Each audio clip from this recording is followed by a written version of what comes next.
Ain discovered the Dullahan's magic stone glowing ominously on a pedestal. He reached toward the stone while protecting Olivia's attention gripping the room.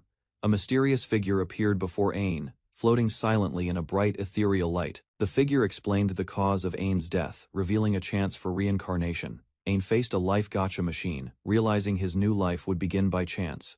Ain hesitated but followed the goddess's instructions, preparing to pull the gacha. He turned the gacha handle, and a golden capsule emerged, signaling a super rare result. Inside the capsule, Ain found a slip naming the skill toxin Decomposition X, mysterious and plain.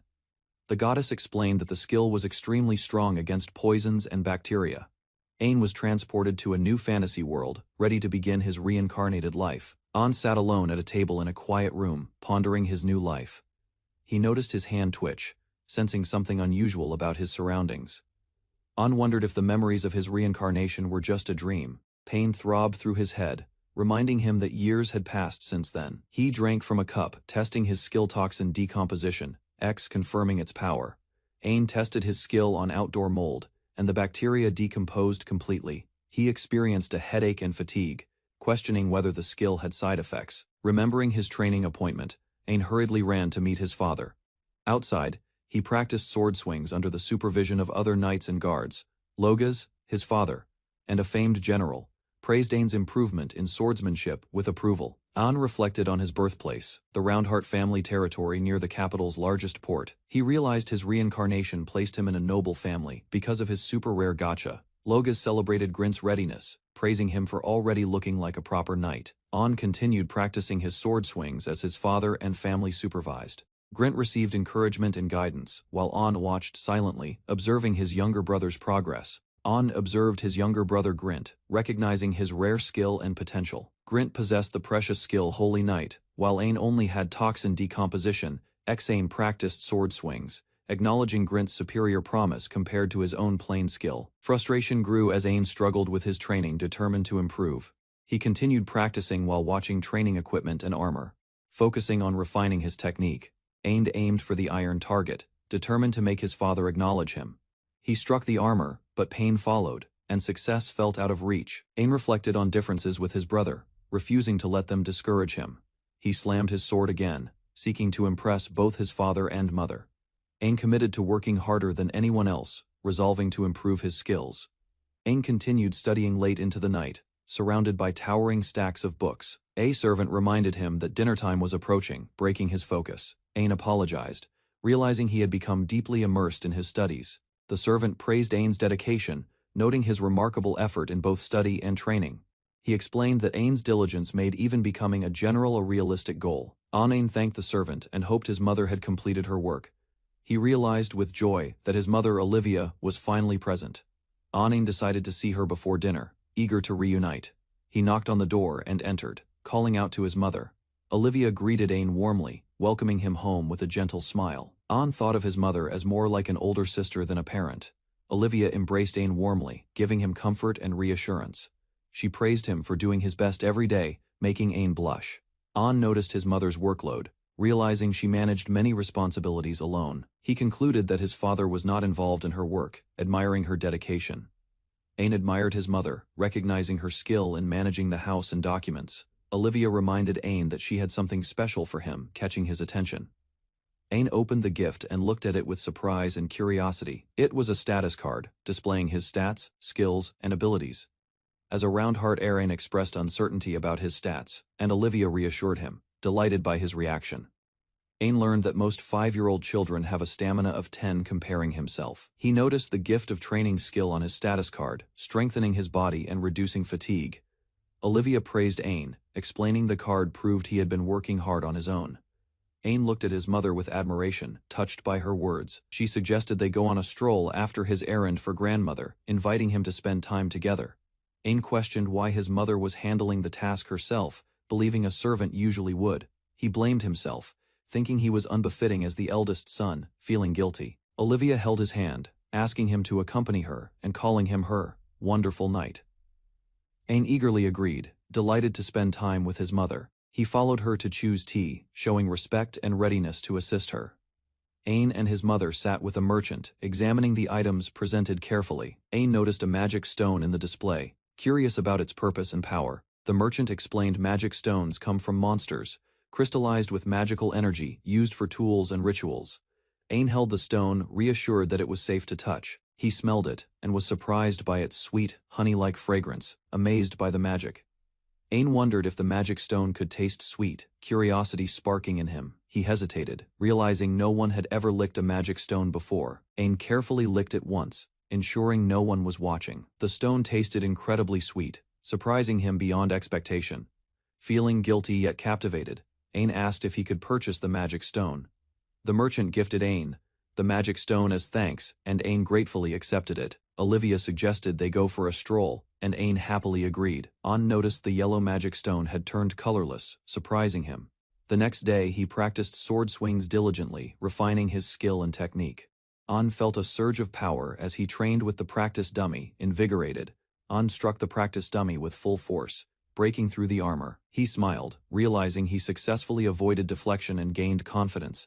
Inspecting his wooden sword, Ain noticed cracks forming, showing the intensity of his strikes. He stood, absorbing the energy from his training, feeling a surge of power. The practice dummy lay in pieces as Ain continued his rigorous sword practice. Ain's strike crushed the practice dummy, astonishing the onlookers with his power. He had slashed through iron armor, using only a wooden sword, leaving everyone shocked. Checking his status card, Ain saw all his stats had increased, reflecting his skill and the gift of training.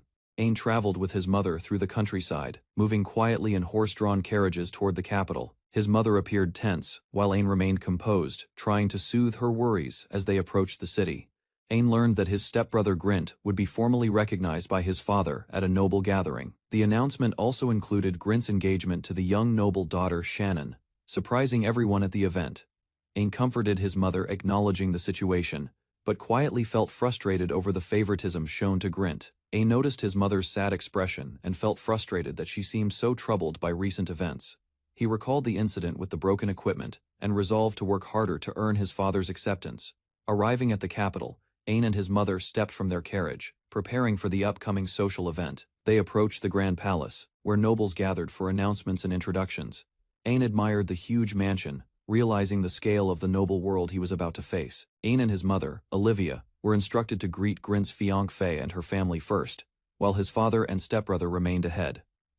They entered the grand mansion, home to the only Archduke of the Heim Kingdom. Observing the elegant interiors, Olivia led Ain through the courtyard, noticing the noble family waiting for them as planned. Inside, Olivia realized that Ain was not allowed to attend the main party, which surprised her. A servant explained the invitation rules, and Ain understood the situation, preparing to wait outside while Grint participated inside. Ain realized his mother's influence had guaranteed Grint's participation, but he still felt excluded from the main event. He decided not to dwell on it, focusing instead on staying calm and helping his mother. Ain admired the mansion's beautiful garden, imagining a peaceful stroll even during the party. The servant thanked Ain for his graceful suggestion, acknowledging his tact and thoughtfulness. Olivia worried about Ain missing the party, but he happily explored the garden, finding comfort in the flowers. Ain told his mother he would be happier surrounded by the flowers instead of attending the party. Olivia hugged Ain tightly, sharing a quiet moment of comfort and relief. A servant arrived, explaining that the Archduke had allowed them to take a stroll in the garden. Ain met a young noble girl who asked if he was the eldest son of the Roundheart house. The girl introduced herself as Klon, granddaughter of the head of the Auguste house, greeting Ain warmly. Ain nervously introduced himself to Klon, asking why the granddaughter of the Archduke was in the garden. Klon politely apologized for the mix-up caused by her family's invitation error, putting Ain at ease. She offered to guide Ain and Olivia through the mansion garden for the evening. The trio strolled together, Klon showing the intricate layout of the rose-filled garden. Ain marveled at the magical beauty of the flowers, feeling joyful beside Olivia, and guided by Klon. Ain admired the sunset over the middle court, noting that the garden became even more beautiful in the evening. He asked Klon and Olivia if they had heard about the Roundheart house, curious about its reputation. Rumors about Ain being arrogant and having the Holy Knight skill reached other nobles observing the family. Klon quietly reflected on the succession of Heim Kingdom's future, noting Ain's growing recognition. Despite the gossip, Klon concluded that Ain was the most gentlemanly person she had met that day. Ain complimented Klon on her beauty, surprising her with his sincerity. He excitedly pointed out the glowing blue flowers in the garden, drawing Klon's attention. Klon explained the blue fire rose was difficult to cultivate, needing perfect water, earth, and air conditions. She warned that the rose's thorn contained a lethal poison capable of killing 1,000 people. Klon added that the poison caused a burning sensation, giving the rose its dangerous name, leaving Ain amazed and cautious. Olivia explained that the blue fire rose could be transformed into a real jewel if its poison was drained. Klon described the jewel, star crystal, which sparkled like the night sky, rare and valuable in the Heim Kingdom. Ain learned only 2 of these jewels existed, and it required half a year's taxes to produce one. He reflected on his skill, Toxin Decomposition X, realizing it could safely remove the poison from the flower. Ain felt that today might be his moment to prove himself and use his unique ability with Klon's guidance. Ain reached for the blue fire rose despite Olivia and Klon warning him not to touch it. He experienced a strange sensation as the Toxin Decomposition X skill activated, feeling weightless and surrounded by bubbles. The detoxification felt refreshing, like drinking mint soda, without the usual drawbacks he experienced before. Olivia and Klon watched in concern, fearing he might discard the flower. Ain focused, determined to successfully use his skill to safely handle the dangerous blue fire rose, telling himself, "I can do this." Ain confidently reminded himself that his skill Toxin Decomposition X made him strong against poison. A burst of light radiated as Ain carefully handled the blue fire rose. Klon and Olivia watched in shock as the transformation began. Ain held the flower, now crystallized into a glowing star crystal, smiling with relief. Klon expressed concern over his recklessness, but Ain explained it was his skill, successfully producing the precious jewel. Ain presented the star crystal to Klon, fulfilling her dream of seeing the jewel. He knelt, offering the crystal with a heartfelt request for her to accept it. Olivia looked on, surprised and touched by Ain's gesture. Ain panicked internally, feeling embarrassed that his line sounded corny in the mythical garden atmosphere. Klon's eyes widened in shock, blushing deeply at Ain's gesture and words, captivated by the moment. Ain smiled, explaining that Klon must accept the star crystal he had created using his skill. Klon nervously reached out, placing her hands on the jewel, finally saying, "Yes, I will accept it." She looked radiant under the moonlight, clutching the crystal with delight. Ain offered another crystal to Olivia, surprising his mother with his swift, skillful creation. He thanked Klon for her time, gracefully ending the garden moment before the evening speech began. Klon playfully told Ain not to speak so politely to her, making him blush. Ain agreed, and Olivia noticed that everyone else had already left, leaving them waiting. A maid explained that Earl Roundheart had left early for a nighttime party. Anan and Olivia reflected on their father's neglect, questioning his regard for them. Olivia gently addressed Ain, showing concern for his feelings while standing beside him in the quiet hall. Olivia gently asked Ain about his feelings toward his father, prompting reflection. Ain admitted he was grateful for being raised, but could not forgive his father's attitude toward his mother. Olivia smiled, relieved to hear his honest feelings, showing warmth and reassurance. She took Ain's hand and decided to guide him away from the harsh environment he had endured. They walked together under the moonlight, toward a place Olivia called the most beautiful location, their homeland. Ain stood on the stairs with his mother, hearing her mention their homeland. Her calm expression hinted at secrets yet to unfold. Suddenly, Ain watched in shock as his mother destroyed a mysterious ring, its fragments falling to the ground. She explained she no longer needed it, leaving Ain puzzled but attentive to her actions. She then requested to return to the port city, smiling softly, as Ain agreed. Ain accompanied his mother to the carriage, reflecting on her decision and the journey that awaited them. Ain and his mother rode in the carriage, but it did not stop as expected. She asked him to wait patiently, smiling. Ain looked out the window, noticing the city's streets were unusually noisy and chaotic for the hour. The crowd reacted with fear and confusion as something enormous approached, drawing everyone's attention. Ain's eyes widened as he spotted massive cannons mounted on a giant floating ship. The ship loomed over the city, its immense size leaving the citizens stunned while Ain watched, astonished. Ain followed his mother down from the carriage, astonished by the massive ship docked nearby, stretching over 200 meters long. The citizens stared in shock at Olivia and Ain, unable to comprehend the sudden arrival. Armored knights began marching down from the ship, causing the crowd to panic and flee in fear. Rows of knights advanced in perfect formation, their presence imposing and disciplined. Ain reached for his mother, worried, but she reassured him calmly, instructing the knights to put him at ease. Ain approached a knight stepping forward, her presence commanding attention and respect. The knight introduced herself as Christina Vernstein, greeting Ain politely and warmly. Ain observed her closely, surprised by her beauty despite her armored appearance. Olivia and Christina exchanged words, indicating prior acquaintance and a shared plan for the port city. Ain realized the enormous ship had arrived specifically to retrieve Princess Olivia, confirming the scale of the mission. Olivia told Ain she would explain everything during their journey, while Christina knelt respectfully nearby. Ain followed Olivia up the gangway, entering the massive ship that had come to retrieve them. The scene cut to Auguste Archduke's mansion, a large and imposing building showing the scale of his family's influence. Graf Auguste, head of the family, reflected on a mistake made by their Archduke relatives, noting that a young child had handled it well. The discussion continued as Christina expressed agreement, and Graf complimented Roundheart's eldest son on his remarkable personality, hinting at the family dynamics awaiting Ain. Claude expressed her gratitude for a gift from Ain, making Graf Auguste smile thoughtfully. Graf worried about the Roundheart family possibly breaking a promise regarding succession, showing concern for political tensions. Claude acknowledged Graf's instructions and agreed to keep their conversation secret, ensuring discretion. Graf explained a strategic plan involving a 2-day ship journey from Port City, Roundheart, to a distant continent called Ishtar. Claude studied a map, realizing the kingdom of United Nation, Ishtalica. Graf revealed Olivia's true identity, surprising Claude and emphasizing her importance beyond the Bardland Company. He confirmed Olivia was the daughter of the current king of Ishtalica, linking her to the royal family. Olivia sat gracefully, declaring herself the second princess, her presence commanding respect and awe. Ain and Christina realized the full significance of her identity, connecting Olivia's status to their journey. Olivia smiled reassuringly, revealing the family's royal lineage, leaving Ain shocked at the revelation of her royalty. Olivia apologized to Ain for keeping her royal identity secret, speaking calmly aboard the ship. Ain questioned why a princess from such a powerful kingdom would marry Roundheart's family. Olivia and Christina exchanged glances as Olivia hugged Ain, showing a rare relaxed and playful side. Olivia explained she would reveal details gradually, and Ain acknowledged her careful discretion. Ain reflected on seeing his mother act openly happy, finding it far more comforting than sadness. Olivia received a star crystal from Ain, explaining its significance and special meaning.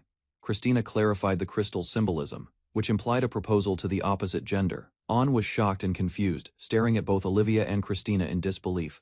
Claude accepted the star crystal, realizing its importance and recalling her previous reaction. Olivia explained the water train system in Ishtalica, surprising Ain with the technology's steam-powered operation. Unmarveled at the civilization in Ishtalica, surprised by the presence of a steam engine. Olivia praised Ain as smart and well-learned, hugging him warmly, while Christina smiled approvingly. Ain reflected on accidentally revealing knowledge from his previous world, while Christina suggested he rest. The ship sailed smoothly across the water, carrying them closer to Ishtalica. Ain, Olivia, and Christina shared a meal, resting and enjoying a calm moment together during the journey. Ain, Olivia, and Christina exited the water train, amazed by the new surroundings and crowd. Ain's eyes widened as he saw so many demi-humans, marveling at Ishtalica's diversity. He noted the advanced civilization and technology, realizing how different it was from Heim Kingdom. Olivia explained the kingdom's diverse races and cultures, helping Ain understand the city better. The group looked down upon Ishtalica from above, awe-struck by its grand scale and beauty. Christina announced her return as Imperial Guard Knight Vice Captain, standing proudly at the gate. Ain was impressed by Christina's cool appearance, while Olivia teased her lightheartedly. Christina fell comically, but Olivia reassured Ain, showing her playful, caring personality. They walked through the grand hall, discussing the sudden message regarding Christina's return with concern. Olivia reminded Ain to act normally in front of her father, following her careful instructions. Olivia and Christina worried about disturbing the king, fearing his potential displeasure and reaction. Ain learned about Marcha, a loyal servant from Olivia's childhood, responsible for her care. Christina and Olivia debated whether to meet the king immediately. Considering his ongoing work, Olivia boldly announced her return to her father, surprising both Ain and Christina. She entered the council room confidently, ready to address the king and present her case. Ain's eyes widened as he approached the throne, recognizing the imposing figure before him. The man's aura radiated authority and power, leaving Ain awestruck. He realized this was the legendary ruler of Ishtalica. Ain arrives at his mother's homeland and immediately faces the king. He feels a mixture of awe, and Tain arrives at his mother's homeland and immediately faces the king. He feels a mixture of awe and tension. The king examines Ain closely, sensing his presence radiates a powerful aura. Ain realizes the man before him is the ruler of a great kingdom. Nervous and unsure, Ain takes a hesitant step forward. He struggles to find his voice while standing beside his mother. Ain formally introduces himself, revealing his previous family name, round heart, and asserting his identity in the royal court. The king warmly acknowledges him, revealing his own identity as Silvered von Ishtalika, and proudly declaring that he is Ain's grandfather.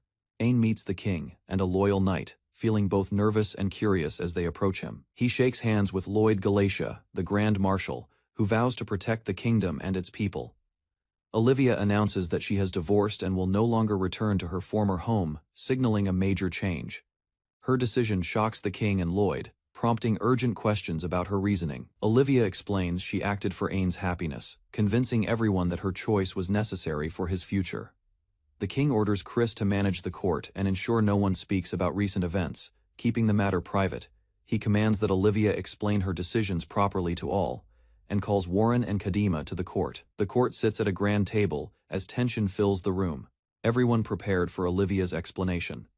Lloyd demonstrates his powerful presence and readiness for any expedition, impressing and intimidating those present. Olivia reassures the king that Ain will no longer be threatened, asserting that past conflicts will not repeat. Kadima, the first princess, speaks to Ain, emphasizing the unfairness of excluding him from inheritance due to his skill. The Prime Minister, Warren Lark, begins explaining the true reason Olivia married in another kingdom. He reveals the marriage was strategic, aiming to acquire sea crystal, a valuable resource for magic tools. Warren explains how Ishtalika processes sea crystals safely to harness magic. Unlike other nations, Ain listens as Warren continues, explaining that the crystals are scarce and necessary, leaving no choice but to request them from another country. The king explains that in exchange for receiving sea crystals, Ishtalika will protect Haim, and Ain will be promoted when he comes of age. The king considers the approaching sea dragon and plans to evacuate his daughter and grandchild to keep them safe. Olivia reassures Ain that even after her divorce, she has not abandoned her royal duties and continues her work diligently. She presents her detailed report, showing that she has already found a potential new supplier for sea crystals. The king reviews her findings and identifies a country northwest of Haim, preparing for the next step in securing resources. The king is shocked to discover that the sea crystals, normally on the sea floor, are rising to the surface, evidence of Olivia's meticulous work. Ain reflects quietly, realizing how much effort his mother has invested in her research and duties.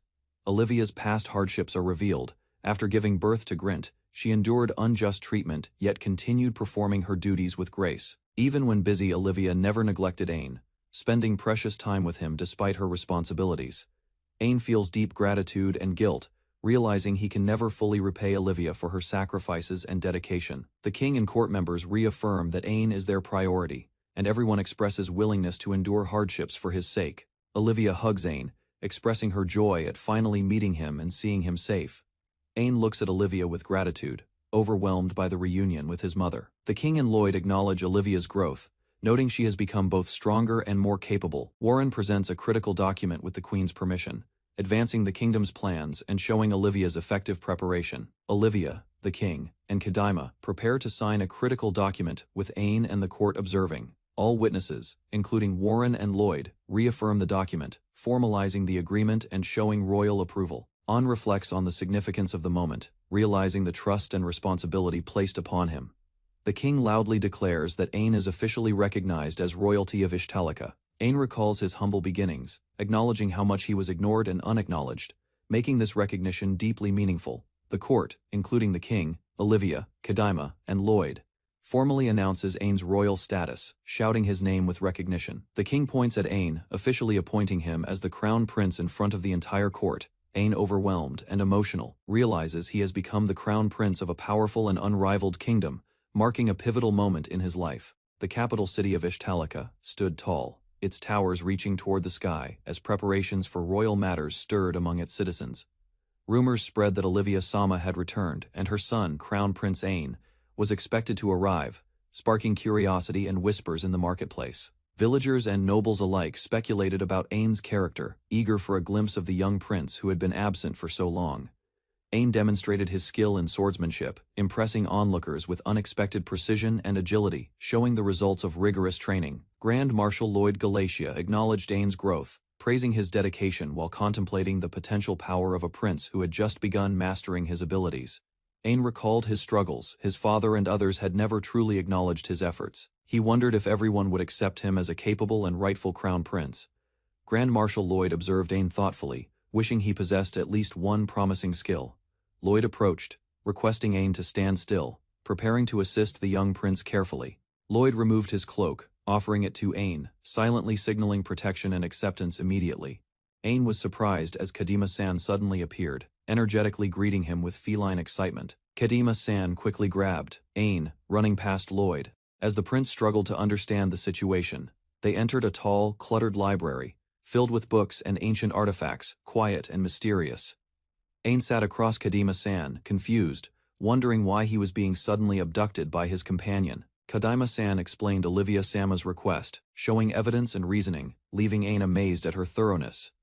Ain, Kadima-san, and Olivia shared tea, enjoying a calm moment together in the library. Kadima-san showed Ain his status card, revealing increased abilities, including Toxin Decomposition X skill.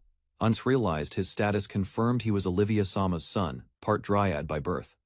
Kadima-san explained Dryad's abilities, showing Ain he could eventually grow roots like his mother. Ain learned Ashalika's royalty could inherit multiple races, including human, Dryad, and Kate Sith. Kadima-san noted Ain's status increased dramatically, suggesting a reason linked to his hidden potential. Ain reacted in shock as Kadima-san revealed he had been absorbing magic stones' power. Kadima-san explained that monsters consume magic stones to strengthen themselves, though humans usually cannot.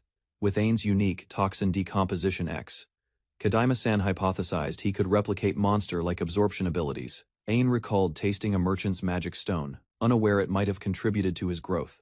Olivia explained that Ain had absorbed a magic stone inside her, increasing his status. Ain learned that every demi-human contains a magic stone, including elves like Chris-san. Olivia noted Ain's earlier clumsiness was caused by low energy from his absorbed stone. Chris reassured Ain that the magic stone wouldn't endanger her, allowing him to relax. Kadima-san prepared 2 boxes of magic stones to test her hypothesis on Ain. Kadima-san explained the magic stones' prices. Cheap stones were small, expensive ones were high grade. Ain began consuming the cheaper stones, finishing the box quickly, following Kadima-san's instructions.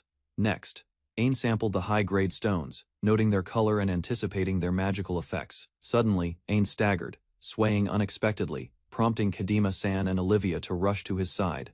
Ain disliked the walnut-like taste of the high-grade stone, surprising everyone, including Olivia. Kadima-san clarified that Ain couldn't absorb unlimited magic power without certain conditions in place. She explained how different types of magic stones have caps on status increases.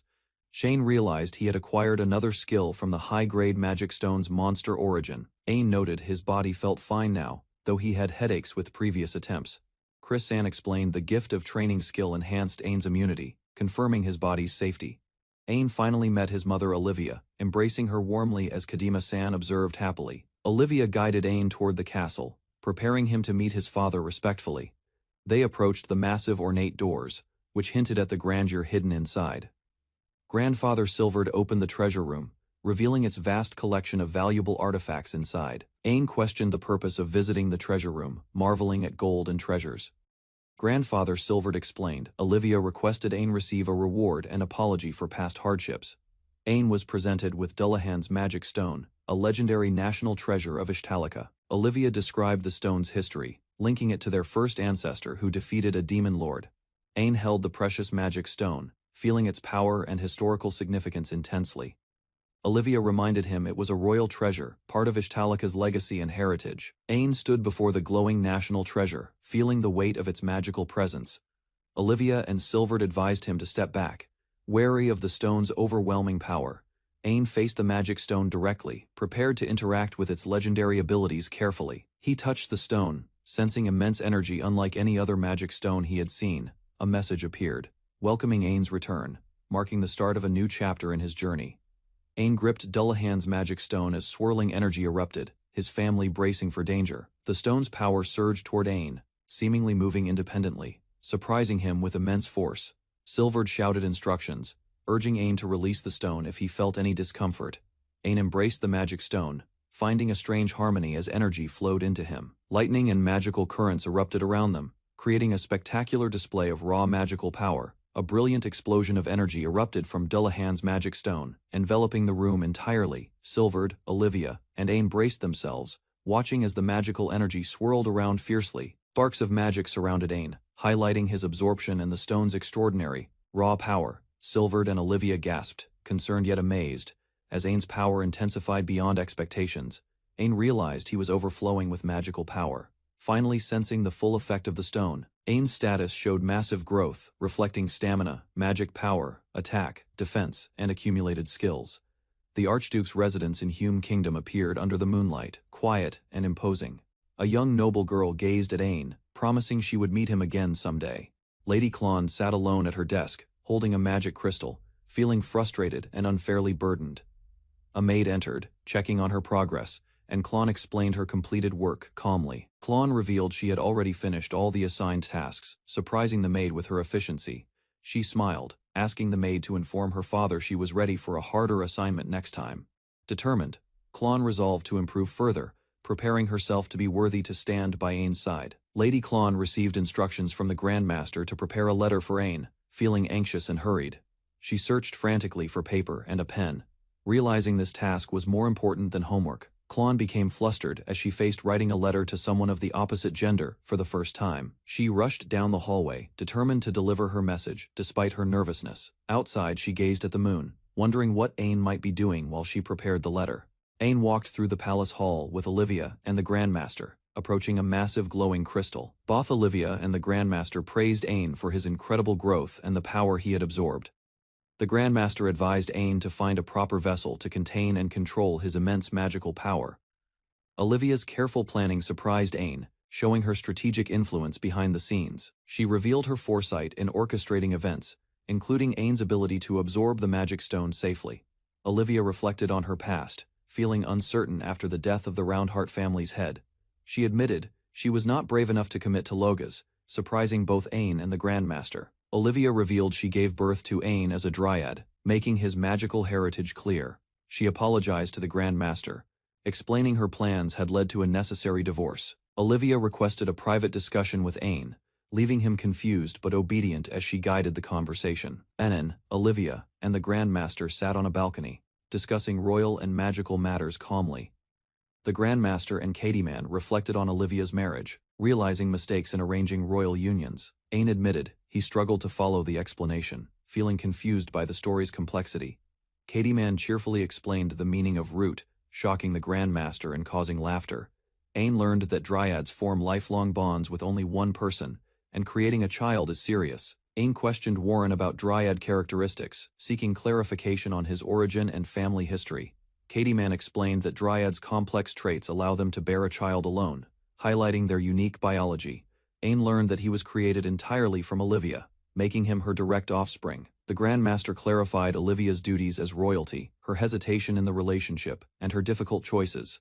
Ain felt relief and acceptance, realizing that Olivia's decisions protected both her life and his, easing his worries. The Grandmaster explained that the Roundheart family neglected contract terms, leaving Olivia's child unrecognized as heir. Ain felt relieved, realizing no one would blame Olivia, and he laughed as his hunger returned. The Grandmaster warned Ain never to enter the audience hall where the Demon King's magic stone was displayed. Ain reacted in shock, learning the stone belonged to the first Demon King defeated in history. Katieman explained that if Ain became hungry, he could unconsciously absorb nearby magic stones, making the hall extremely dangerous. Ain spoke about the first king, learning he was admired for strength and a big heart. Ain's hands clenched as he reflected on the greatness of the first king and his heroic legacy. He wondered if the first king's fame extended to other. Lady Klon sat alone at her desk, holding a magic crystal, feeling frustrated and unfairly burdened. A maid entered, checking on her progress, and Klon explained her completed work calmly. Klon revealed she had already finished all the assigned tasks, surprising the maid with her efficiency. She smiled, asking the maid to inform her father she was ready for a harder assignment next time. Determined, Klon resolved to improve further, preparing herself to be worthy to stand by Ain's side. Lady Klon received instructions from the Grandmaster to prepare a letter for Ain, feeling anxious and hurried. She searched frantically for paper and a pen. Realizing this task was more important than homework, Klon became flustered as she faced writing a letter to someone of the opposite gender for the first time. She rushed down the hallway, determined to deliver her message despite her nervousness. Outside, she gazed at the moon, wondering what Ain might be doing while she prepared the letter.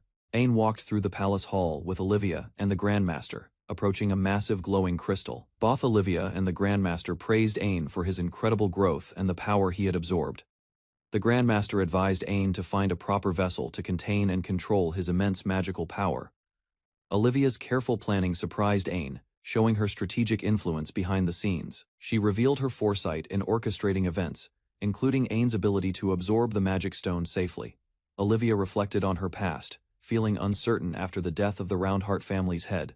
She admitted she was not brave enough to commit to Logas, surprising both Ain and the Grandmaster. Olivia revealed she gave birth to Ain as a dryad, making his magical heritage clear. She apologized to the Grandmaster, explaining her plans had led to a necessary divorce. Olivia requested a private discussion with Ain, leaving him confused but obedient as she guided the conversation. Enin, Olivia, and the Grandmaster sat on a balcony, discussing royal and magical matters calmly. The Grandmaster and Katieman reflected on Olivia's marriage, realizing mistakes in arranging royal unions. Ain admitted he struggled to follow the explanation, feeling confused by the story's complexity. Katieman cheerfully explained the meaning of root, shocking the Grandmaster and causing laughter. Ain learned that dryads form lifelong bonds with only one person, and creating a child is serious. Ain questioned Warren about dryad characteristics, seeking clarification on his origin and family history. Katieman explained that dryads' complex traits allow them to bear a child alone, highlighting their unique biology. Ain learned that he was created entirely from Olivia, making him her direct offspring. The Grandmaster clarified Olivia's duties as royalty, her hesitation in the relationship, and her difficult choices. Ain felt relief and acceptance, realizing that Olivia's decisions protected both her life and his, easing his worries. The Grandmaster explained that the Roundheart family neglected contract terms, leaving Olivia's child unrecognized as heir. Ain felt relieved, realizing no one would blame Olivia, and he laughed as his hunger returned. The Grandmaster warned Ain never to enter the audience. Ain walks toward the magic stone shop, curiosity in his eyes, noticing the unusual design of the entrance. The shop owner, a striking woman, greets him as she prepares the store, her presence commanding attention. Ain hesitates, unsure about the shop's eccentric owner, while his companion reassures him that the shop is reputable. Chris joins Ain, greeting the shop owner, and the group exchanges polite acknowledgement before focusing on the purpose of their visit. The shop owner asks if they need magic stones, while Ain confirms he came to inspect them, ready to begin his selection. The shop owner compliments Ain's hobby, expressing hope that they will become friends. Chris observes the store, while the owner warns them not to touch the magic stones directly, highlighting their danger. Ain examines the stones carefully, noticing their magical energy and the high prices displayed. Using his training, Ain detects subtle scents of the stones, recalling the unique richness of their magic. The shop owner explains a white wyvern stone, whose monster meat is prized for high-quality steak, and Ain considers whether to try it. Ain quickly decides to buy a magic stone, surprising Chris and the shop owner with his decisiveness. He explains that he received allowance from his grandfather, and promises to keep his crown prince status and powers secret. Ain selects multiple magic stones, and the total cost shocks the shop owner, reflecting his generosity. The shop owner prepares to wrap up the stones, readying them for transport. Ain and Chris leave the shop, excited to return to the castle and absorb the magic stones. Ain discovered a mysterious stone enclosed in a glowing case. He learned from the scholars that the case was specially made to seal the stone's magical power. Curiosity overcame him as he studied the stone, sensing an unusual energy emanating from it. Suddenly, the stone reacted, casting shadows and light across the room. Ain realized the stone's magic was awakening, hinting at an adventure he could not ignore. Ain observes a strange magic stone and senses unusual power from it. He believes it may be dangerous, but not entirely evil. An suddenly offers to sell the magic stone with its case, surprising the two girls nearby. The girls and a merchant react with concern, sensing something wrong, but Ain remains calm. The merchant agrees to buy the stone. Ain accepts the money, while others suspect the stone influenced him. Despite concern, Ain leaves with the payment, still under the stone's subtle effect. Crone worries about the sealed magic stone and believes Majuis would understand it better. While Ain shows a quiet, uneasy expression, Ain moves on and decides to check other magic stones, acting casually as if nothing serious happened. Crone reacts in shock at Ain's behavior, while the others observe him with concern and curiosity. Crone confronts the situation, realizing Ain's words were reckless. While the merchant questions his attitude, Crone begs Majuis to keep the matter secret as the group reflects on what just happened. Ain leaves the magic stone shop feeling satisfied, thinking his visit was enjoyable despite the earlier incident. Chris shows signs of distress, trying to hide her reaction while Ain notices something unusual about her condition. Later, Ain returns home exhausted and collapses onto the floor, reflecting on the long day. A servant named Olivia arrives and offers to help Ain change his clothes, greeting him politely. Ain hesitates at first, but Olivia explains her duty, and he allows her to assist him. Olivia reassures Ain calmly, maintaining her composure while he feels overwhelmed by her presence. Owen receives a letter with no clear sender, and Olivia hands it to him, while he examines it with curiosity. Olivia explains that the letter came from a noble house in the Heim Kingdom. Surprising Ain, they analyze the route, realizing the letter passed through another country, making the situation suspicious. An doubts the letter's origin and begins to question its intent, considering it may be a trap. An reads the letter addressed to him, which describes a past memory involving a gift and a special night. The sender reveals she kept the flower Ain once gave her, showing her lasting feelings and connection to him. Ain recalls the girl's face and begins to recognize who might have sent the letter. The letter explains the sender cannot reveal her name yet, but promises to do so when they meet again. Ain realizes the sender plans to come to Ishtalika, leaving him surprised and uncertain about what will happen next. Ain listens to a maid as she speaks positively about Warren and Olivia. He feels reassured and begins to trust her judgment. The maid questions whether Ain can leave his home for Ishtalika. Ain recalls how Olivia treated him and his mother kindly, strengthening his resolve. That night, Ain looks at the moon and quietly calls out Klon's name, thinking about his future. Ain meets Klon and spends a gentle moment with her, forming a meaningful connection.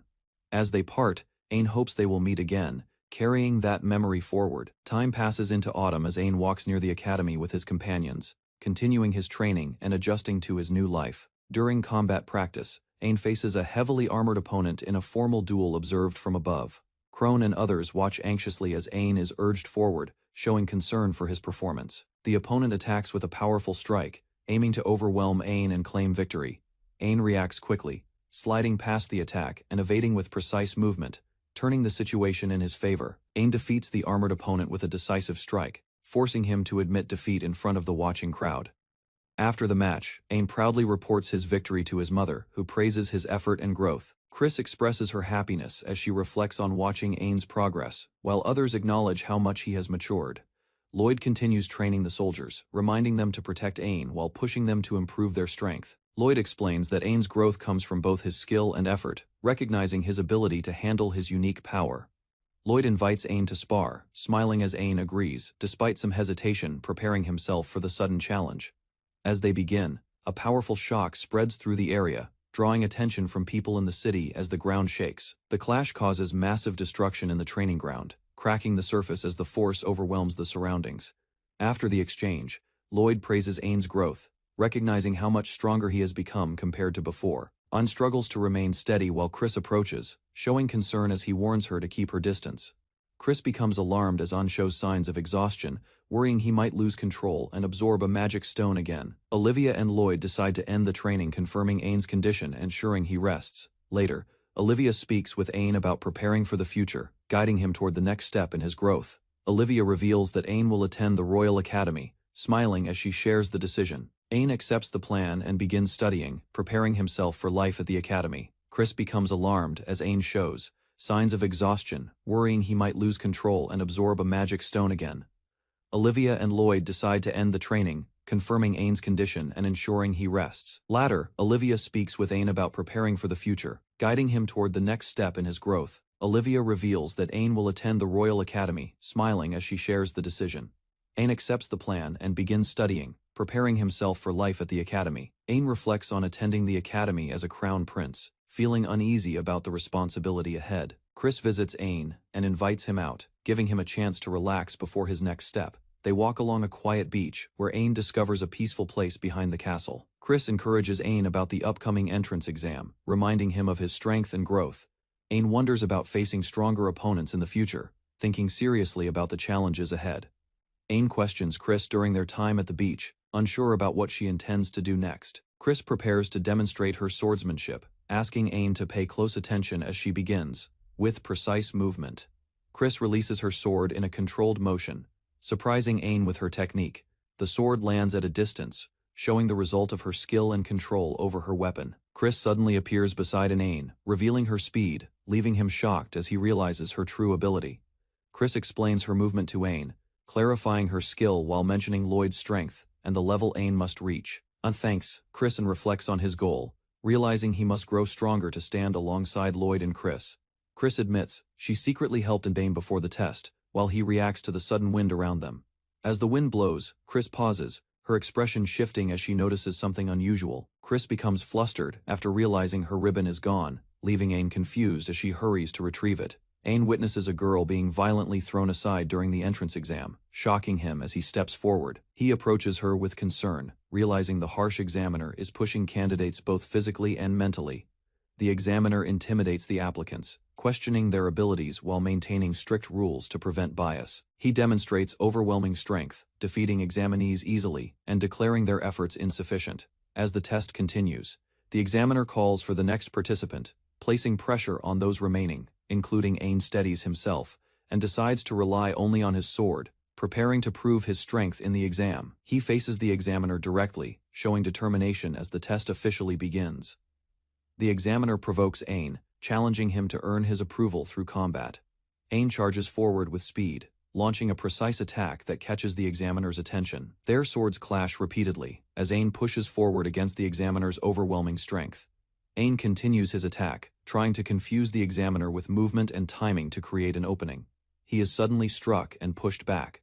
Struggling to maintain balance under the pressure, the examiner criticizes Ain's technique, pointing out his reliance on raw ability instead of proper skill. Ain realizes the examiner's strength surpasses the knights he faced before, understanding the gap between them. Despite the criticism, Ain regains his composure, focusing on the goal of passing the exam rather than winning. The examiner refuses to hold back and continues the test, while Ain insists on proceeding despite the pressure. The examiner provokes Ain with harsh words, trying to shake his composure and test his resolve, and lowers his head, absorbing the insult as his emotions begin to shift. The examiner reminds him of the rules, allowing the use of skills while pushing him to show his true ability, and endures the pain and pressure, steadying himself as he prepares to respond seriously. Ain recalls his mother and the people who trained him. As anger rises after the insult directed at her, he releases his power, activating a skill that manifests dark energy and phantom-like arms around him. The examiner reacts with shock, unable to understand the nature of Ain's sudden transformation. Ain stands firm within the dark aura, declaring his resolve as he prepares to continue the fight seriously. Ain faced a powerful opponent as a large sweeping attack moved toward him inside the arena. The opponent rushed forward aggressively, increasing speed and strength, while aiming directly at Ain without hesitation. Ain reacted quickly, extending his hand as a fast attack closed distance and threatened his position. Multiple strikes surrounded Ain, forcing him to defend while the opponent observed his improving movements carefully. A heavy blow hit Ain, pushing him back as the opponent moved again to continue pressure. On clashed blades with the opponent as debris scattered, both pushing strength while maintaining balance during impact. The opponent spoke confidently, analyzing Ain's movements while preparing another attack inside the arena with controlled posture. Ain countered quickly, swinging his weapon upward as the opponent's strike approached with force and speed. The opponent blocked firmly, enduring Ain's strike while noticing his growth and increasing attack intensity during combat. Ain drove the opponent downward, shattering the ground on impact as both remained engaged in the fierce battle. The opponent unleashed a powerful upward strike, sending Ain airborne while asserting dominance during the intense exchange. Ain blocked the incoming attack, surprising the opponent as debris scattered from the force of impact. Ain pushed forward, showing determination while the opponent struggled to react under the sudden pressure. Ain released a strong attack, striking forward as the impact created a large explosion across the battlefield. After the clash, Ain stood breathing heavily as dust settled, while the opponent's attack faded nearby. The examiner launched a powerful strike, forcing Ain backward as the overwhelming force pressed heavily against him. Ain reacted quickly and blocked the attack, surprising the examiner as the clash sent debris flying outward. Ain pushed forward with determination, extending his hand while the examiner struggled under the sudden pressure. Ain released a powerful strike, creating a large explosion that shook the battlefield and disrupted the surroundings. After the clash, Ain stood breathing heavily as the dust settled, while remnants of the attack faded around him. The opponent stood among Fey walls, surprised by Ain's strength. After enduring the intense and destructive clash, Ain remained standing calmly, showing confidence while acknowledging the opponent's strength and readiness to continue the test. The battlefield showed massive destruction, forcing observers to question whether the test could continue under such damage. Ain bowed deeply, apologizing for losing control as the opponent watched, still recovering from the impact. Ain smiled awkwardly, reflecting on his actions while the opponent stared seriously, realizing the boy's overwhelming potential. The opponent acknowledged Ain's effort and declared him successful, recognizing his strength and growth during the test. Ain bowed respectfully as the opponent walked away, leaving him standing alone while processing the result. Ain ran through the corridor happily, holding the certificate and feeling relieved after completing the difficult trial. Others gathered and reacted to Ain's success, noticing his presence while sensing unusual tension around him. A woman confronted Ain, questioning his hidden power as he hesitated, aware his ability had been revealed. The female knight confronted Ain, worried about his dangerous skill and the consequences of losing control. She explained calmly that healers were prepared, showing the academy expected injuries during such intense examinations. Ond listened quietly as she mentioned the examiner's strength, realizing the opponent was far more experienced. She warned that the incident would be reported, advising Ain to prepare for possible consequences. A few days later, the academy stood quietly, marking the beginning of events following Ain's overwhelming display. Ain sat quietly while his grandfather lectured him, as his mother stood nearby observing the situation. His grandfather spoke calmly, easing tension while discussing Ain's behavior, and acknowledging his growth after recent events. Ain listened carefully, realizing he must adapt to royal expectations, despite his young age and inexperience. The king decided Ain should participate in public affairs, preparing him for responsibilities beyond the academy. His mother encouraged him warmly, reminding Ain this would be his first duty as a royal member. Ain looked surprised after hearing about public affairs, beginning to understand the responsibilities expected from him. A ship moved across the sea as Ain followed his grandfather, heading toward his first duty beyond the academy. Ain stands with Crone and the old mage, observing the distant sea, sensing something important ahead. Large battleships arrive at Magna Port, drawing attention as Ain witnesses his first public responsibility unfolding. Crone explains the ships defend the nation, while Ain realizes the scale of power surrounding him. They walk through Magna, seeing markets busy and ships docked, understanding the city's importance to Estetisha. Ain inspects cargo and conditions, recognizing duties tied to governance, strengthening his resolve as future king.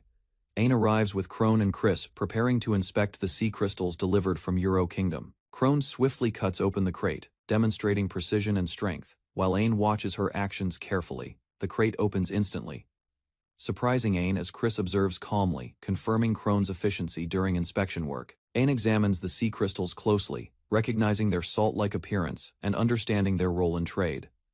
After finishing inspection, Ain reflects on the experience, acknowledging his responsibilities while continuing his growth as leader. Ain recalls his mother leaving for public duties while others react, sensing change surrounding his family situation.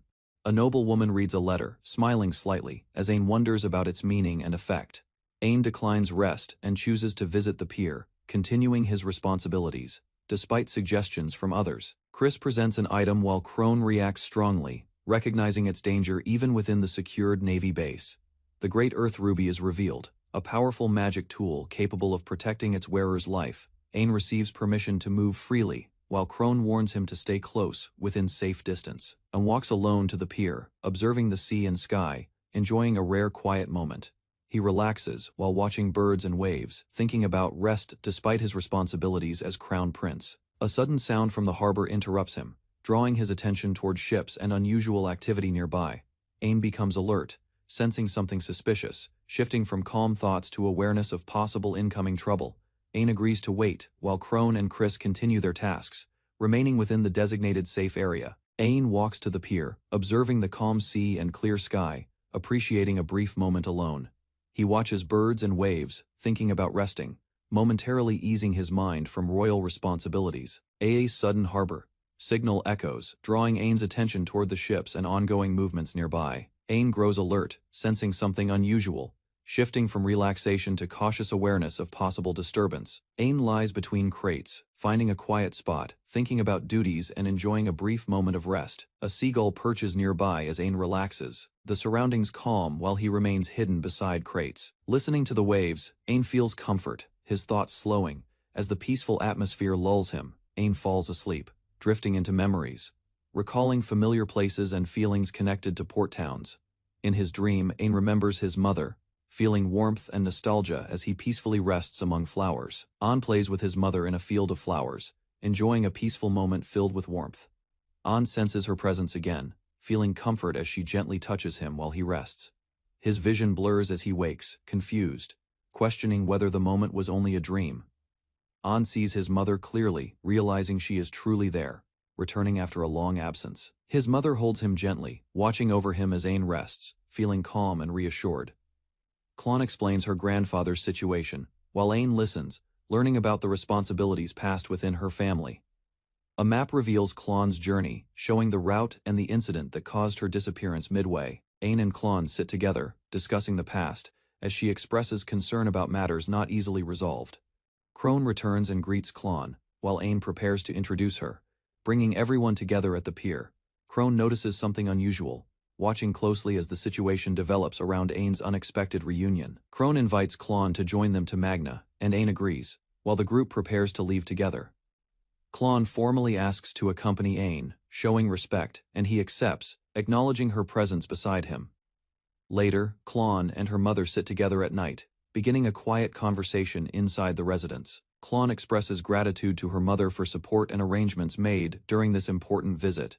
Her mother reflects calmly, revealing mixed feelings while observing Klon's growth and the path ahead. Klon sits with her mother, Olivia, sharing tea calmly, while a quiet and serious atmosphere surrounds them. They begin a private discussion, focusing on Klon's intentions and the decisions she must face moving forward. Olivia asks directly about Klon's future, observing her closely as Klon reacts with visible tension. Klon feels pressure, gripping her dress, understanding that she cannot hide her true thoughts anymore. Chris and the elder reflect on similar concerns, recognizing the importance of Klon's answer for Estetitia. Klon explains her purpose in coming to Estetitia, revealing her determination to meet Ain personally. Olivia questions Klon's future intentions, carefully observing her thoughts about her relationship with Ain. Klon responds firmly, showing resolve, declaring she already prepared herself before leaving her homeland. Olivia smiles brightly, accepting Klon's feelings, satisfied with her answer and her determination moving forward. Olivia proposes Klon attend the academy, planning her future while integrating her into Esthetitia's environment. Olivia assures Klon that the royal family will support her growth, recognizing her potential within Estetitia. Klon reaches out, asking for support, while Olivia accepts, offering guidance to help her develop further. Klon responds with determination, holding back tears, resolving to continue her efforts and grow stronger ahead. Ain studies in the Grand Library at night, surrounded by books, focusing on tasks with Marche beside him.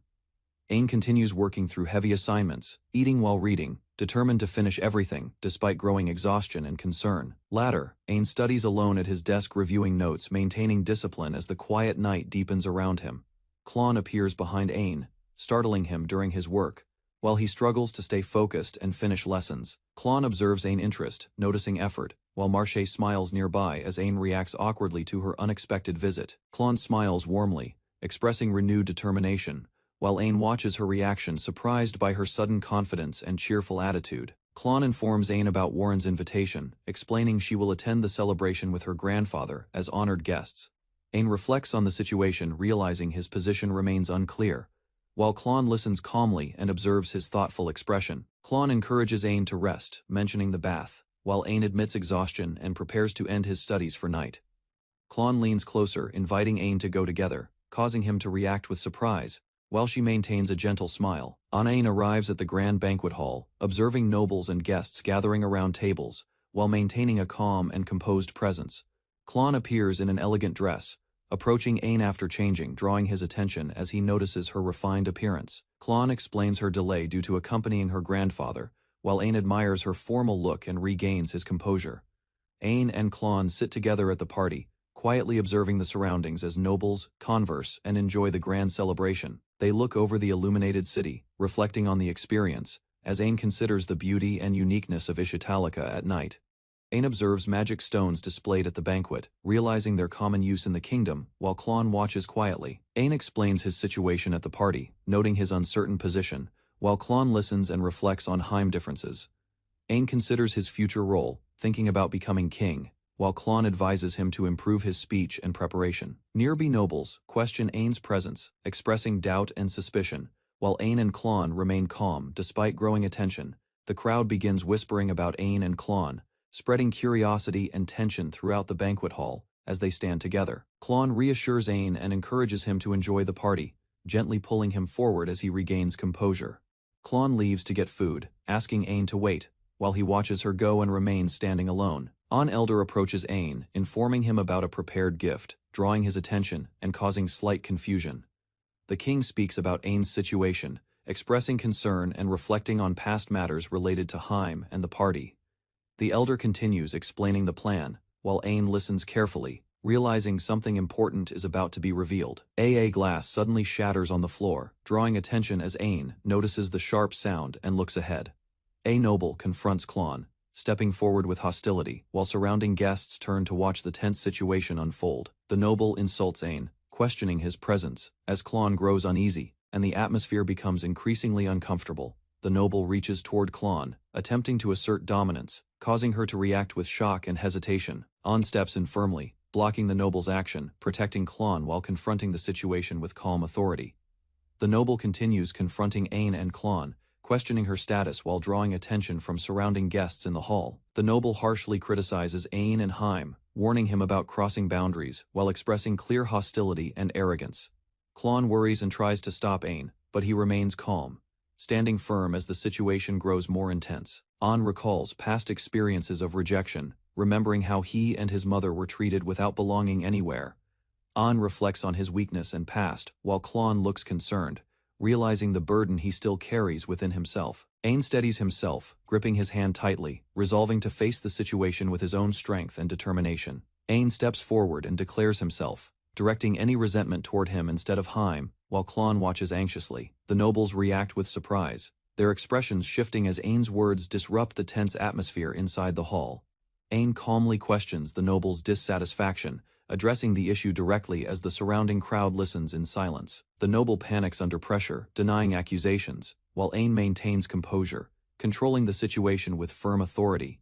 Ain places his hand on the magic stone, releasing power as energy flows outward, drawing immediate attention from everyone nearby. The magic stone begins changing, turning transparent, as guests react with shock and confusion at the unexpected phenomenon.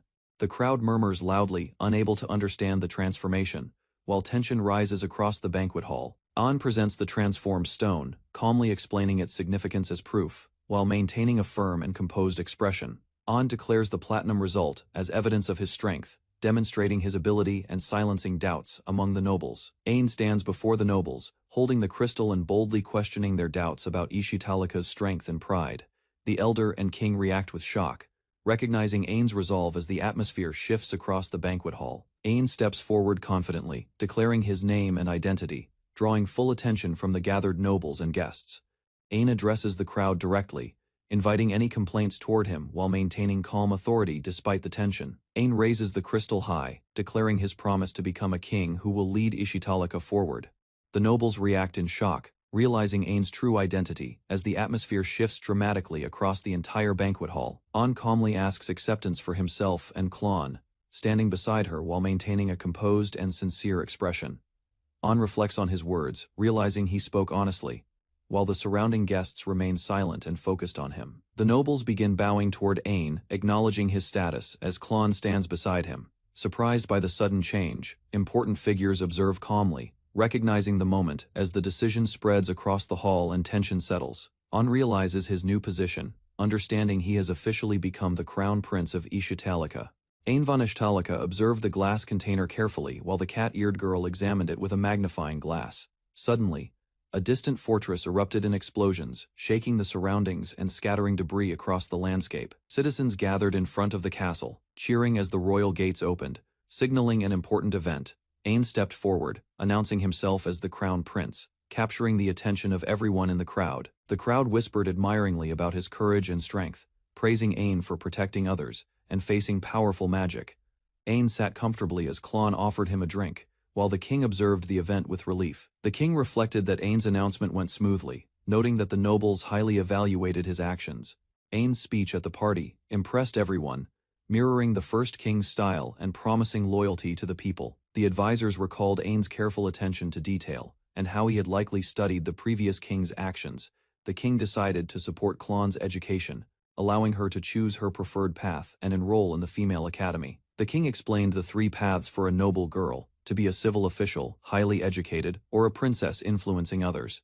The king and his advisors waited eagerly to learn Klon's choice for her future education and role. Klon confidently expressed her desire to become a well-educated lady capable of influencing many and protecting the king. The king observed thoughtfully, realizing Klon had chosen all three paths, combining wisdom, influence, and loyalty. An and Klon sat together as the king praised their potential, acknowledging them as the kingdom's blessed next generation. The king watched thoughtfully as Ain and Klon prepared to depart, acknowledging their maturity and readiness. They walked through the palace courtyard, flanked by guards, as cherry blossoms fell gently around them. Olivia reminded them to check their luggage, ensuring everything was prepared for their new journey.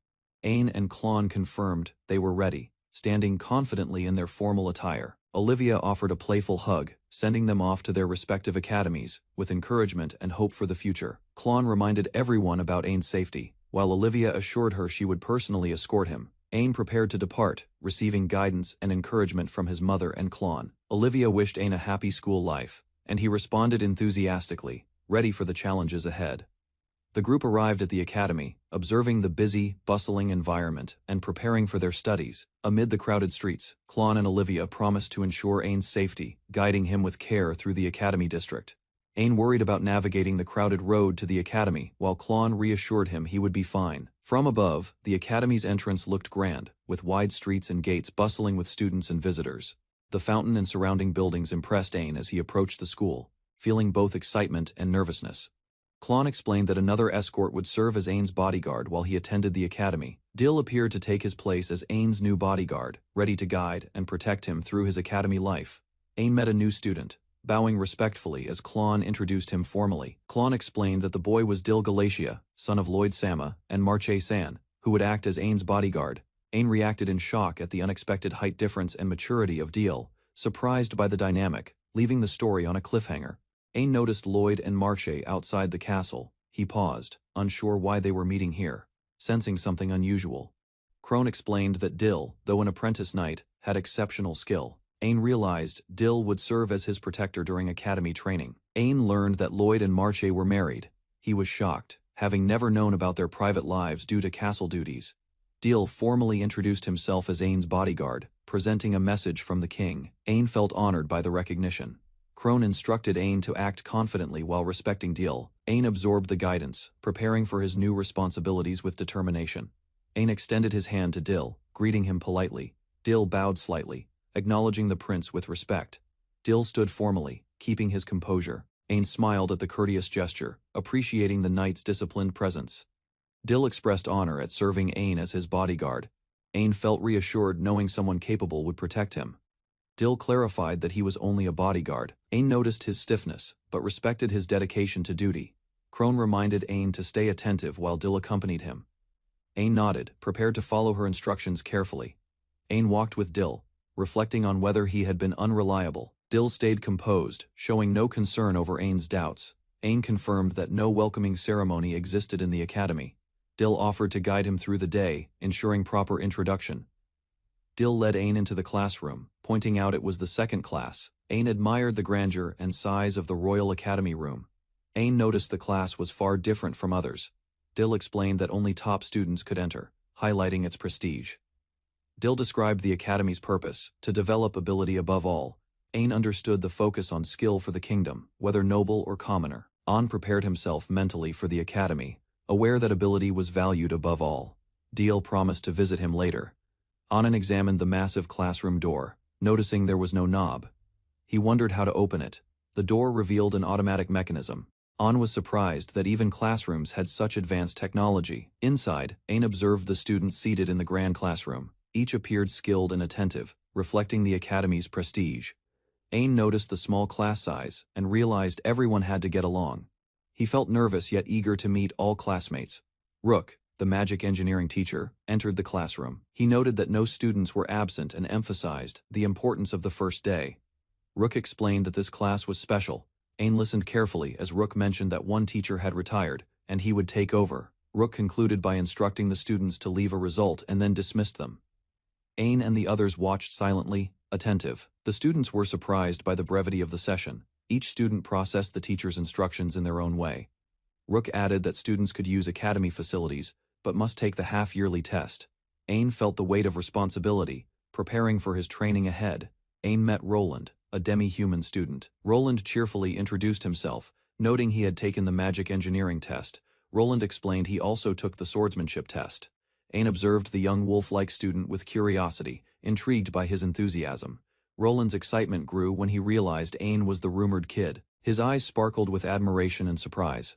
Roland described the rumors about Ain, saying the examiner was a skilled adventurer and had been challenged by Ain in the test arena. Ain felt nervous, worried about others' impressions. Roland reassured him, laughing warmly, making Ain feel more at ease in the classroom. Ain announced his entrance as a sixth-year student. His presence drew attention from other students in the classroom. Roland and others whispered, noticing Ain was the son of the Grand Marshal. They were curious why he attended this class. Dill greeted Ain formally, reminding him it was a free study system since the first year. Ain listened attentively.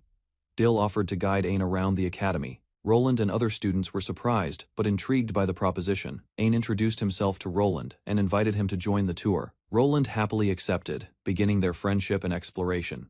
Roland hesitated, explaining he had some papers to handle. Ain waved, understanding his priorities and reassuring him.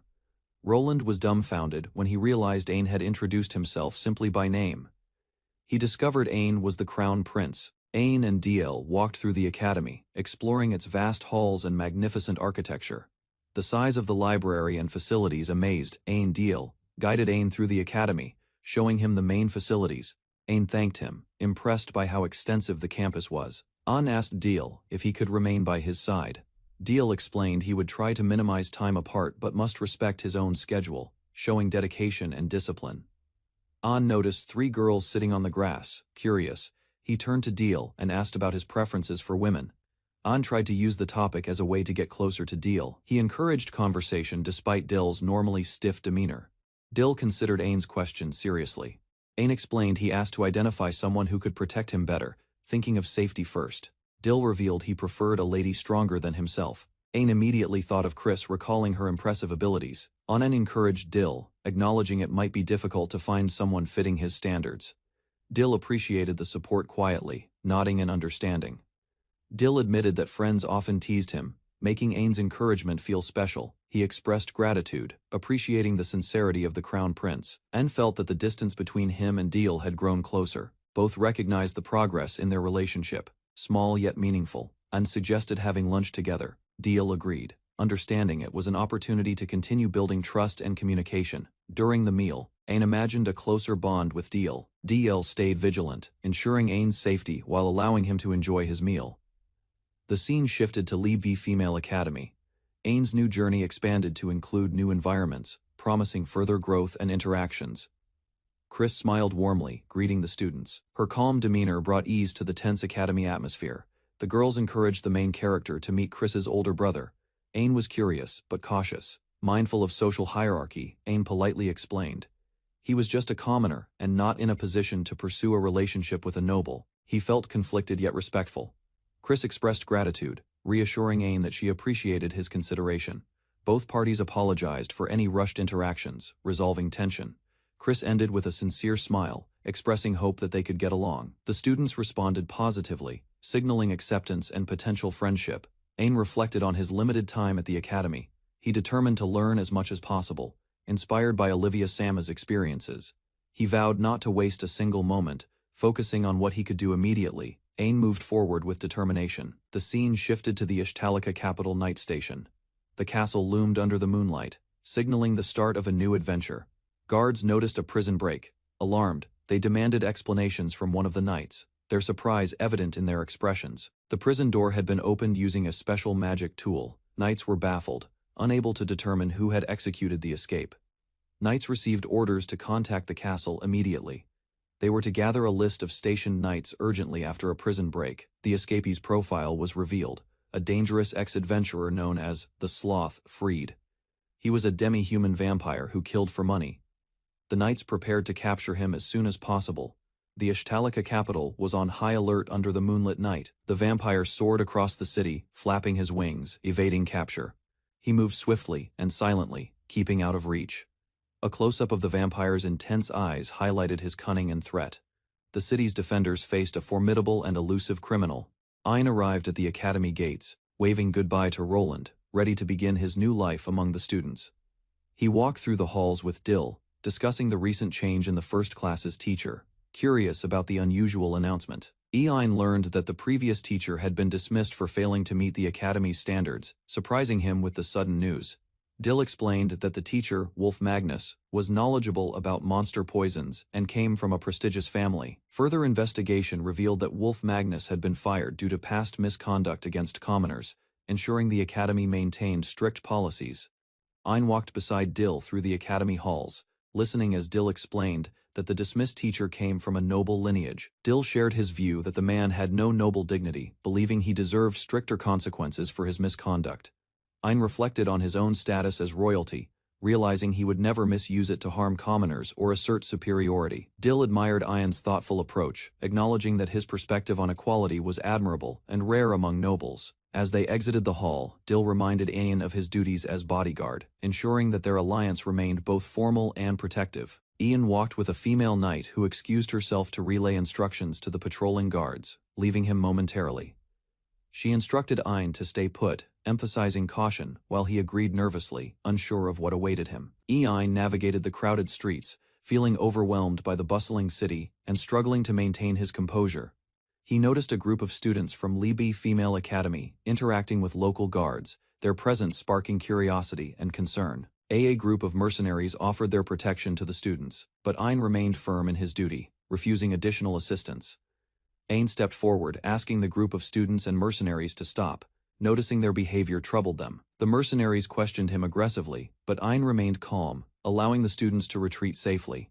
One mercenary swung at Ein, but he skillfully avoided the attack, surprising the adults with his quick reflexes. He countered with a precise strike, defending himself while explaining he only acted in response to their aggression.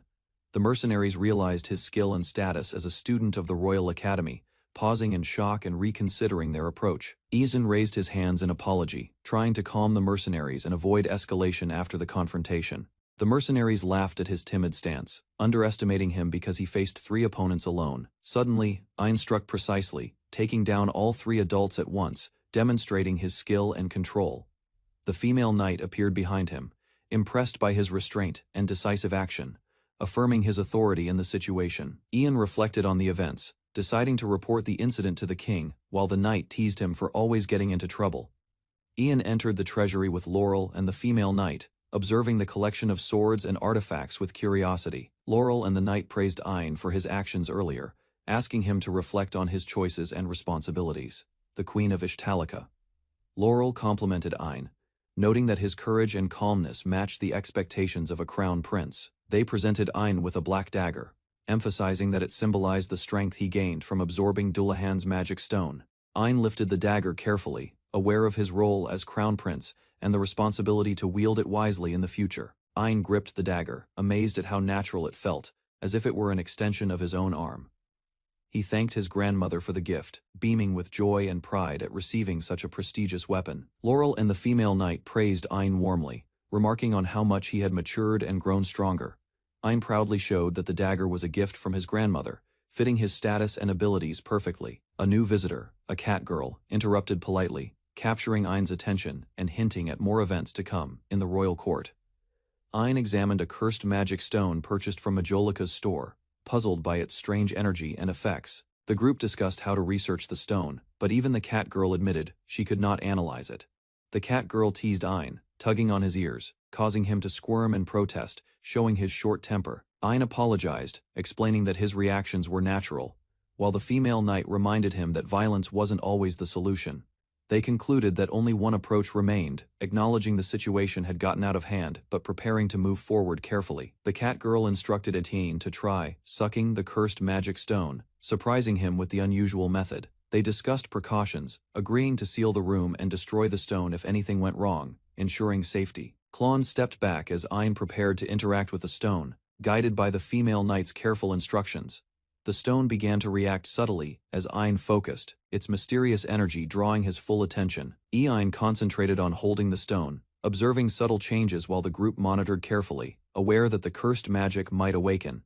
Ein held the cursed magic stone, feeling it pulse with an unknown energy as the group watched nervously. Suddenly, a dark presence emerged, calling out, "I found you." Startling everyone in the room, the cat girl and the female knight shouted for Ein to put the stone back in its box immediately. From the stone, phantom-like serpentine hands appeared, swirling around Ein, showing that the magic stone had awakened. Ein reacted in shock as 4 phantom hands reached toward him, testing his control and the strength of the stone's curse.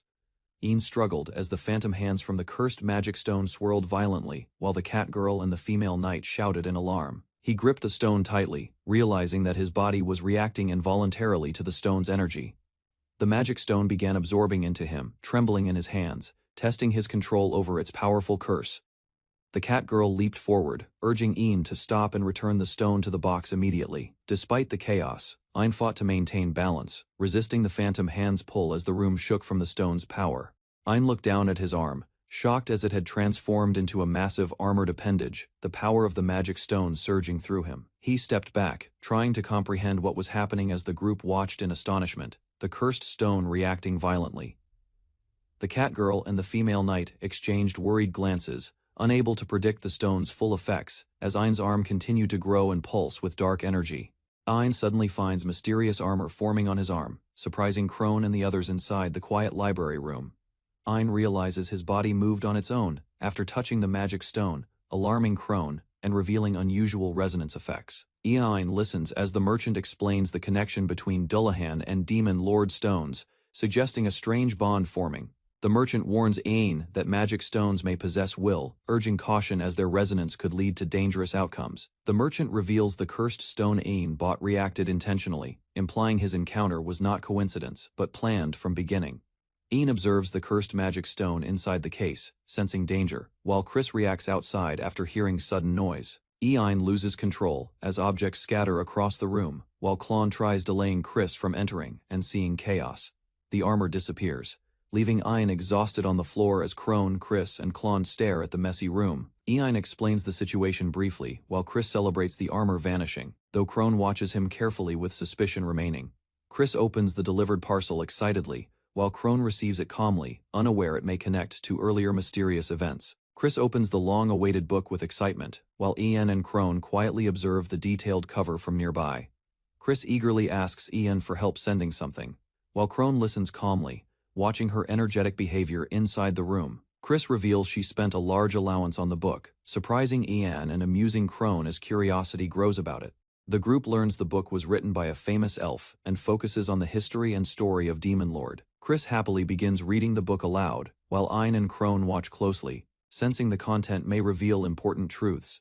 Chris struggles to read the book, while Ein and Crone realize something is wrong as she trembles holding it. They discover the book is written in ancient elf language, making it unreadable, and Ein examines the pages carefully. The group sees a portrait resembling Dullahan, surprising Ein as the figure looks similar, increasing suspicion about the book's meaning. Crone prepares to leave while reminding Chris to take care, as the situation calms and the group temporarily disperses. Crone notices the expensive book left carelessly, realizing its importance and connection to the mysterious events surrounding Ian. Crone examines the book titled Demon Lord Biography, showing interest as Ein's earlier discovery continues to draw attention. Crone reads the contents quietly, noticing a detailed illustration, while Klon watches carefully from nearby, observing her reaction. The page reveals the Elder Lich, and Crone studies the figure closely, sensing its importance within the book's history. Chris suddenly remembers her task and rushes out to deliver the package, leaving the others behind in the room. Later, a formal setting appears where a speaker addresses an audience, hinting at upcoming developments related to the book. Ein reads about an academy district competition, showing confusion as he considers what it means for students like him. Chris explains the annual event and its contests, but Ein refuses participation, surprising her despite her excitement. Ein reasons that only higher classes will compete, believing their abilities surpass his, making participation unrealistic for him. Chris leaves to research the event, while Ein decides to focus on training, convinced avoiding the competition is better. Ein heads to the training grounds and meets instructor Kaiser, preparing himself to improve, despite choosing not to compete. Ein meets instructor Kaiser, who challenges him confidently, recalling past tests and preparing to evaluate his current strength seriously. Kaiser checks Ein's readiness and armor, then begins the test, showing concern while ensuring proper preparation before battle starts. The training field activates as energy spreads, and Kaiser operates the system, summoning a powerful opponent for Ein to face. A massive summoned bison appears before Ein, overwhelming in size. As he stands firm and prepares to confront it alone, Ein recalls defeating the bison before and considers a new approach, while Kaiser warns about its shockwave attacks and risks. Ein catches his breath after throwing the bison, watching it fall while preparing himself for the next possible attack. Kaiser criticizes Ein's reckless method, striking him to correct his thinking while warning against facing danger without proper strategy. Kaiser demands a better plan, emphasizing that strength alone is insufficient and urging Ein to think more carefully in battle.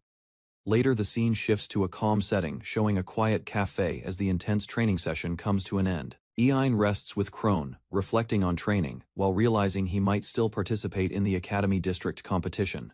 Ein sits at the cafe as discussion about the swordsman competition continues, while students nearby pass by in the Academy District. Ein notices 3 girls approaching, and Krone observes them as they carry themselves confidently toward his table. Klon quietly shows displeasure, while Ein reacts awkwardly, as the girls move closer and shift the atmosphere around them. One girl sits beside Ein, surprising him, while the others join Krone, creating a tense but calm situation at the table. The group realizes the girl is someone connected to a past encounter, linking her to the place where Ein once acted. The girls ask Klon about the Crown Prince, while Ein listens quietly as attention begins shifting toward his hidden identity. Klon describes the prince as kind and brave, while Ein reacts awkwardly knowing they are unknowingly talking about him. Klon expresses happiness about staying by the prince's side, deepening the admiration while Ein becomes increasingly embarrassed. The girls grow excited praising the prince, while Ein struggles to respond, overwhelmed by their admiration and attention. Ein asks them to stop, while Klon continues praising him openly, leaving the situation awkward as his identity remains unspoken. At the cafe, several girls gather around Klon, asking about the Crown Prince, while Ein listens quietly and observes the situation. Klon describes the prince as kind and brave, while Ein reacts awkwardly, aware they are unknowingly praising him directly. Klon expresses her happiness about staying beside the prince, showing sincere admiration as Ein becomes more embarrassed by her words. The girls grow excited and praise the prince enthusiastically, while Ein struggles to handle the attention and feels increasingly overwhelmed. Ein asks them to stop, but Klon continues speaking naturally, keeping the focus on the prince and leaving Ein in an awkward position. Ein humbly downplays his actions, while the girls realize his identity, creating surprise as attention fully shifts toward him. Ein invites Klon to return together, extending his hand, while she accepts calmly, understanding his intentions without hesitation. Klon questions Ein's actions gently, and he admits partially, showing honesty as their bond quietly deepens.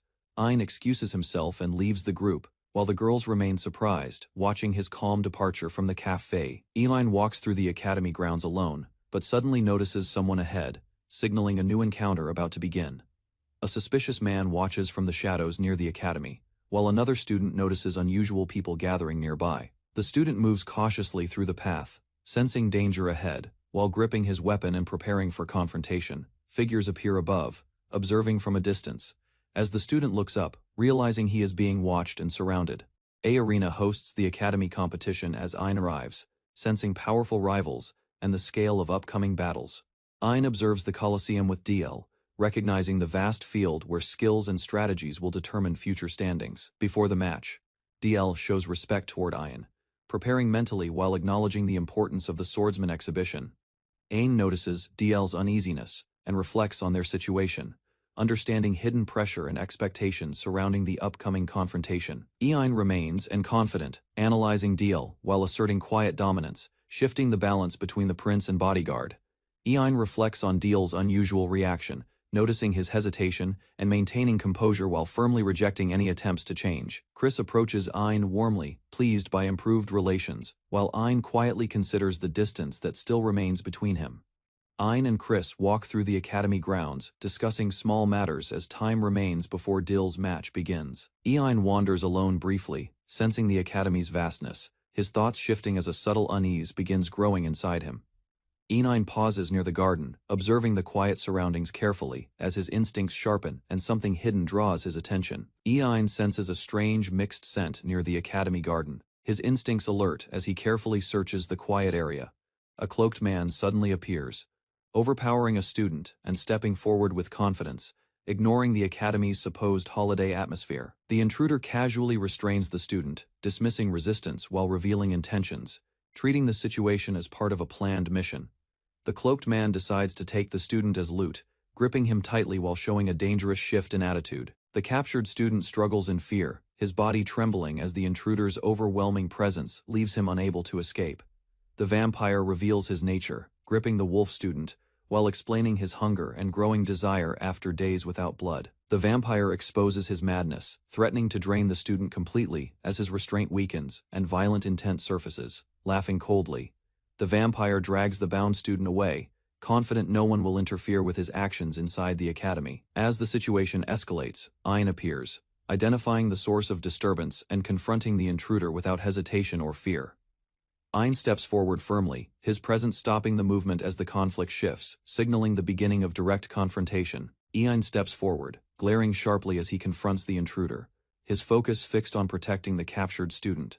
The vampire turns, surprised by Ein's presence, still gripping the wolf student while questioning how the situation changed. Ein firmly declares his stance, refusing the excuse and demanding the student's release while maintaining control of the encounter. The vampire grows irritated, dismissing others as useless, while tension rises and Ein prepares himself for decisive action. In an instant, Ein strikes, delivering a powerful blow that overwhelms the vampire, shifting control of the battle completely. Ein charges forward with full speed, blade drawn, aiming directly at the vampire while forcing him away from the captive. Ein grabs the wolf student and pulls him back safely, placing himself between the victim and the approaching threat. With his weapon ready, Ein demands answers, confronting the intruder and questioning his purpose inside the academy grounds. The vampire reveals he was hired by a noble, showing no concern while preparing to end the situation quickly. The vampire suddenly creates a smokescreen, escaping amid the explosion, leaving Ein alert as the enemy disappears from sight. Through the smoke, the vampire suddenly attacks, striking Ein with force while declaring his intent to fight seriously. Ein quickly recovers, analyzing the situation despite limited visibility, preparing himself carefully against the experienced opponent, hidden within smoke. Ein recalls warnings about exposing too much power, hesitating briefly while considering the consequences of revealing his true strength. The wolf student shouts in fear, reminding Ein of the danger, pushing him to act despite the risks involved. The vampire launches another fierce attack from above, aiming to finish Ein as the battle intensifies inside the smoke. Ein counters the attack instantly, striking the vampire with precision and disrupting his movement inside the dense smoke. Using his ability, Ein activates Phantom's Hand, delivering a powerful blow that overwhelms the vampire's defenses completely. The force of the attack spreads across the room, shattering structures as the vampire is pushed back violently. The academy hall collapses partially, debris falling as Ein stands firm at the center, maintaining control of the battlefield. Ein confronts the injured vampire again, his power now clear, while the enemy prepares to continue. Despite the heavy damage, Ein presses forward relentlessly, controlling the battlefield while preventing the vampire from acting freely, despite the collapsing surroundings. Ein swings his attack precisely, forcing the vampire back as debris falls, maintaining pressure without giving any chance to escape. The vampire attempts to counter, but Ein reacts instantly, avoiding the strike and preparing another decisive move. Ein unleashes multiple attacks at once, overwhelming the vampire completely, and trapping him within a barrage of powerful strikes. The vampire suffers heavy damage, realizing Ein's overwhelming strength as the battle turns decisively against him. Ein finishes the battle, standing over the defeated vampire as the dust settles and the danger finally disappears. Ein checks on Roland, reassuring him calmly while explaining the enemy is no longer a threat and the situation is under control. As they reflect, Ein recalls the strange scent and the intruder's words, beginning to connect the incident to a hidden scheme. Ein realizes the attack may involve a noble's grudge, his expression sharpening as the situation grows more serious.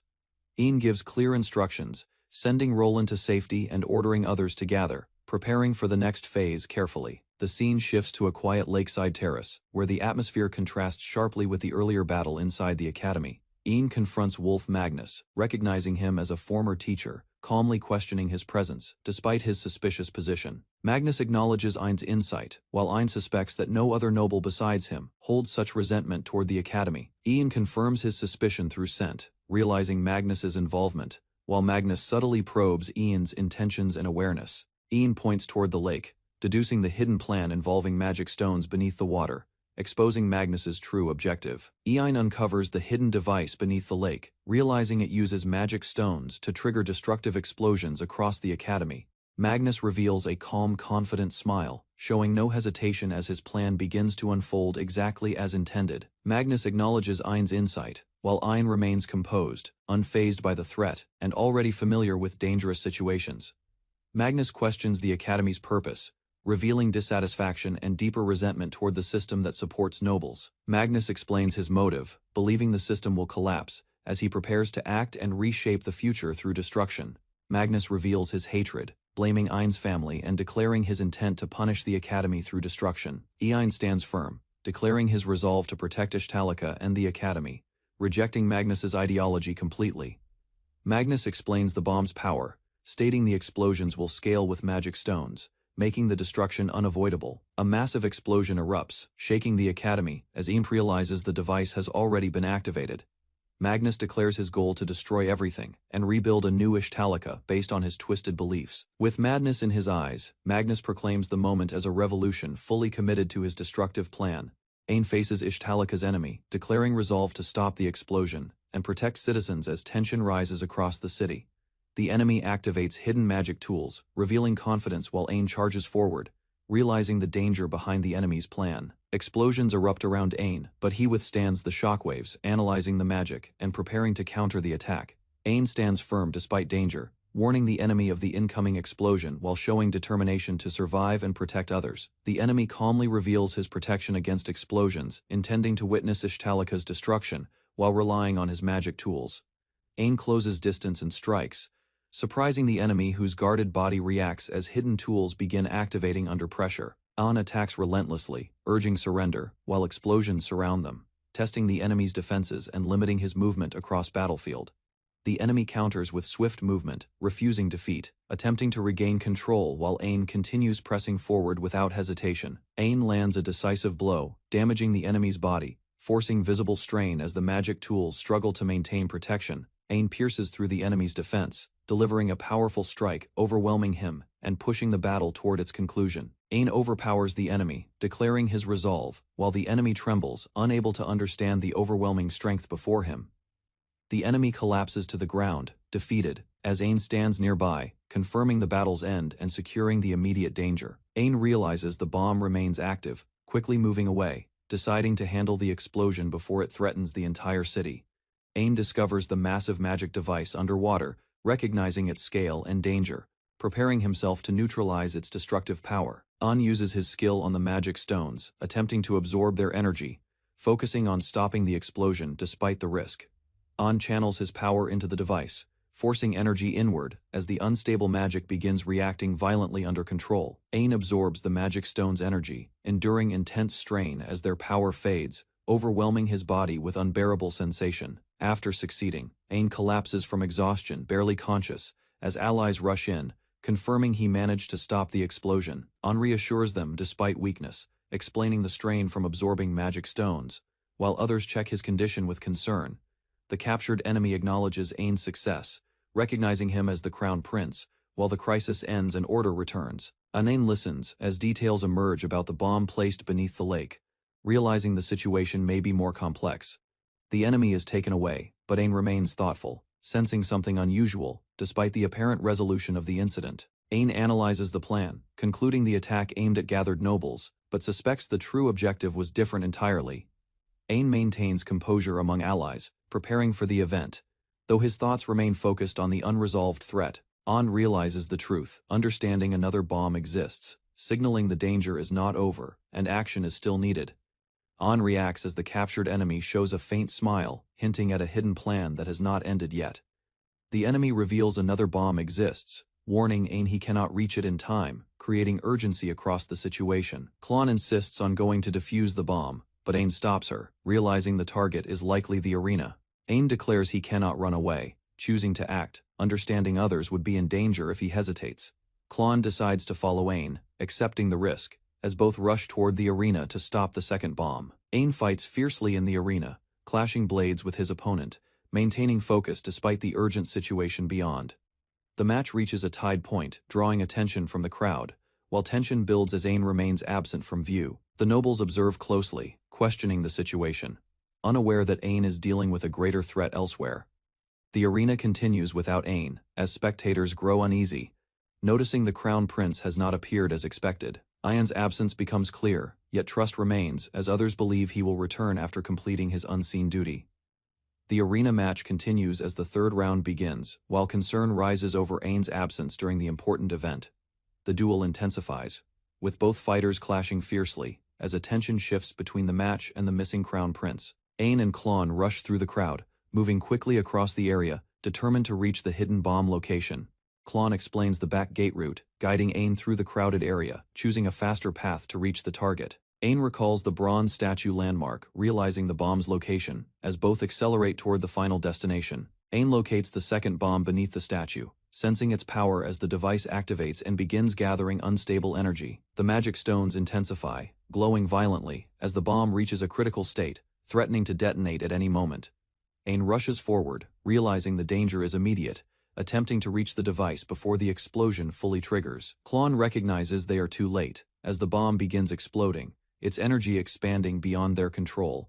Ain refuses to give up, focusing intensely, preparing to stop the explosion despite the overwhelming situation before him. Ain pushes forward against the exploding force, enduring the pressure as the violent energy spirals outward, threatening everything nearby. Ain leaps directly toward the bomb, ignoring danger, closing the distance as the unstable magic reaches its peak intensity. Ain stretches his hand toward the core, focusing completely, determined to stop the explosion before it fully erupts. The impact spreads across the area, shaking the surroundings. While the arena battle continues elsewhere without knowing the crisis, Ain regains momentum, returning to the duel, prepared to finish the fight after handling the hidden danger. Ain confronts Dill in the arena, declaring his intent to win, as both charge forward with full determination. Ain swings his blade toward Dill, closing distance quickly, while Dill prepares to respond under pressure from the sudden attack. On returns to the arena entrance with Klon, drawing attention, as spectators realize his unexpected arrival during the match. On focuses on victory, committing fully to the duel, while Dill braces himself against the incoming decisive strike. Ain's attack pushes Dill back, overwhelming his stance, as the battle reaches its final moment before the outcome is decided. Ain watches from above with Klon and others, reacting as the match concludes, tension finally releasing across the arena. The result is announced, declaring Dill as the winner, while the crowd erupts, celebrating the intense battle's conclusion. Dill stands in the arena, acknowledged by nobles, while Ain observes quietly, having fulfilled his role behind the scenes. After the match, Dill approaches Ain, showing concern, while Ain responds calmly, hiding the burden of his actions. Far away, the sea moves quietly, hinting that the events have ended, but consequences of the conflict still linger. Ain arrives at the coastal castle town, observing the wide sea and surroundings while entering through the main gate. After receiving permission, Ain shops with Crone and companions, choosing clothes as part of a reward from past achievements. The group walks along the terrace road, overlooking the ocean, calmly exploring the town together under clear weather conditions. Ain reflects on spending responsibly as crown prince, realizing the high cost of purchases while enduring the cold sea wind. Noticing the cold, Crone suggests practical clothing, and Ain considers preparing better to handle the harsh seaside climate conditions. Ain and Crone observe the Crescent Harbor, noticing dangerous reefs spread across the open sea near the coastline. Crone explains the land was reshaped after a past disaster, leaving the coastline altered by a powerful unknown force. She reveals a single monster caused the destruction, overwhelming fleets and possessing power strong enough to control the sea. The terrifying sea dragon emerges in Ain's imagination, representing the overwhelming threat that once devastated the entire region. Ain and Crone react in silence, realizing the scale of danger, their expressions tense as they process the truth. Crone explains the sea dragon has destroyed many ships and taken countless lives, showing the scale of its power. She states the sea dragon ranks just below the demon lord, marking it as one of history's most dangerous beings. Crone adds the monster appears every century, and Ain considers whether it might already have awakened again. Recently, the group looks toward the town, understanding the threat could return soon, causing tension as they think about future danger. Crone reassures Ain calmly, promising protection while explaining that research and defenses against the sea dragon continue improving steadily. Ain clarifies the story's importance while walking with Crone, as she recalls promising to share it during their outing. Crone becomes excited and suggests visiting a store, shifting the mood away from the heavy topic of the sea dragon. The group agrees and quickly heads toward the town, with Crone mentioning Chris also has something she wants to find. They arrive at a shop filled with various goods, where Ain observes items like accessories and shoes displayed neatly. Inside, They explore different floors, appreciating the shop's atmosphere, while splitting up to browse and continue their visit. An speaks with the elderly shopkeeper, hesitating briefly before deciding on his next action while preparing to leave. An reveals he has something specific in mind, showing a thoughtful expression as he considers his intention carefully. Night falls over the castle as preparations begin, marking the transition from the town visit to an important evening event. A grand banquet takes place inside the palace, where nobles gather and celebrate under bright lights and formal arrangements. Ain attends the event with others, observing the cheerful mood while his grandfather enjoys the occasion and speaks proudly. Ain receives birthday gifts from Olivia and a young girl, marking his 8th birthday celebration with warmth and appreciation. Ain presents his own gifts proudly, offering thoughtful items while showing gratitude during the formal gathering at the banquet. Ain notices Chris is missing from the party, while Olivia and the others remain nearby, maintaining a calm atmosphere.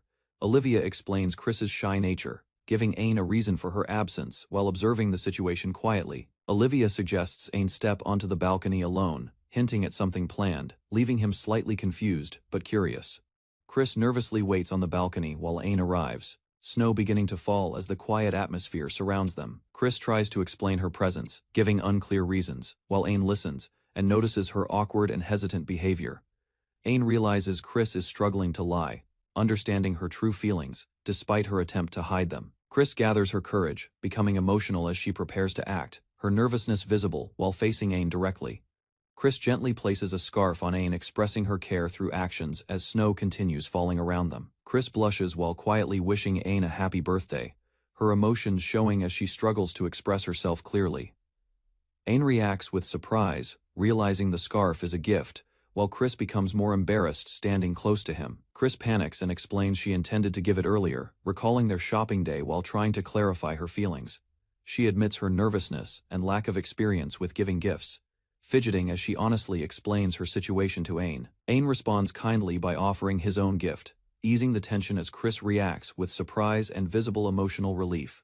Chris receives a necklace from Ain, surprised and touched as she carefully holds the gift, realizing its meaning. Ain explains the gift is his way of showing gratitude, acknowledging Chris's constant support and care toward him.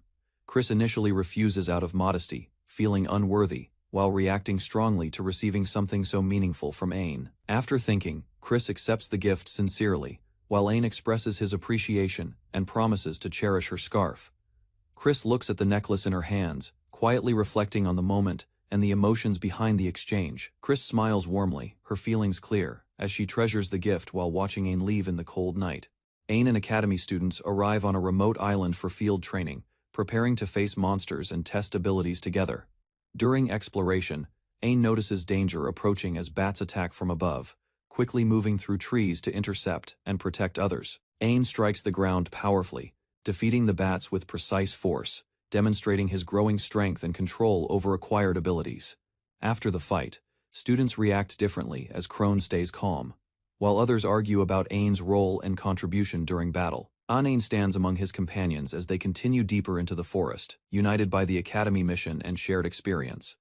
The instructor announces strict rules, forbidding students from bringing supplies, requiring them to survive using only their skills during the trip. An reads the document carefully, realizing the challenge demands teamwork, while the instructor allows students to freely form groups of 4. Bats, Roland, and Leonardo approach Ain, inviting him to join their team, forming a balanced group with shared trust and purpose. The group begins their journey confidently, walking through the forest while discussing rankings, believing their combined strength will overcome most challenges ahead. Dill Glacier appears as their escort, warning Ain's group to stay alert, reminding them hidden dangers exist beyond the visible monsters. 1 month earlier, Ain attends the academy as preparations begin for a yearly field trip involving all first and second classes. An instructor explains the event formally, presenting documents and outlining rules, while emphasizing structure, expectations, and the official importance of participation. Students react with excitement, while Ain listens calmly, understanding the trip differs from usual events and requires awareness of hidden risks. The instructor reveals the objective, requiring groups to cross an island within 3 days, forming teams and following assigned routes carefully. Ain and classmates realize the danger when told monsters inhabit the island, shifting the mood from excitement to cautious determination. The instructor announces strict rules, forbidding students from bringing supplies, requiring them to survive using only their skills during the trip. Owen reads the document carefully, realizing the challenge demands teamwork, while the instructor allows students to freely form groups of 4. Bats, Roland, and Leonardo approach Owen, inviting him to join their team, forming a balanced group with shared trust and purpose. The group begins their journey confidently, walking through the forest while discussing rankings, believing their combined strength will overcome most challenges ahead. Dill Glacier appears as their escort, warning Owen's group to stay alert, reminding them hidden dangers exist beyond the visible monsters. As night approaches, Dill Glacier calmly organizes the group, assigning tasks while Owen and others prepare to establish their first camp. Dill uses precise magic, focusing his breathing and control to activate a tool, demonstrating refined skill and efficient resource management. A barrier forms around the camp, enclosing Owen's group in a protective circle, securing them from potential threats within the forest. The group gathers food and checks supplies, realizing water is scarce, while Owen evaluates their situation and considers possible solutions carefully. When Roland suggests purification, Dill reminds him of the rules, reinforcing discipline as Owen's group adjusts to survive within strict limitations. Roland confidently prepares to solve the water issue, smiling as he decides to act immediately despite the group's uncertainty. Roland demonstrates his method, using monster stones and adjusting their properties to create a simple purification effect for the muddy water. The water becomes clear instantly, surprising Owen and others as Roland explains the changes he made to improve its quality. Owen observes carefully, questioning the ease of using such tools, while Dill reacts with concern about breaking the Academy's strict rules. The group reorganizes roles, with Owen and Bats taking the front line, while Leonardo and Roland remain in support positions. Owen observes his team interacting comfortably, realizing their cooperation and balance may lead them to succeed during the difficult field trip. Roland discovers unusual fruits in the forest, warning the group about their poisonous appearance, while sharing what he found nearby. Dill explains that similar fruits exist, advising caution, while Owen listens and considers how to safely determine whether they are usable. Owen decides to rely on his unique ability, carefully examining the fruit using his poison-related skill to avoid danger. Using his power, Owen neutralizes the poison, confirming the fruit is safe and demonstrating his usefulness to the group. Owen confirms the fruits are safe, explaining his method, while the group watches in surprise at his precise judgment. The group celebrates their discovery, recognizing Owen's contribution, as teamwork strengthens and confidence grows among the members. As night deepens, the group prepares their meal, organizing tasks efficiently while maintaining awareness of their surroundings and possible threats. They cook the captured prey over a fire, ensuring proper preparation as they rely only on gathered resources from the island. The group gathers to eat together, sharing the results of their effort, while Owen observes quietly as their bond improves. Owen and his team gather around the cooked meal, sharing food together as their cooperation begins to strengthen during the trip.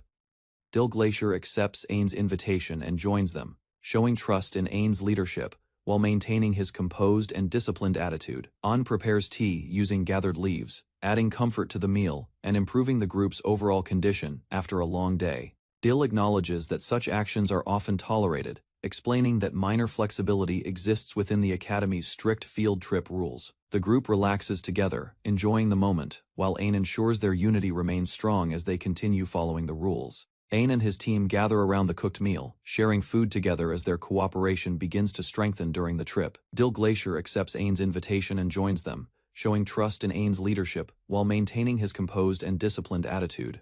Owen prepares tea using gathered leaves, adding comfort to the meal and improving the group's overall condition after a long day. Dill acknowledges that such actions are often tolerated, explaining that minor flexibility exists within the Academy's strict field trip rules. The group relaxes together, enjoying the moment, while Owen ensures their unity remains strong as they continue following the rules. The group reacts in shock as news about Leonardo's sudden betrothal spreads, catching Owen and the others completely off guard. Leonardo becomes the center of attention as the group presses him, while he struggles to respond to the unexpected situation. Despite the confusion, the group continues eating together, maintaining their bond as the atmosphere gradually returns to normal. The night passes quietly over the island, with the campfire fading as the group rests after their first day. At dawn, Owen and his team prepare to depart, determined to continue their journey and complete the second day's objective. Owen and his group move through the forest as thick fog spreads, forcing them to stay close and remain cautious. The fog grows denser, limiting visibility, while the group struggles to see clearly and begins to feel the difficulty of movement. Roland becomes tired while walking, and the group discusses possible solutions, but they lack the resources to clear the fog. Roland suddenly slips on uneven ground and falls down a slope, causing panic as Ain quickly reacts to the danger. Ain manages to help Roland, and the group regathers, realizing the fog is more dangerous than they expected. Ain notices DL is missing, as the fog thickens, leaving him isolated while the group begins to sense something is wrong. The group calls out for DL, spreading out slightly, despite the danger. As tension rises and uncertainty grows among them, Ain prepares to move forward, sensing urgency, while Roland tries to stop him, realizing they may already be too late. Strange sounds echo through the fog, and Ain orders everyone to stay close, as an unknown presence surrounds their position. A powerful monster appears, identified as a crow butterfly, far stronger than expected for the island's conditions. Ain and his team ready themselves for battle, understanding their situation has changed into a dangerous and unexpected fight. Ain and his classmates faced a swarm of giant butterflies descending over the island, their wings beating violently above them. The group realized the monsters were individually weak, but their overwhelming numbers made them dangerous as they advanced together rapidly. Ain stayed calm and prepared himself, deciding to rely on his illusion ability while assessing the situation with focused determination. As the swarm attacked, Ain struck swiftly while his allies warned about paralysis, struggling to avoid the creature's dangerous tails. An led the group forward, ordering a retreat while protecting both front and rear, ensuring everyone escaped before being surrounded. An and his group arrived at a large cave within the forest, carefully observing the surroundings after escaping danger. The group rested briefly, exhausted from battle, while Ain reflected on his actions and apologized for losing control earlier. They discussed the strange presence of a magic beast on the island, trusting Deal's strength while remaining cautious about threats. Antine listened, as new information revealed Princess Christiana's secret movement, making the situation more complicated and raising concern among them. The group studied a map, confirming their location and deciding to proceed through the fog where the crow butterflies were likely nearby. Ain decided the group would rest first, then continue progressing across the island carefully within the remaining 2 days. As they moved along the rocky path, the group suddenly heard screeches, noticing crow butterflies approaching once again from ahead. Exhausted from constant fighting, the group agreed to rest, with several members already reaching their physical limits after long battles. Ain suggested checking a nearby cave for safety, but concern arose about possible dangers hidden within its dark entrance. Inside the cave, they discovered strange melted purple remains. Realizing magma presence and understanding the area could become dangerous quickly. Ain explained that the miasma was harmless to monsters but dangerous to humans, making the cave area risky. The group discussed their knowledge of beasts, with Roland explaining his experience, while others understood his background and training. As night fell, they set up camp, resting near a fire, while some slept, recovering strength after the exhausting day. Ain reflected quietly, sensing something unusual, doubting that DL would lose control easily, despite the dangerous situation surrounding them. While resting, Ain considered warnings about the crow butterflies, realizing something felt wrong and suspecting hidden dangers still remained nearby. An calmed his thoughts, realizing the true problem was not the island itself but the dangerous situation surrounding them. While others rested, Ain sensed something unusual and remained alert, quietly observing the surroundings instead of relaxing completely. Anan approached Roland during the night, asking for cooperation, while confirming their readiness and ensuring the group stayed prepared. The group tested Roland's magic tool, confirming it could store large amounts of water, which could help them survive longer. An questioned whether the tool could also store miasma, considering a new strategy to handle the dangerous environment ahead. Ain borrowed Roland's magic tool, preparing carefully while allowing his companion to rest and regain strength for upcoming challenges.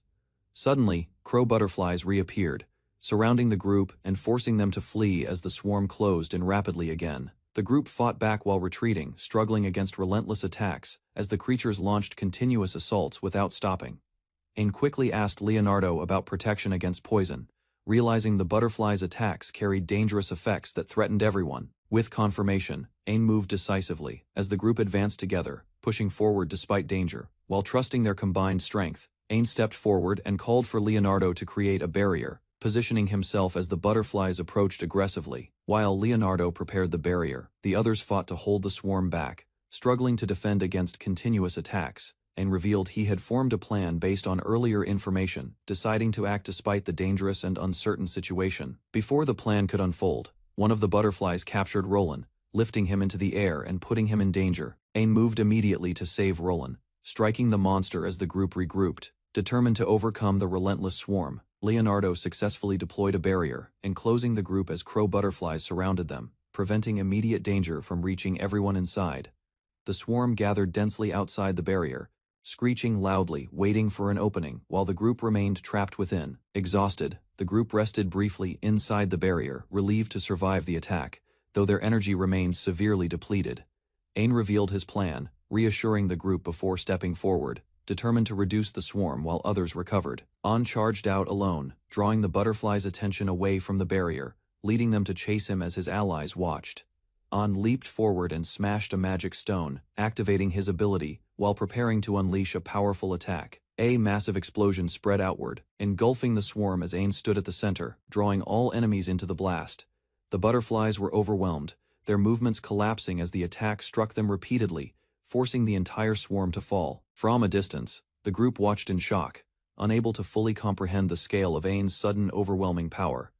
After the battle, Owen returned unharmed, calmly explaining his resistance to miasma, reassuring everyone as the danger finally subsided. The group expressed relief after the battle, scolding Owen for his reckless actions while showing concern for his safety. Owen urged everyone to continue moving, believing the mission was not over and that they should reach their destination quickly. They finally arrived at the target peninsula, surprised by the quiet surroundings. Sensing something unusual about the area, Dill appeared before them, acknowledging their efforts and praising Owen's strategy while confirming the group's successful teamwork. Christiana and Dill revealed the hidden purpose behind the mission, explaining that it was meant to test and develop Owen's growth.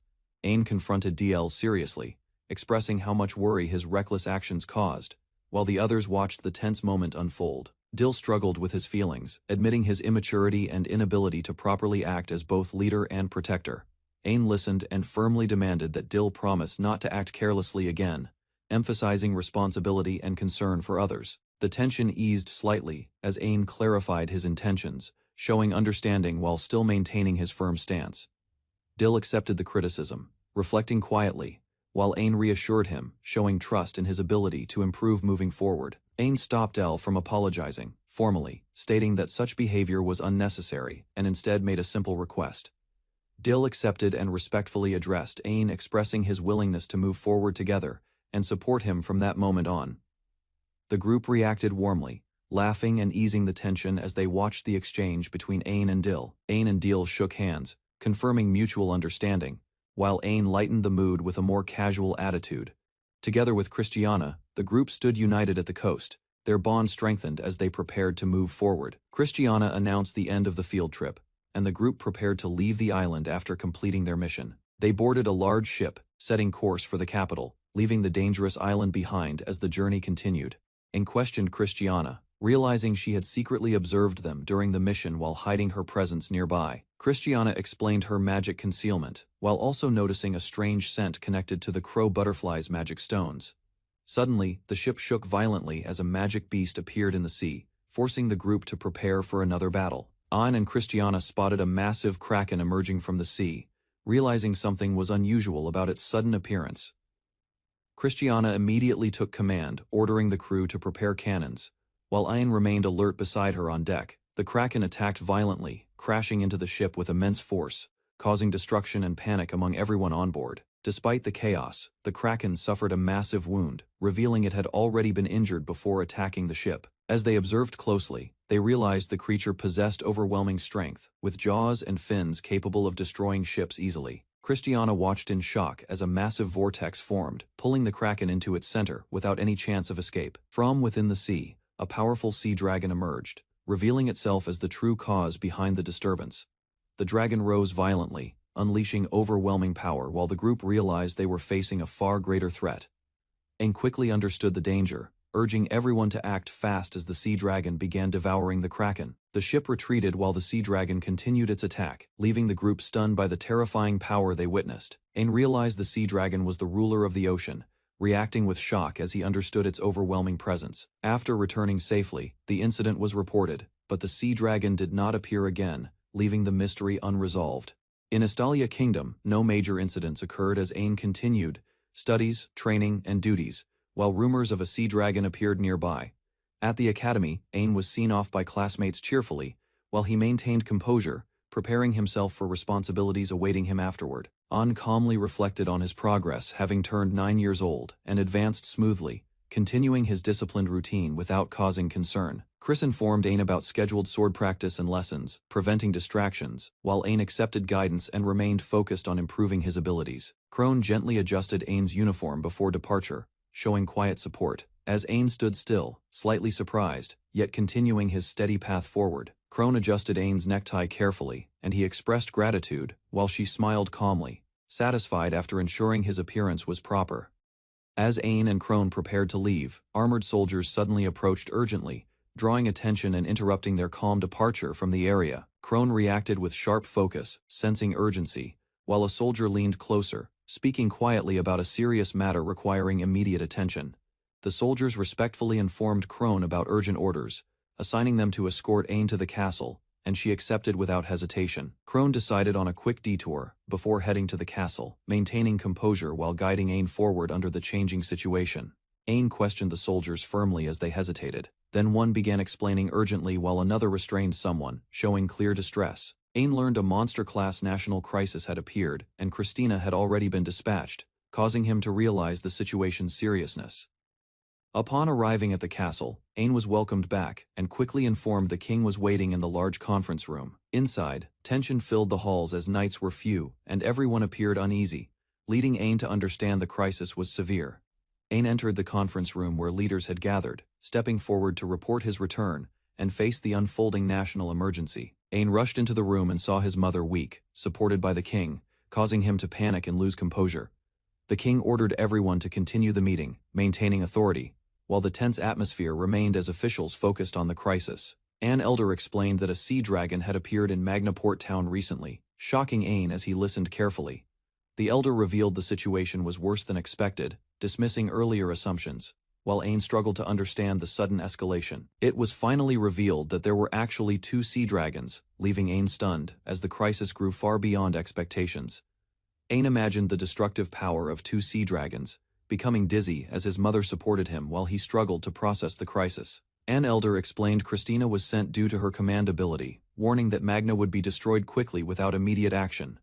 Ain raised his voice, insisting the castle's full military strength should be used, unable to accept sending Christina alone into danger. The elder revealed most forces were already deployed, including naval power, leaving the castle with limited defense, despite the growing threat. A knight stated they had no choice but to trust Christina, as remaining forces were needed to protect the capital. Ain struggled internally, recalling the terror of the sea dragon, while understanding his grandfather's words were correct about the danger. Overwhelmed by fear, Ain admitted his weakness, feeling the urge to run away as the pressure of the situation weighed heavily. Ain reflected on his experiences and the people supporting him, gradually regaining resolve as their presence strengthened his determination.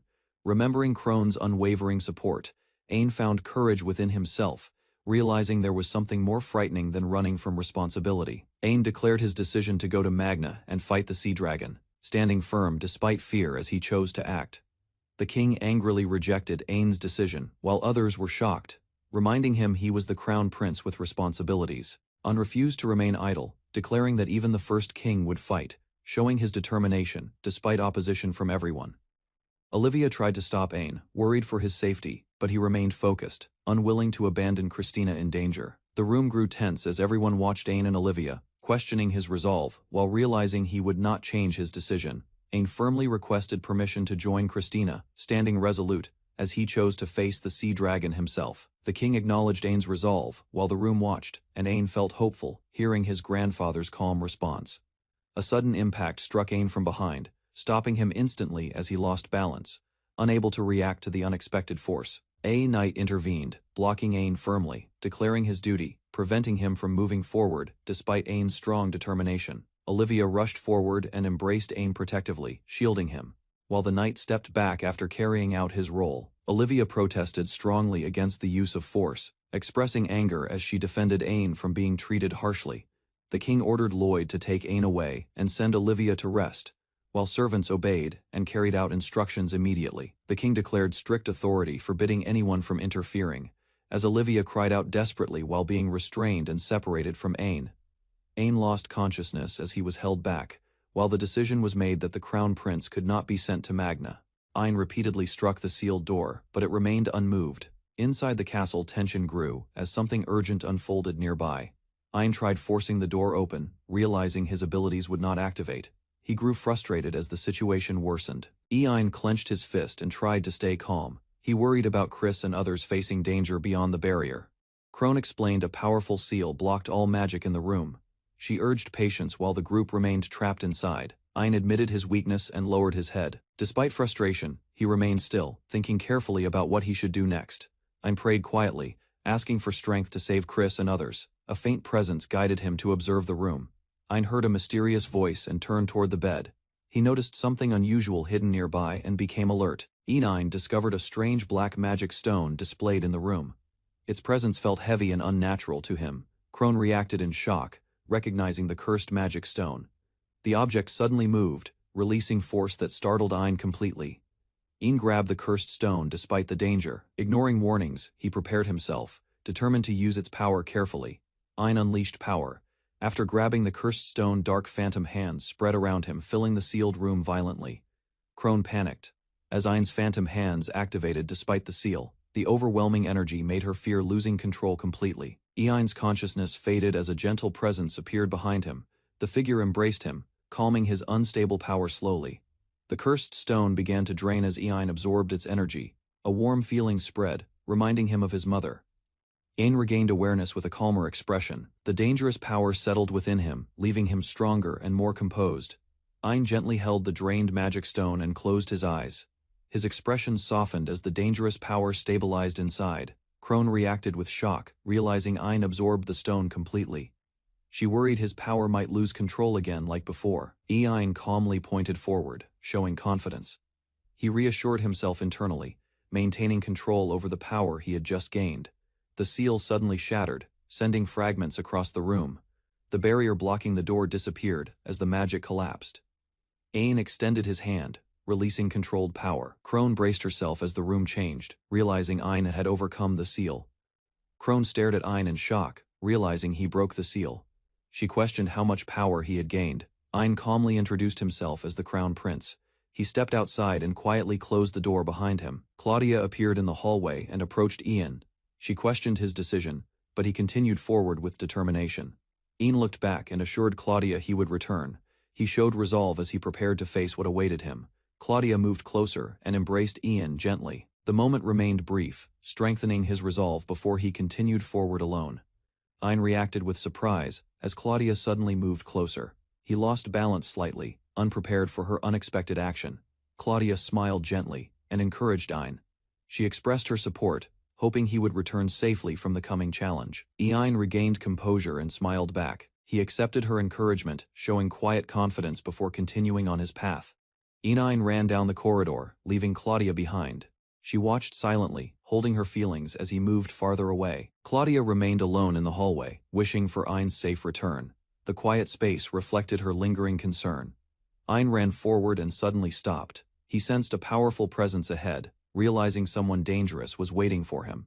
Lloyd appeared with armed soldiers behind him. His sharp gaze focused on Ein, immediately recognizing his arrival. Lloyd spoke calmly while observing Ein. The soldiers watched closely as tension built between the two sides. The surroundings began to crack under pressure. Lloyd stepped forward as the structure reacted to the overwhelming force between them. Ein declared his intent to move forward. Lloyd opposed him, standing firm as both prepared for an inevitable confrontation.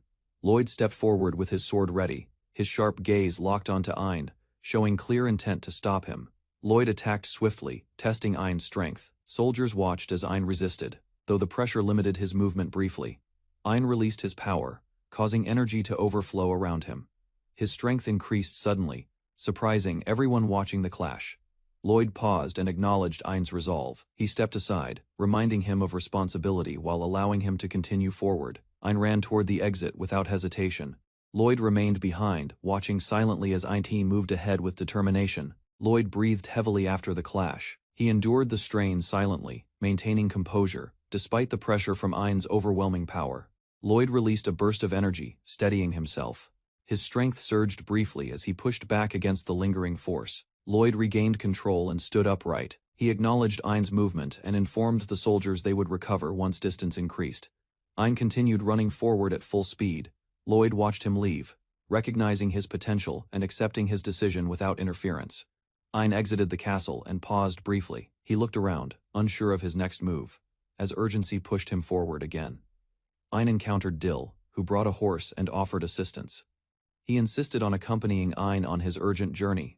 Ein hesitated, unsure about involving Dill.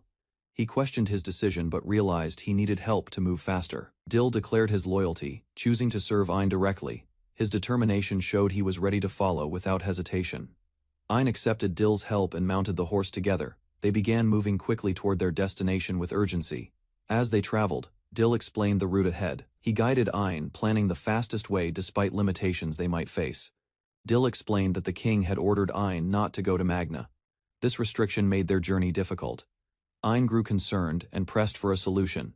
Dill hinted there was another method, warning that time was running out. Dill revealed a special authority reserved for the royal family. As crown prince, Ein could override the king's current order. Dill explained that using such authority carried consequences. The decision would later be questioned within the royal court. Ein hesitated, understanding the risks involved. He realized that acting now could bring serious consequences depending on the outcome. Dill warned Ein that using royal authority could lead to exile. Ein imagined the consequences but continued considering the decision. Ein resolved himself and chose to act. He decided to use his authority to move the water train without hesitation. Dill reacted with concern, but Ein remained firm. He thanked Dill and showed confidence in the path he had chosen. The water train activated and began moving toward Magna. Ein hurried forward, committing fully to his decision, despite the risks. The entire nation's forces mobilized as a colossal threat emerged from the ocean, dark scales rising against the fleet. A massive sea dragon crashed through ships, its forehead glowing with a hidden magic stone, while chaos spread across the waters. Christina stood resolute with her knights behind her, ready to exploit the dragon's weakness and turn the battle in their favor. She assessed the damage, realizing half of their strength had already been lost, but her determination never wavered. Christina ordered a renewed assault, focusing on the dragon's magic stone, knowing eliminating it could secure their victory. The sea dragon surged forward, slicing through waves with terrifying speed, its eyes focused on the approaching fleet. Christina commanded the cannons to fire, the ships unleashing a barrage aimed directly at the dragon's exposed head. The projectiles struck the dragon's magical stone, sending shards scattering as the creature roared in pain. The dragon staggered, thrashing violently, water and blood splashing across the battlefield, while the fleet pressed their advantage. Finally, the dragon let out a final, deafening roar as it collapsed. Its magical stone shattered, signaling the end of the threat. Christina ordered her knights to stay alert, celebrating the first success while maintaining readiness against any counterattack. The remaining sea dragon thrashed violently, but concentrated fire from the fleet hit its magic stone directly. Massive waves erupted as the wounded dragon roared, tossing smaller ships and spreading chaos across the waters. The fleet maneuvered carefully through the turbulent waves, keeping formation while the dragon tried to escape the onslaught. Finally, the colossal creature collapsed, its magical stone shattered, leaving the sea calm and the surviving forces victorious. Even after its magic stone was broken, the sea dragon unleashed a final devastating attack, throwing soldiers into the water. Christina realized another dragon appeared, its presence sending shock through the fleet and forcing her to stay alert. The new sea dragon roared fiercely, towering above the deck, threatening to crush the remaining forces. Christina braced behind her shield, summoning courage and commanding her knights to engage the relentless creature. A thick fog rose around the battlefield, obscuring vision as the enormous sea dragon disappeared into the mist, leaving uncertainty behind. Christina noticed fog surrounding the sea dragon, reducing visibility and making it impossible to track the creature's movements. Suddenly, Ain appeared on the deck, his presence surprising Christina and the remaining soldiers. Ain explained the fog was caused by his skill. Thick fog designed to impair the dragon's sight and protect the fleet. He declared his authority as Ain von Ishtalika, invoking the power of the royal family to lead the battle. An commanded the forces, rallying everyone to support him as he prepared to fight the sea dragon directly. An reminded Christina to follow the crown prince's orders, asserting authority as the royal heir on the battlefield. Christina recognized Ain's resolve, noticing the same determined look in his eyes as he commanded the fleet. Ain delegated control of the ships to his allies, preparing himself for direct confrontation with the approaching sea dragon. The dragon surged forward, roaring fiercely, while Ain stepped forward to challenge it, ready to take on the main threat. With unshakable courage, Ain positioned himself as the dragon's opponent, signaling the decisive showdown between man and monster, and faced the sea dragon directly, tentacles lashing across the deck, showing no hesitation against the overwhelming threat. The dragon attacked violently, snapping its tentacles, while soldiers struggled to maintain their positions on the shaking ship. Ain stood firm, countering the dragon's assault with precise skill and unwavering determination, holding his ground despite danger. Christina and the fleet watched in awe as Ain's training and experience allowed him to stop the dragon's attacks. An leapt forward, dodging and striking with agility, continuing the intense battle while the sea dragon roared in frustration. The sea dragon roared violently, its massive body thrashing across the deck as An struggled to maintain his footing. Ain analyzed the dragon's movements carefully, slowing his motion to predict its attacks while keeping his focus sharp. He prepared his skill, Straw of Darkness, aiming to absorb the dragon's magic stone and neutralize its power. The attack struck the dragon's forehead, causing it to roar in pain as its magical energy began to drain. Christina watched in shock and awe as Ain's maneuver created a whirling force, disrupting the sea dragon's strength dramatically. Ain struggled as he tried to fully extract the magic stone, realizing the King of the Sea's power was overwhelming. Determined, he pushed himself further, attempting to complete the skill even underwater, turning it into a battle of endurance. The dragon thrashed violently, but Ain maintained focus, gripping tightly and applying all his strength to the task. He reached the limit of his oxygen and magical stamina, feeling the strain of water pressure and phantom hands. Despite exhaustion, Ain kept going, knowing the dragon's highest-level magic stone lay just ahead, refusing to give up as his power waned.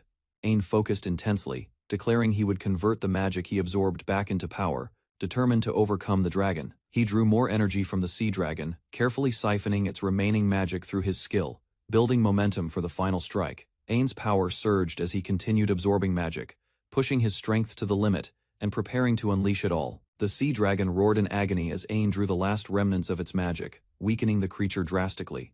With a final push, Ain channeled the accumulated energy into an overwhelming attack, striking decisively while the dragon struggled to resist. An realized he needed just a little more effort, pushing himself to maintain focus and continue the struggle against the dragon. The fleet and allies watched after the battle, relief and smiles, showing that the dragon's threat was nearly over. An prepared for the decisive strike, positioning himself over the dragon's head with his weapon, ready to end the fight. He drove his weapon down, striking the dragon with immense force, aiming at the remaining magic stone. The final blow shattered the dragon's magical stone, the creature roaring one last time before its defeat was complete. The sea dragon roared one last time as its massive form fell, signaling the end of the terrifying threat to the fleet. Christina and the remaining soldiers looked around in disbelief, amazed at the destruction and the dragon's collapse. The chaos subsided, and the surrounding town and ships were safe, the danger finally neutralized after a brutal battle. Ain and Christina embraced, relief and gratitude showing on their faces, the battle won and the fleet saved by their courage and skill. Ain arrived at the room with Klon and Christina, preparing for his departure on the royal ship. On board, Ain reflected on his recent battle, feeling stronger after absorbing the sea dragon's magic stone. Christina and Klon watched in shock as Ain's newfound energy seemed almost too powerful to control. Ain reassured them calmly, noting the effects were temporary and that they would recover soon.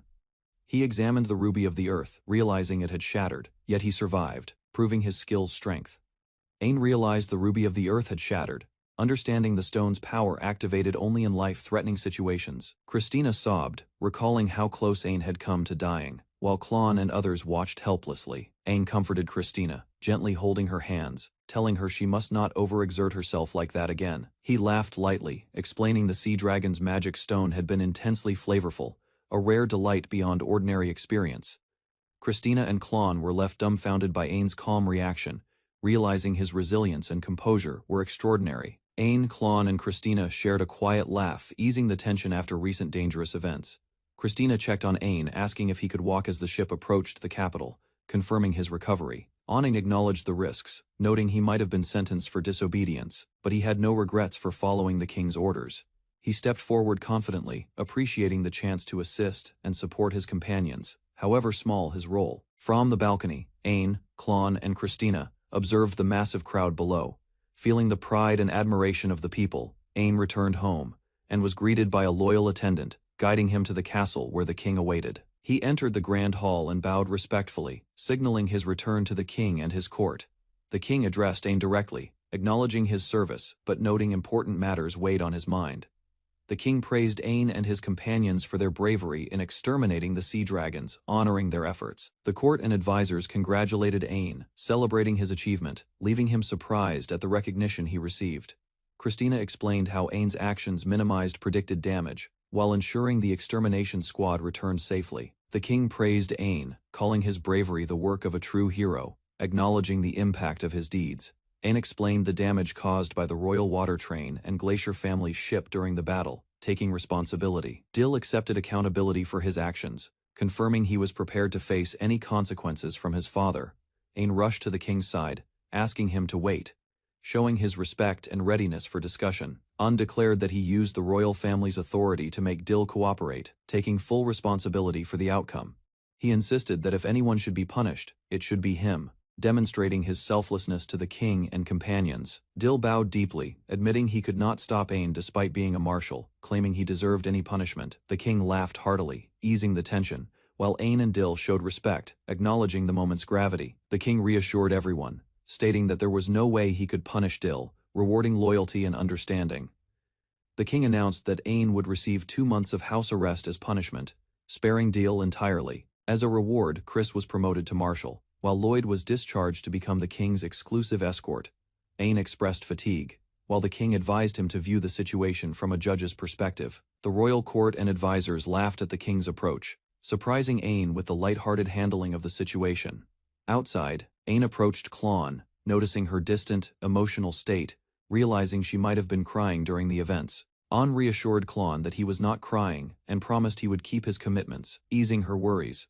Klon, flustered and emotional, playfully scolded Ain while holding his hands, showing relief and affection. Ain comforted Klon, asking about Olivia, demonstrating his concern for others and his sense of responsibility. He returned home to his mother, announcing he had come back safely, finally reuniting with family. Ain discovered a massive mysterious tree inside the estate, leaving him shocked and intrigued by its unusual presence. Ain was stunned to see massive tree roots inside the estate, questioning what they were and how they appeared. His mother reassured him, explaining the strange roots were part of her unique abilities. While Ain expressed relief at her safety, she gently held Ain's face, checking that he was truly unharmed after his recent dangerous adventures. An felt tears welling in his eyes, overwhelmed by his mother's care and relief at returning safely. He experienced a strange sensation as his mother's magic seemed to affect him, leaving him puzzled by its unexpected effects. Ain hugged his mother tightly, overwhelmed by relief and gratitude after surviving the sea dragon battle. His mother reassured him, telling him he no longer needed to be afraid or hold back, offering comfort and security. In her embrace, Ain finally felt at peace, knowing he had fulfilled his duty and could now rest safely in her care. Ain receives gentle treatment from Katima, who carefully presses his hands to restore circulation. Olivia observes quietly, ensuring everything proceeds safely. Katima scolds Ain for absorbing a cursed magic stone, warning him of the consequences, while Ain apologizes sincerely for the incident. After treatment, Ain moves his arm freely and feels confident he can manage on his own, signaling progress in recovery. Olivia insists on continuing care until Ain is fully healed, while the cheerful crown princess playfully encourages him during rest. Ain prepares to check his status after consuming the magic stone, curious about changes, while Katima eagerly guides the process. Ain examines his status card after consuming the magic stone, observing his new stamina, attack, magic power, and skills. Katima and Olivia explain that his growth has exceeded the normal course, earning him 2 national treasure-class magic stones. Ain reflects on the numbers, noting they could be higher, while Katima teases him about gaining strength like eating meat. Ain realizes his job class is named, a rare type usually reserved for powerful monsters, leaving him astonished. Olivia questions when he stopped being human, and Ain struggles to comprehend the sudden extraordinary evolution of his abilities. Ain studies a magic stone, discovering it contains the skill, Great Sorcery, a long-lost magical ability of the highest class. He realizes the true form of the cursed magic stone is a witch, and Katima confirms the dangerous implications of the spell. Olivia explains that Great Sorcery should belong to an elder lich, leaving Ain and the crown princess stunned by the revelation. Katima scolds Ain for reading her ancient notes without permission, while he apologizes deeply for the unintended curiosity. Ain reflects on how someone nearby can understand ancient magic, and he feels humbled, acknowledging the hard work required to reach this level. An discovers the identity of a monster as the Elder Lich, learning she supported the Demon Lord's territory development alongside her husband. the Dullahan Katima and Olivia, confirm that the elder Lich and Dullahan were married. Connecting the cursed magic stones to their combined powers, Owen notices a dagger in an illustration resembling his own, and Olivia explains it was created by the elder Lich herself. The dagger's power equals a demon lord's attack, given to her husband using her own core, astonishing Owen and the others. Owen reflects that the dagger and cursed magic stone were combined using the Dullahan's power, solidifying the significance of their historical magic. Owen reflects on the magic stone of the married couple, remembering the powers he absorbed and their historical significance. He recalls the words from the cursed magic stone, processing their meaning as he regains focus after the magical experience. A visitor knocks at the door, interrupting the quiet moment, while Owen, Olivia, and the crown princess prepare to respond. The visitor, Klon, is invited inside by Olivia, who explains Owen and Katima have already finished his treatment. Olivia informs Owen that a messenger arrived from the August Company, requesting both him and Lloyd to go to the harbor immediately. Olivia wonders if the August Company should lead the dismantling of the sea dragon at the harbor, while Owen listens quietly. The crown princess informs them that an egg-like object was discovered inside the sea dragon's corpse, surprising Owen and Olivia. The scene shifts to the harbor, showing the massive sea dragon's remains being carefully handled and examined by workers and officials. Lloyd, Christina, and Olivia arrive with the royal guards, approaching the officials to inspect the findings closely. Owen greets Graf Dono formally, surprised to see him, while Olivia and the group prepare to report the situation regarding the dragon. Graf Dono examines the alleged sea dragon egg, with Lloyd, Christina, and Olivia closely observing to confirm its authenticity. They find 2 large eggs, causing surprise and urgency among the royal party and guards present at the harbor. Olivia orders the soldiers to draw their swords, preparing for any threat that may emerge from the eggs. She instructs Owen to step back for safety, while Chris and the others position themselves to control the situation. The eggs begin to crack, and everyone braces as the creatures inside prepare to emerge, signaling imminent danger and action. The sea dragon eggs hatch, revealing 2 small winged creatures, startling everyone at the harbor. Owen, Olivia, Lloyd, and Christina react with shock and concern as the creatures begin to move. The hatchlings make noises and start exploring their surroundings, causing the soldiers to tense in readiness. Lloyd prepares to subdue the creatures while Owen questions the need to control them, showing his hesitation. Owen admits he feels uneasy about the situation, explaining he has a bad aftertaste from the previous experience. Owen smiles at the newly hatched sea dragons, kneeling to greet them as they react with bright chirps. He holds both creatures gently, showing comfort and affection, while Lloyd, Olivia, and Christina watch cautiously. Owen realizes the twins view him as a parent, because he absorbed the magic stone of their original parents. Lloyd assures him the creatures could easily be subdued if needed, but Owen considers a different approach. Graf Dono asks what Owen plans to do with the creatures, giving him time to decide. Owen grins and decides he wants to keep them, planning to convince his grandfather to allow it, embracing responsibility. Owen walked through the castle gardens, observing the neatly trimmed hedges and quiet pathways, thinking about his next training.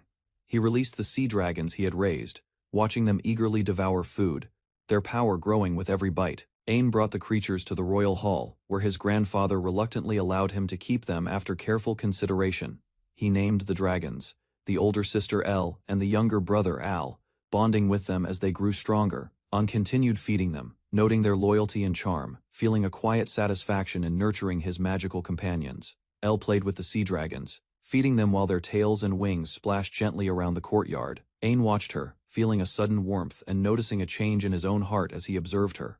Elle handed him a magic stone, smiling gently as Owen accepted it. Surprised by the gesture, he tasted the stone, its bittersweet flavor filling him, while the dragons wiggled excitedly around them. Later, in the quiet royal hall, Owen reflected on the day, feeling both joy and a hint of longing.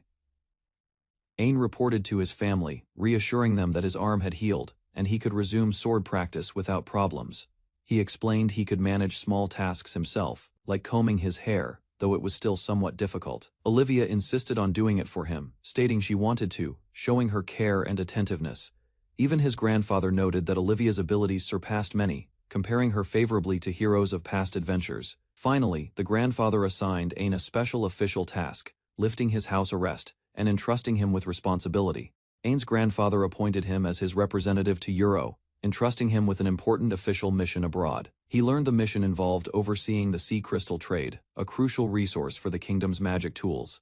Owen reflected on his role as crown prince, realizing the weight of responsibility and the need to act carefully. The grandfather detailed the escort plan, assigning Chris and several Imperial guards to ensure Ain's safety during sensitive trade talks.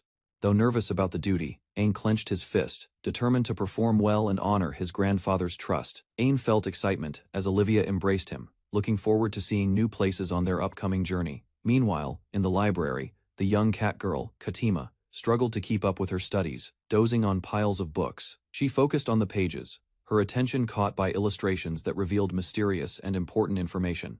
Ain discovered that the little girl depicted was the Demon King, Ash, known as the Nightmare of Envy. Katima examined the book further, finding it hard to reconcile the image with the reputation of the feared Demon King. Ain studied the history of the Demon King, noting the devastation she caused and the high cost of her battles. He examined her close associates, the Dullahan and the Elder Lich, and questioned their true intentions during the war. He wondered why the Elder Lich avoided attacking humans directly, while the Dullahan waited passively, not taking initiative. Ain concluded that, despite the war, neither of them intended to kill, which preserved parts of Ishtalika. He realized there was another close associate of the Demon King whose role had yet to be fully understood. Unlearned about the Red Fox, a mysterious human form monster that influenced the Demon King's behavior, a bewitching presence that altered history. Katima studied the texts, noting that the Red Fox was likely the cause of the Demon King's rampage and destructive actions. She compared the Red Fox to other names in Euro, suspecting a connection between the creature's worship and local traditions. Exhausted from translating, Katima fell asleep while working, showing her dedication but also the toll of research. Elle reminded her of upcoming official business with Ain, signaling the transition from study to real-world responsibilities. Katima and Elle prepared for Ain's journey to Euro, ensuring all research and arrangements were complete. Ain observed the city from above, taking note of its size and the potential for trade and diplomatic activity. He arrived in the neutral trade city of Hardland, noting its structured streets, bustling markets, and grand architecture. The city's arena was crowded with spectators, signaling an important event that drew attention from across the region. Ain encountered a fierce opponent in the arena, prepared to test his skills and represent his kingdom effectively. Ain faced his opponent in the arena, launching a fast and precise attack while maintaining focus. His opponent, Edward, recognized Ain's growth over the past 3 years, acknowledging his improved strength and skills. Ain endured a powerful strike from Edward, realizing that his old body still had limits but remained determined. The clash continued with swift movements and heavy impacts, as both fighters tested each other's abilities to the maximum. Each strike shook the arena, drawing the attention of spectators and proving the intensity of their duel. Ain's duel ended with Edward landing a decisive blow, leaving Ain struggling to recover from the powerful attack. The arena declared Edward the winner, celebrating his victory in front of the cheering crowd. Despite the loss, Ain acknowledged the value of the match, promising to continue improving and seeking future victories. Glint Roundheart, witnessing the fight, resolved to avenge his father's defeat and train to surpass the competition. Elle encouraged Glint, expressing confidence in his growth and anticipation for his future battles. Elle reassured Glint that his abilities as a holy knight would help him, and that Shannon would provide support in upcoming tasks. From the castle, Prince Tejal paced angrily, frustrated that the search for someone important had taken so long. Despite instructions to remain calm, Tejal struggled to control his anger, anxious about the pending report and unresolved matters. Tejal clenched his fist, desperate to know if his beloved Klon was safe after 3 long years. Harley tried to reason with him, but Tejal's concern over his father and daughter overpowered his ability to remain composed. Prince Tejal reflected on the strength required as a parent and head of his house, realizing he must endure for the sake of his family. He considered the possibility of a temporary separation or exile to protect his loved ones, weighing the consequences carefully. Glint noted that Klon's presence could help Ishtalika accept their involvement, preserving safety amid deteriorating relations between nations. Elle stepped forward, requesting permission to stay by Glint's side, determined to ensure success and protect him. The grandfather questioned whether this concern was excessive, prompting reflection on the balance between care and responsibility.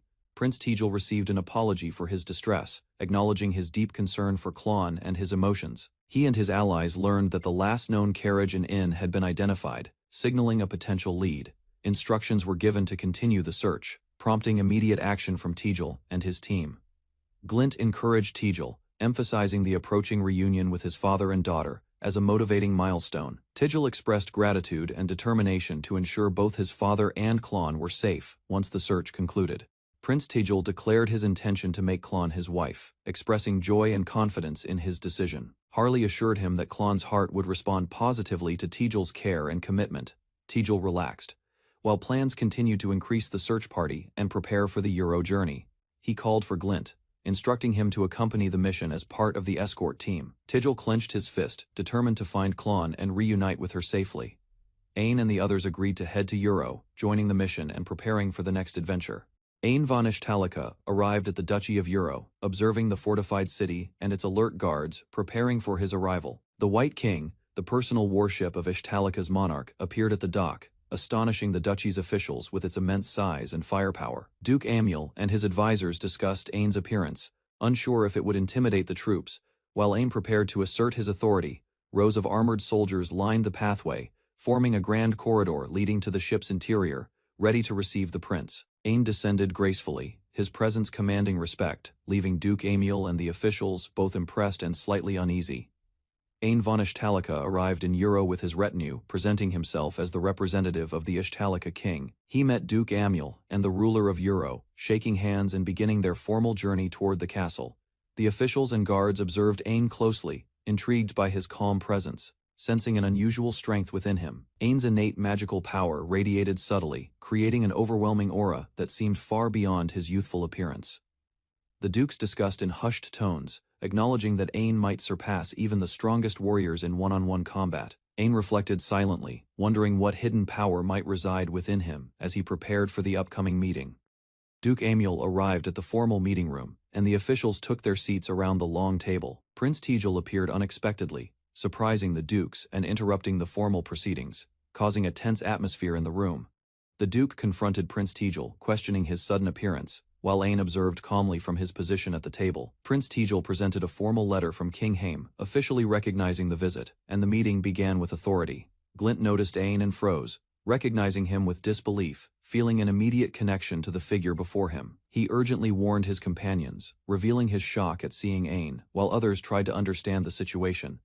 It became clear that Ain was formerly part of the Roundheart family, the brother Glint had long sought.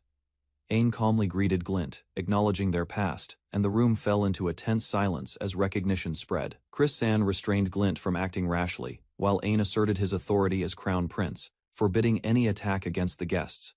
Ain declared that the room was no longer suitable for discussion, insisting that urgent matters take priority. Glint protested loudly, defending his rank as the third prince, challenging Ain's authority despite the tense atmosphere. Ain calmly explained that as Crown Prince, he held a higher position, and even a child could recognize it. Ain's expression hardened, commanding everyone to be silent, asserting his control over the room with quiet authority. Glint hesitated, and the others paused, as Ain revealed his singular reason for visiting Euro, shifting the focus entirely. Glint demanded answers, insisting that Klon August should have become his wife, expressing his outrage openly. Officials explained that Klon had traveled to the Duchy of Euro under instructions from Archduke Graf August. Prince Tijul angrily accused the Duchy of Euro of trading the Archduke and his granddaughter to curry favor with Ishtalika. Duke Amiel and the other officials reacted in shock, realizing the gravity of the accusation and its political implications. An maintained his composure, acknowledging the situation and noting that Euro had become a villain in this story, despite diplomatic ties. Glint insisted the Duchy of Euro denied involvement in human trafficking, but his agitation revealed doubt within him. Wollens Lark introduced himself as Ishtalika's chancellor, stepping forward calmly while the room shifted toward negotiation. Glint declared he would investigate Klon's situation personally, determined to uncover the truth behind her disappearance. Wollens explained that diplomatic ties were severed, suggesting cooperation only through mutual benefit, rather than obligation. Duke Amiel proposed an exchange, offering information about Klon only if Ishtalika agreed to negotiate terms first. Glint contemplated the Chancellor's proposal, realizing that certain consequences might follow if they pursued information about Klon. Wollens Lark calmly questioned the price, prompting Glint to react with urgency, while Ain observed quietly. Glint expressed frustration at the limitations imposed, feeling powerless against the political maneuvers of Euro's rulers. Ain rebuked Glint's behavior, reminding him that a crown prince must act with dignity and restraint. Prince Tijul acknowledged Ain's accomplishments, emphasizing that Ain's heroic deeds, including subduing dragons, earned him respect that could not be dismissed. Prince Tijul threatened to prove his strength if his authority was questioned, showing determination and anger. The dukes and officials observed warily, as Wolin's Lark and Ain assessed the tense situation with care. Prince Tejal suggested a contest to resolve the disagreement, surprising everyone in the room. Ain whispered to Wolins, seeking guidance on how to approach the escalating negotiations tactfully. Glint, Tejal, and Ain faced an explosive confrontation, uncertain how their conflicting demands would be resolved.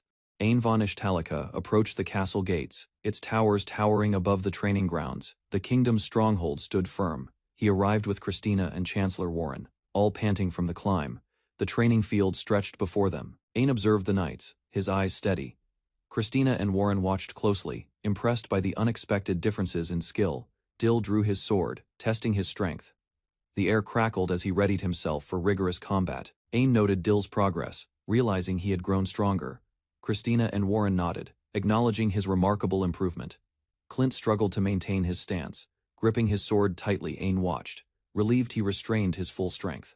Dill faced Clint, his focus sharp. Christina, Warren, and Ain observed from a distance, evaluating the young knight's technique. Clint's tension grew, and Dill readied himself for another strike. Warren and Christina remained attentive, noting each movement. Clint activated his skill, Holy Knight, unleashing a surge of power. Sparks flew as the ground trembled beneath him. The strike landed, and Clint fell back, exhausted. Ain, Christina, and Warren acknowledged his growth and increasing skill. Clint clashed with Dill, swords meeting with sparks. Both pushed their limits, dust and energy swirling around them. Observers, including Ain, Christina, and Warren, watched intensely, astonished by the young knight's strength and skill. Dill finally overpowered Clint. He stood firm, commanding respect, while Clint fell, exhausted but still determined. Clint knelt before Ain, dedicating his victory. Ain smiled, acknowledging the young knight's loyalty and effort. Even exhausted, Clint reflected on his abilities. Ain and Christina discussed his growth, noting that his skill exceeded expectations. Ain observed Dill, noting the pinnacle of skill a holy knight could achieve. He reflected on the risks involved. Warren applauded the duel, impressed by the fight. Ain considered asking his father for guidance regarding dangerous techniques. A meeting began with Duke Amul. Ain and the others listened attentively as formal discussions started. Wolin explained details of Miss Klon to Duke Amul. The group listened, surprised by the unexpected developments. The advisors smiled, sharing advice on how to approach Ain regarding important figures in Ishtalika. Ain remained thoughtful. A noble read the letter, trembling with shock. He shouted, unable to believe the news about Miss Klon. Ain sat at the throne, flanked by Christina and Warren. The council continued, calm and composed. Outside, Ain and Christina walked through the castle grounds. The kingdom lay peaceful beneath the afternoon sun. Ain explained to Christina the importance of observing towns to understand the kingdom's weaknesses and resources. They surveyed Euro from above. Ain analyzed the farmland, noting reliance on grain imports and the challenges of sea trade. Ain and Christina studied a map, noting the grain production and Haim and trade routes across Euro and other regions. Ain explained how excess grain from Euro could disrupt Haim's economy, preventing poverty while benefiting trade partners. Christina reflected on Ain's careful planning. He aimed not for profit alone, but for the well-being of farmers and citizens. From the castle balcony, Ain and Christina surveyed Euro. Fields and towns stretched wide, showing the potential for trade and prosperity. An envoy presented a gift to Ain, praising the fruitful diplomatic meeting and the successful arrangements with Duke Amulan. Envoy explained the gift was a statue of a guardian deity.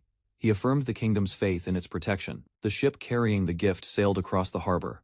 The castle and town remained visible in the background. Inside, Ain, Christina, and Warren examined a statue resembling a scarlet fox. It was said to protect people from disaster. Ain realized the statue was one of the forms of the red fox.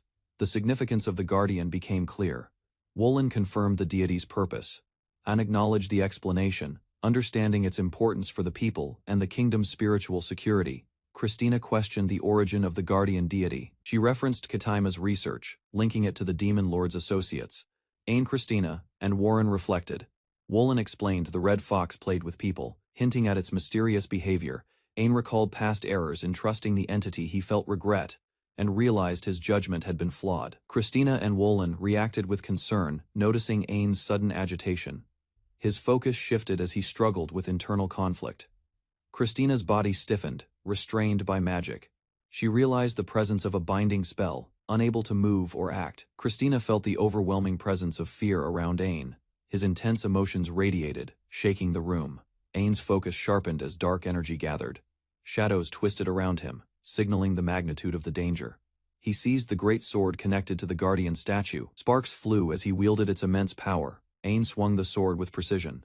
The guardian statue was knocked aside, illustrating his incredible strength and control. Christina and Wolin watched in awe. The statue flew through the room, emphasizing the formidable skill Ain now possessed. Ain's sword struck the ship with immense force. The blast tore through the vessel, sending debris into the air. Christina and Wolin watched in shock as the White King's armor was shattered. The destructive power was overwhelming. Ain collapsed from the exertion, drained by the immense power he had unleashed. Observers feared the consequences of his uncontrolled strength. Ain von Ishtalika lay alone on the grassy field, staring at the sky. The wind rustled the leaves around him as he tried to gather his thoughts. Slowly, he realized his body wouldn't respond, and he felt a strange presence nearby. A soft melody filled the air, leaving him unable to move or resist. A woman appeared beside him, tending to him with care. She reassured him silently, offering comfort and apologies for the troubles he had endured. Before he could question her, she turned and began to walk away, leaving Ain uncertain about her identity. Ain's eyes widened as he finally woke, realizing something significant had just occurred, and a new mystery had begun.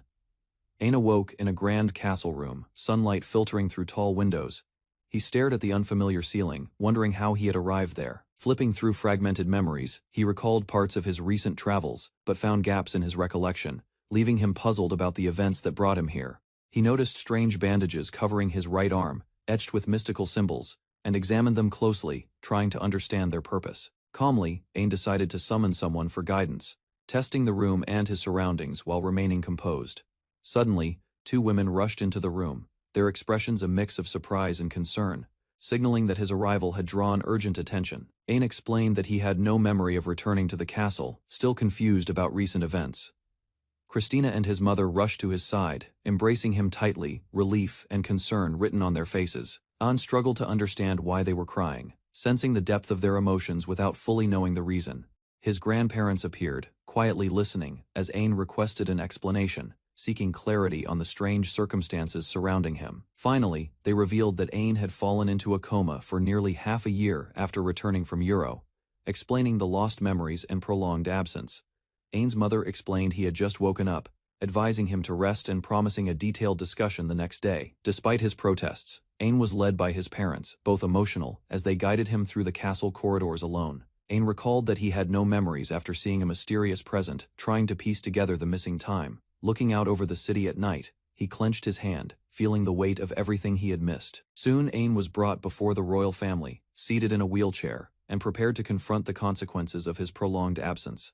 Ain and his companions were gathered before the royal family, with everyone present as they prepared to move to the audience hall. Ane, Nia, and the others followed cautiously, unsure of what awaited them inside, though Nia remained calm as instructed. Suddenly, the wheelchair felt impossibly heavy, leaving Ain and Christina struggling to move forward as confusion and concern grew. Katima instructed them to push through, revealing that an invisible barrier blocked their path, making it almost impossible to advance. A violent surge of energy erupted from the barrier, screaming, "Get away from me," and shocking everyone in the hall, signaling a hidden and powerful force at play. Everyone watched in shock as the barrier emitted intense energy, their expressions tense and fearful. The glowing magical circle above the throne radiated power, sending waves of energy throughout the hall. The energy expanded, filling the room, forcing everyone to step back as the invisible force pressed outward. Naya and Christina tried to move Ain away from the source, urgency in their movements as the energy threatened to overwhelm him.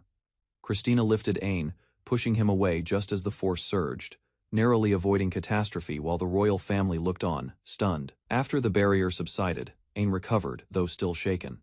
Christina quickly checked him, ensuring he was unharmed.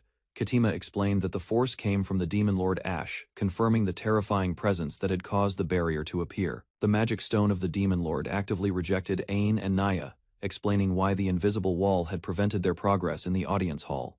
Naya handed Ain a book she had translated and summarized with Christina's help, intending to clarify the mysterious events. The book detailed the demon lord Ash's nature, revealing her as shy and inexperienced as a queen, offering Ain insight into the power he had encountered. Naya explained that the demon Lord Ash had two family members, the Dullahan and the Elder Lich, giving context to the demon hierarchy.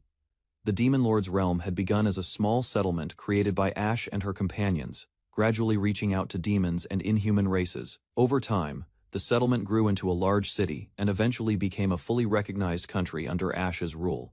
Ain learned that the title of Demon Lord was not original, but an acquired evolutionary trait as the country developed and Ash matured. Thanks to Ain's actions, the temporary chaos caused by the Demon Lord's initial rampage became a resolved conviction, shaping the stability of Ash's realm. Nanya explained the chain of events. The Demon Lord Ash rejected Ain due to the reactions of her family, the Dullahan and the Elder Lich, triggered when the Red Fox statue activated. The catastrophe in the audience hall was clarified as unintended. It was not caused by the Dullahan or Elder Lich, but by Ash's dormant power responding to the Red Fox. Ain confirmed this by checking his status card, ensuring that the previous voice and rampage were connected to Ash's emotional responses.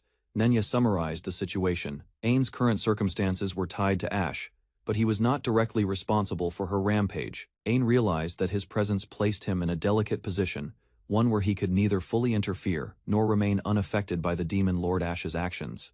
Ain questioned whether Euro's actions had set him up, but the elder advisors explained it was likely just a coincidence tied to national interests. Nanya emphasized Ain's rampage and abnormal status card readings, calling it monsterification, and stressing the need to monitor his health carefully.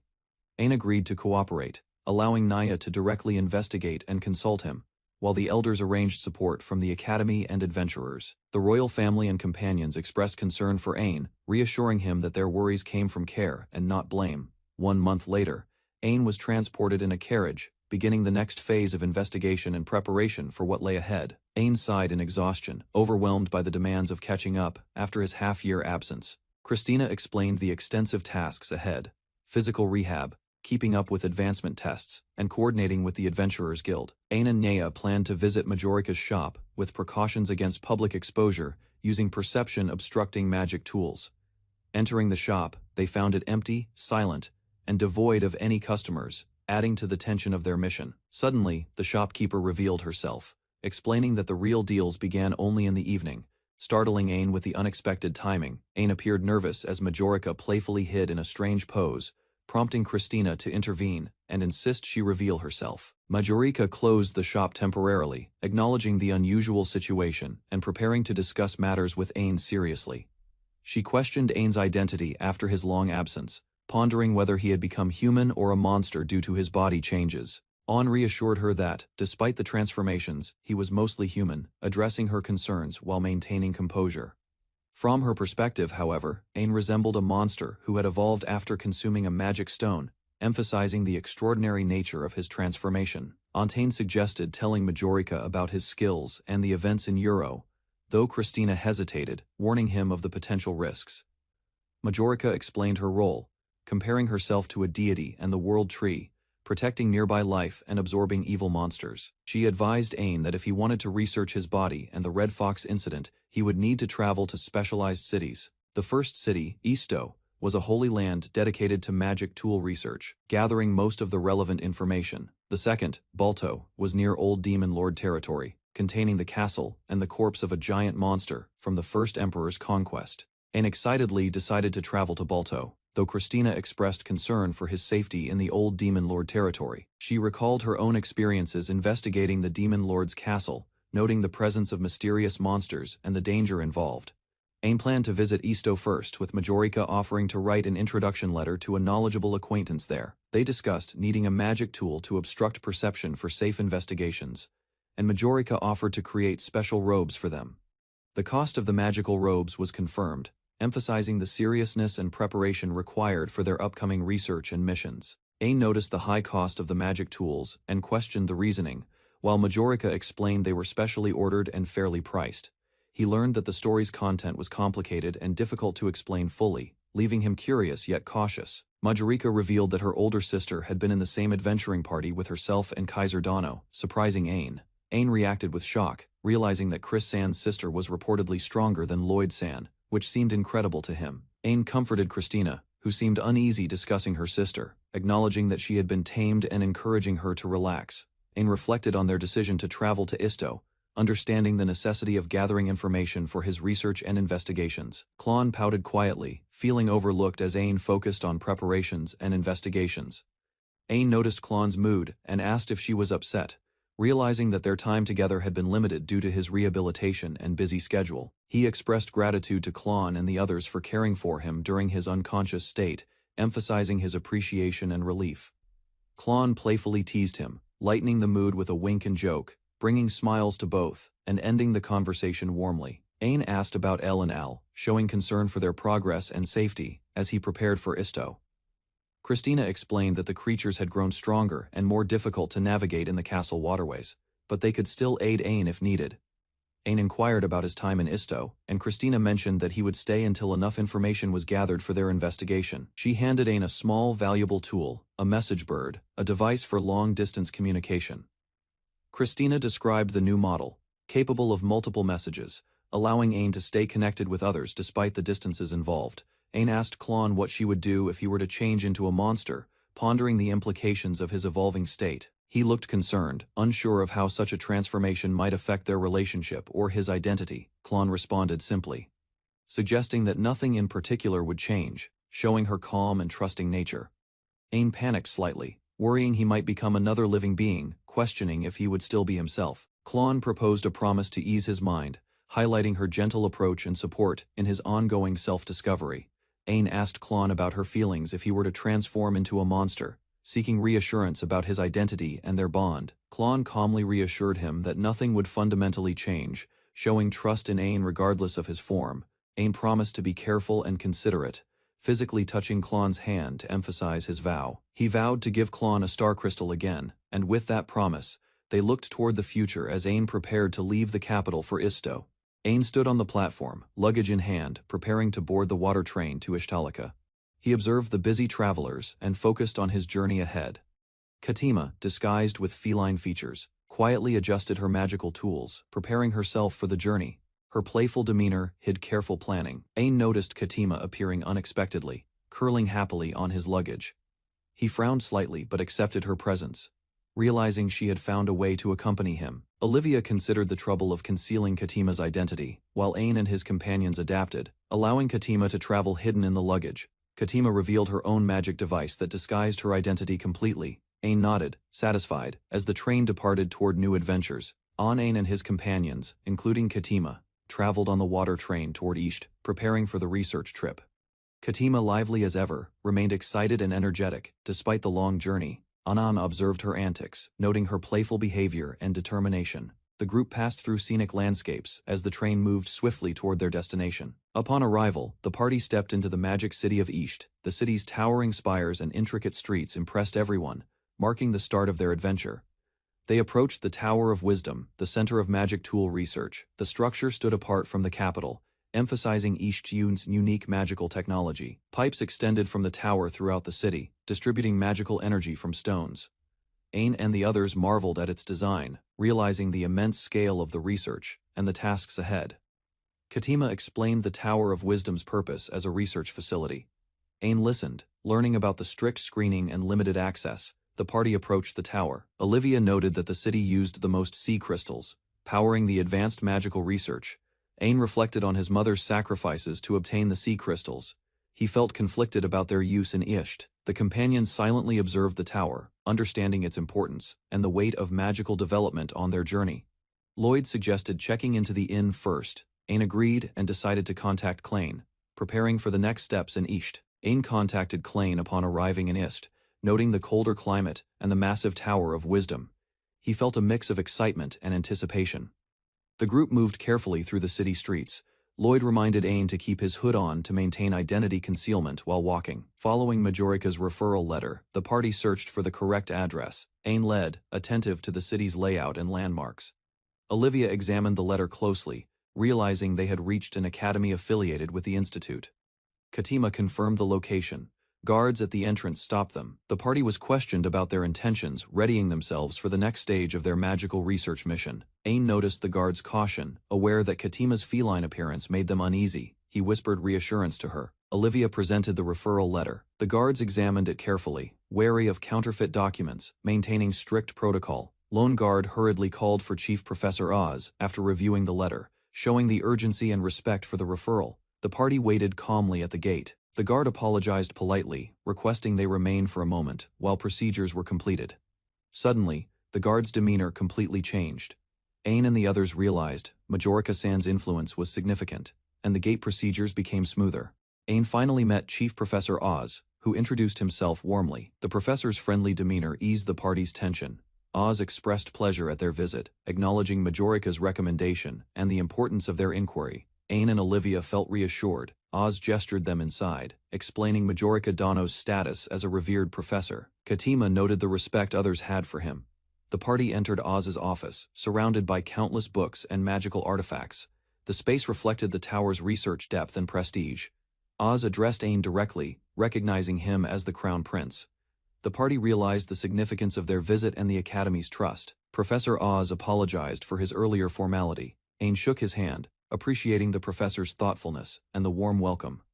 Oz suggested self-introductions. Christina Vernstein introduced herself as the Marshal of the Knights, and Dill Glacier as Ain's bodyguard trainee. Katima Vonishtalika stepped forward, presenting herself formally. She expressed honor at meeting Professor Oz, her feline demeanor shifting to a regal composure. Ain was stunned by Katima's sudden princess-like behavior, realizing her true status and the importance of her presence in the party. Professor Oz was excited to meet the first princess. Katima explained she was here to help her nephew, hoping to gain valuable knowledge. Professor Oz asked how he could assist. Ain requested the professor meet with Katima later, signaling a private discussion about his body. Ain explained he wanted help regarding his body and the red fox, highlighting the urgency and personal significance of the matter. Oz listened attentively as Ain detailed his concerns, considering the unusual combination of factors involving magic and physiology. Oz analyzed the case, noting Ain's exceptional constitution and the relevance of his magic stone energy, realizing the case's uniqueness. The professor reflected further, surprised that Ain had absorbed both Dullahan's and Elder Lich's magic stones, emphasizing the extraordinary nature of his abilities. Professor Oz moved through the office, indicating he would show Ain something important, capturing everyone's attention. Ain and Olivia noticed Oz holding a sealed box. Katima asked if it contained a magic stone, intrigued. Oz explained that Majorica had sealed the room and the box, ensuring the magic stone would not go rampant. Ain, curious, questioned whether the box held the information he sought. Oz confirmed it was critical for him to see. Christina held Ain's hand, ready to support him as Oz prepared to reveal the contents. Oz opened the box, revealing the Red Fox's magic stone. Its dark, crackling energy demonstrated the immense power they had discovered. Ain and his companions, Christina, Olivia, and Katima, discovered the Red Fox's magic stone, its power radiating intensely before them. Ain reassured Christina, showing calm and determination, as the group observed the effects of the stone on their surroundings. An explained that the stone was unique, confirming that it was the only one he had acquired during his research. He approached Professor Oz, requesting assistance to understand the stone's power and its influence on his body. Professor Oz agreed, stating he would need a few days to compile data, while Ain patiently waited for answers. Ain offered Professor Oz a reward for his help, but Oz insisted that hearing Ain's story was enough. Christina intervened, explaining that the people might think Ain was forcing Oz to assist, urging him not to refuse. Oz considered a reward that was not monetary, thinking carefully while Ain and Katima watched attentively. Oz began explaining a troubling matter, noting that in East, children had been abducted recently. He continued, revealing that the cases involved orphans living in slums, and authorities had not taken the matter seriously. Professor Oz expressed concern to Ain, saddened that the children's abduction cases remained unresolved. He urgently requested Ain to instruct the knights, personally, emphasizing the importance of his words. Ain recognized the professor's dedication to helping orphans, showing gratitude as Oz prepared to act. Ain decided to join the search for the missing children himself, ensuring the investigation received full attention. Christina worried about the danger, but Ain suggested joining only until Professor Oz completed his research. Balancing safety with action, Christina sighed, realizing Ain's decision to join the search could not be restrained. While Ain and Katima observed calmly, Professor Oz asked if it was truly acceptable, and Ain assured him that it was a normal occurrence. Ain and Oz shook hands, agreeing that in the meantime, Ain would do his best to find the missing children. Oz arranged for guards to escort Ain, ensuring his safety as he left. While the group prepared to depart, Oz handed Ain old research data from East, explaining it might provide clues about Ain's unusual body condition. Ain thanked Professor Oz as guards were called to escort the group outside, ensuring their safe departure. Professor Oz received a letter, acknowledging it with a smile while preparing for the next steps. The group led by Ain, Christina, Olivia, and Katima left the building under careful guidance from the guards. Professor Oz, alone, looked thoughtfully out the window, reflecting on the tasks and research he still needed to complete. The group paused outside, taking a short break at an inn, and Katima excitedly suggested shopping while everyone prepared for their next actions. And called after Katima as she moved ahead, concerned for her safety. While Christina reassured him, Ain and Christina entered the inn, surprised to find their usual room unavailable. The innkeeper grew furious, demanding the room be vacated, startling everyone present. Christina explained the situation to Ain, noting there was no reason to worry, while Ain observed calmly. The innkeeper angrily left, vowing never to host them again, and the group prepared to continue on their way. Ain and his companions were warned of a powerful guest approaching. Christina urged Ain to stay behind for safety. The guest threatened, boasting control over monsters like wyverns and krakens, startling the group. Christina and Ain discussed the guest's lineage, learning he was Viscount Seiji, a noble with a long notable family history. Katima explained that some nobles run monster-selling businesses, keeping creatures as pets, revealing a strange social dynamic. Christina reflected on the guest's strange financial situation, noting that despite wealth, he did not live in luxury. Ain observed Viscount Seiji's back, reflecting on the noble's authority and influence in the city. Katima expressed confusion about the situation, while Ain and Christina tried to explain quietly. Christina revealed the reason for staying up late, bringing attention to a small puzzling piece of junk. Ain noticed Christina sleeping on his lap, showing her exhaustion from the long day of events. Ain quietly acknowledged her fatigue, while Katima remarked on the unusual sight of a marshal asleep on a crown prince's lap. Ain reflected on the documents he read all night, surprising Katima and Christina with the depth of the research. He revealed the documents recorded human experimentation, including attempts to create an artificial demon lord and outlander monsterization. Ain explained the process, noting how magic stones were melted into subjects, forcing them to grow stronger artificially. Katima mentioned the historical context, when outlanders were considered monsters, and believed to grow strong like monsters by consuming magic stones, and connected this to his own experiences, recognizing that surviving such methods was rare and often fatal, showing the danger inherent in magic stone absorption, and considered the danger of his monsterization, fearing he could harm those he loved if his power continued unchecked. He reassured Katima that their investigation aimed to prevent such outcomes, showing concern for everyone's safety. Katima asked about the demerits of transforming into a monster, prompting Ain to think carefully about the risks. Katima corrected him, explaining that he wouldn't become helpless, though he might lose the ability to speak properly. She reminded Ain to consider the appearances of Dullahan and Elder Lich, noting that ordinary clothing could hide their monstrous nature. Katima advised Ain about evolving into a monster, explaining that he would need to re-register his race if it happened. Ain laughed, realizing overthinking was unnecessary, and felt relief with Katima's guidance. Ain excused himself to go to the washroom for a moment, leaving Christina asleep on the couch. Christina, holding tea, instructed Katima not to tell anyone, and said she would speak to her father if necessary, noting Ain had realized she was awake. Katima confessed she couldn't find the right timing to wake Christina and debated whether to keep it a secret. Katima laughed and suggested a simple solution, making Ain and Christina react with surprise.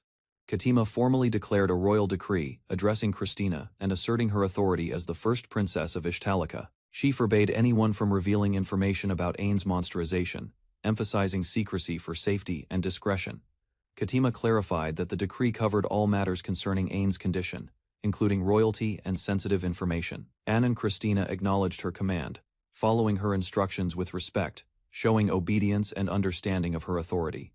Katima acknowledged the exhaustion from being serious and explained that her actions were for the sake of her impertinent nephew, Ain. Anne experimented with a magical water tool, noting its ability to produce water from thin air while considering that he too had things he preferred to keep private. Christina awoke suddenly, panicked and apologetic for the earlier situation, causing Ain and Katima to react to her startled state. Ain von Ishtalika adjusted his uniform in front of the mirror, preparing for the day ahead. He felt determined. Olivia entered with breakfast, noticing Ain's tired eyes. She insisted he rest, but Ain insisted on investigating the matters at hand. Ain glanced around the empty room, realizing Dill and Katima were absent. He wondered about their morning activities. Olivia explained they had gone shopping early. Ain noted Dill was the designated sacrifice for the day. Ain examined a mysterious message pad. Olivia confirmed they would investigate together, leaving Ain ready to act decisively.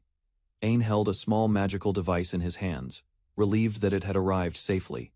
Klon reminded him to stay healthy in Isht's cold climate. Ain focused on following her advice carefully. Ain used the device to send a message to Grafsan, mentioning his grandfather and asking for guidance. He clasped the device and resolved to do his best in addressing the problem he faced, feeling determined. Walking through Isht's busy streets with Klon, Ain observed the lively city, preparing for the challenges ahead. An and Klon moved carefully through Isht's busy streets, deciding to enter a narrow alley to gather information safely.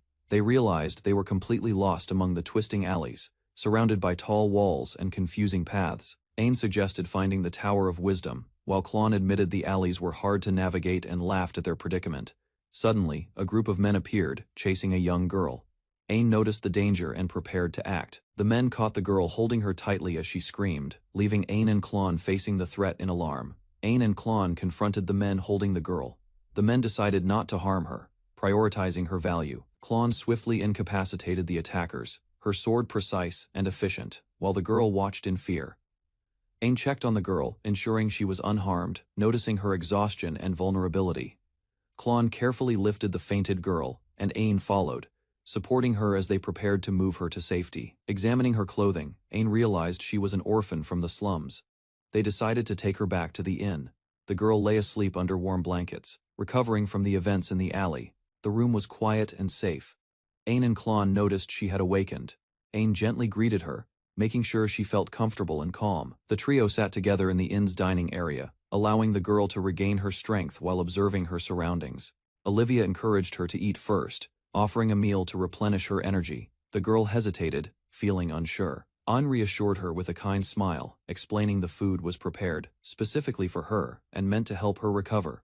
The girl cried quietly as she began eating, tears running down her face.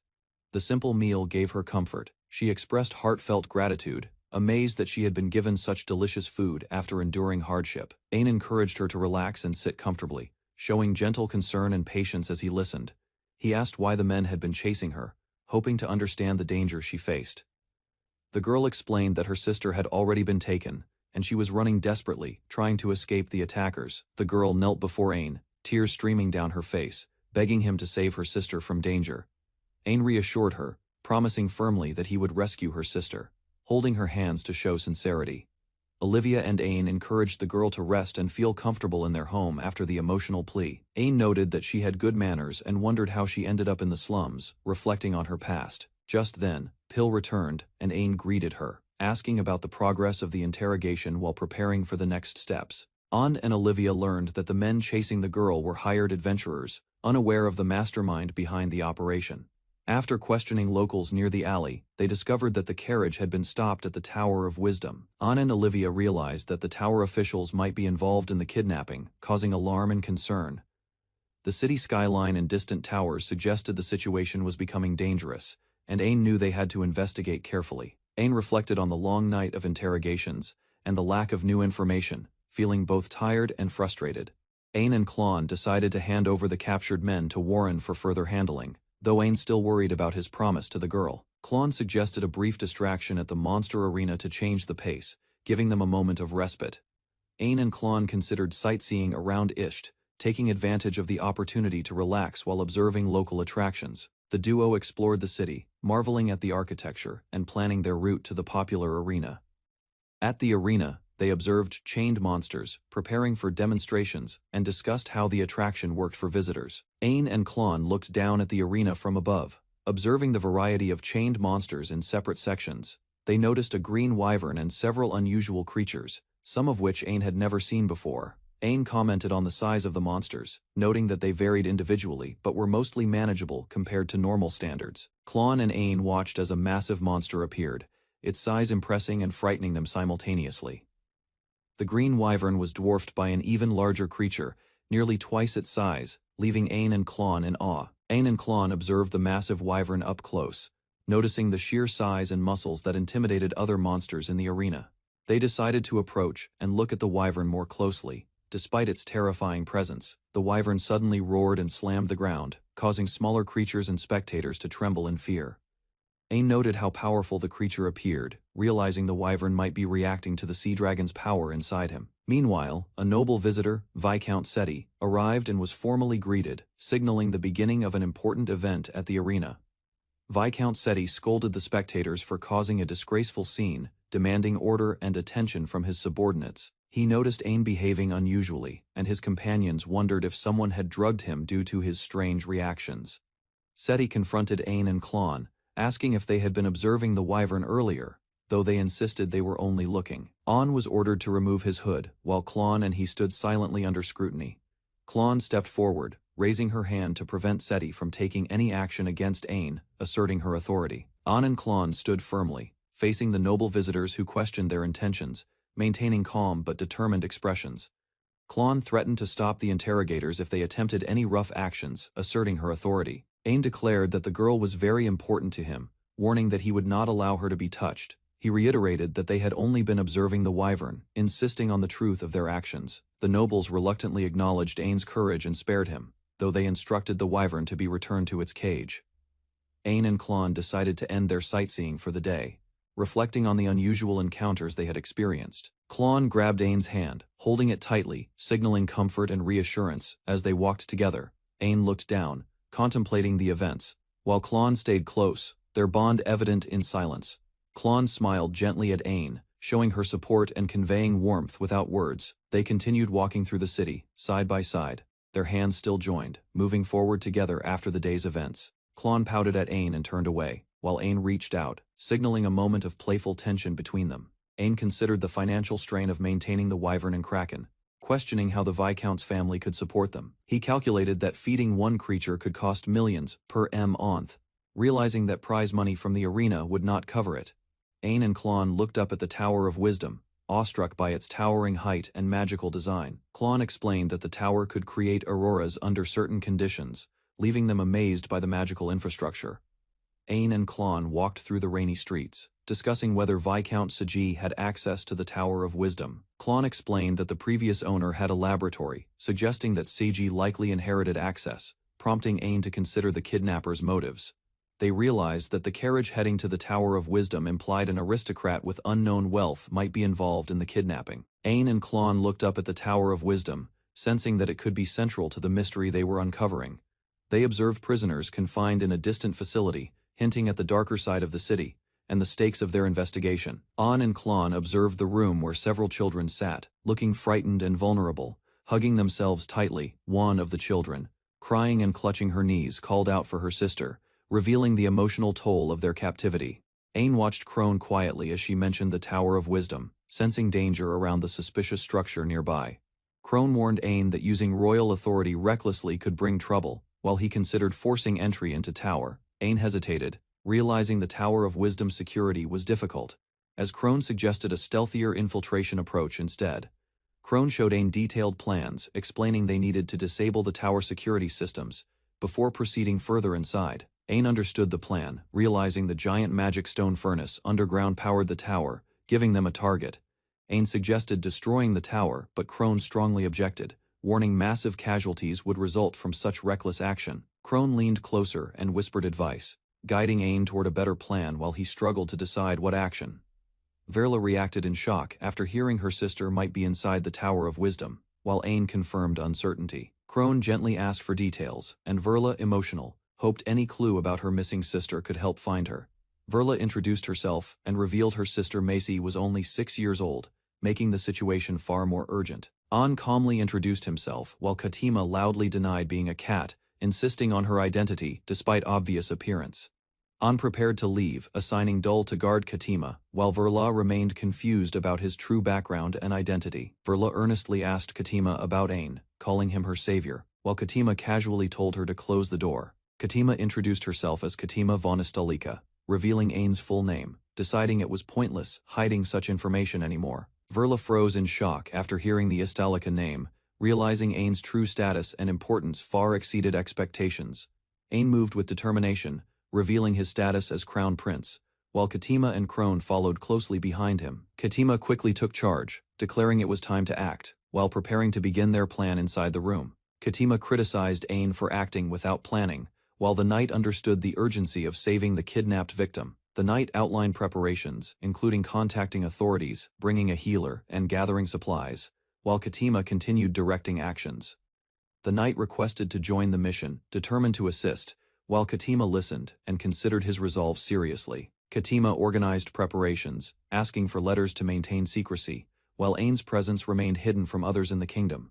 The group prepared supplies and confirmed arrangements, as Graf and others agreed it was time to depart immediately. Inside the wagon, concern grew as Graf questioned their decision, while the journey toward the Tower of Wisdom began.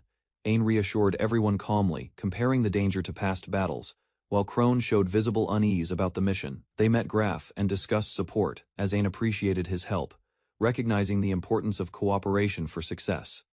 Ain listened as Graf explained the magic stones would be delivered to the basement, confirming preparations before entering the tower. Crone suddenly insisted on going alone, worried about Ain's safety, but he remained determined to continue the mission.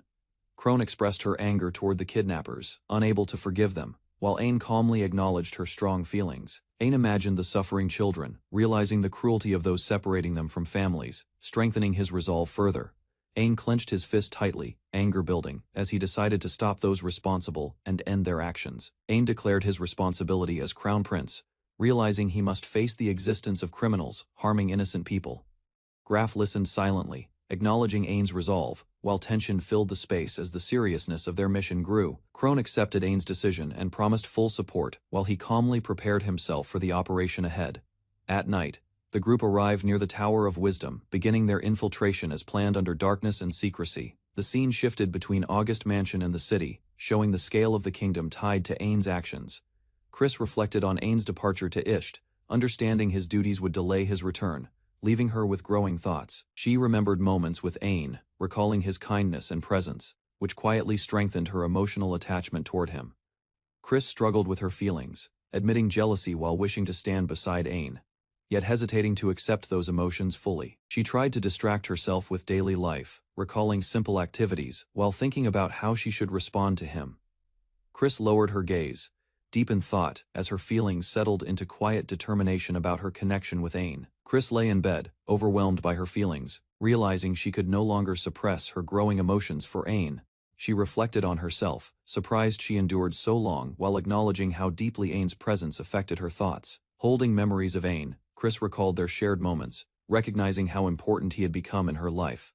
Chris admitted her loneliness, missing Ain deeply, as distance made her feelings clearer and stronger than before. She calmed herself, embarrassed by her thoughts, quietly accepting her emotions, while regaining composure in the silent room. Chris panicked as her hidden feelings were accidentally transmitted, realizing her private thoughts about Ain were no longer secret. Overwhelmed with embarrassment, Chris worried about Ain hearing everything, yet accepted that her words honestly reflected her feelings.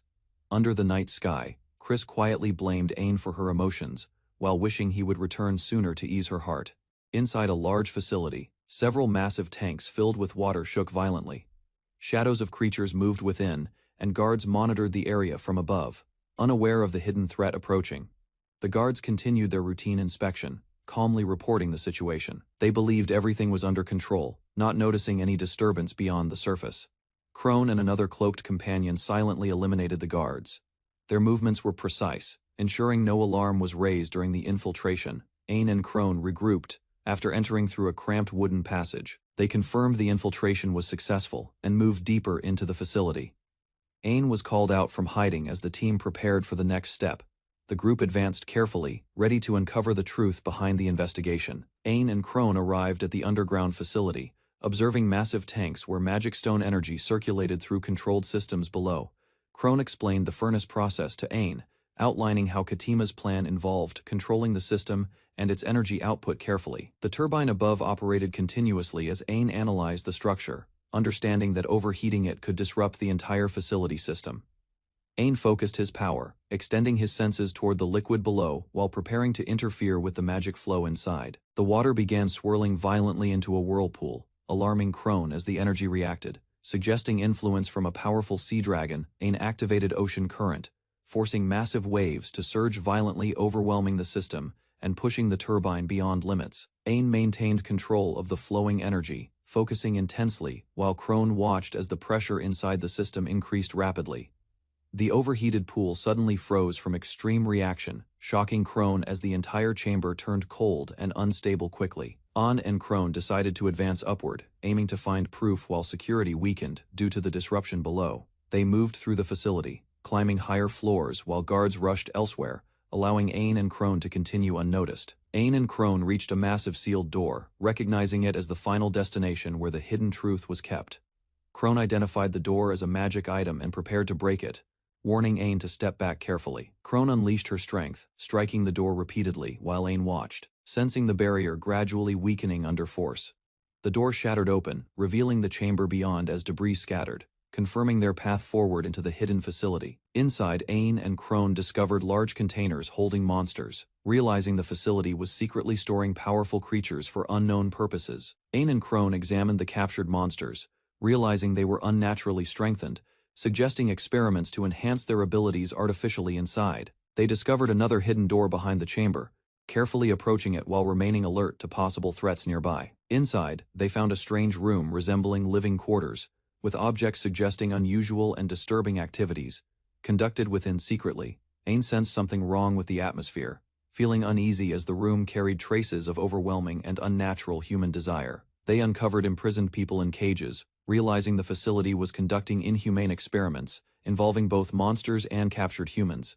Ain discovered imprisoned girls in poor condition while Crone approached carefully, deciding he should not be the one to handle them. Ain examined documents nearby, confirming records of child trafficking and financial reports, exposing the facility's true criminal operations clearly. Ain realized inconsistencies in the reports, noting changes in targets, raising suspicion about the purpose of the imprisoned girls. Anger filled Ain as he understood the cruelty behind the operation, recognizing the people responsible as completely unforgivable individuals. Crone helped the rescued girls prepare to escape, giving them clothes while Ain guided them safely out of the facility. Ain spoke with a rescued girl, learning about her sister Verla, while Crone reassured her they would reunite soon. Suddenly, a disturbance appeared ahead, forcing Ain and Crone to stop as something dangerous emerged from the shadows. The contained monsters broke free from their tanks, rushing forward violently after escaping control inside the unstable facility. Ain identified the mastermind behind the kidnapping, confronting the situation as an unknown presence revealed itself nearby. Viscount Seiji appeared with his subordinates, confirming his involvement as the one responsible for the cruel experiments and operations. Ain and Crone faced Viscount Seiji, who denied wrongdoing and claimed he protected the girls while commanding monsters to attack. The monsters charged forward, surrounding Ain and Crone as Seiji demanded their execution for infiltrating his hidden laboratory. Suddenly, Seiji was struck from behind, blood spilling as he realized something unexpected had turned against him completely. Onen and Crone swiftly defeated the attacking monsters, cutting them down with precision while maintaining control of the chaotic battle. Seiji panicked and demanded help, realizing his forces were failing, unable to understand the overwhelming strength before him. Seiji's subordinates panicked as their weapons were rendered useless, realizing they had completely lost control of the situation. A sudden projectile flew past, shocking Seiji as he sensed danger approaching faster than he could react. Crone confronted Seiji directly, demanding answers while asserting control, making it clear he would not escape punishment easily. Crone struck him down and forced submission, deciding to capture him alive for further questioning instead of immediate execution. Despite surrendering, Seiji suddenly resisted, attempting a desperate counterattack as he lunged toward Ain in a final act.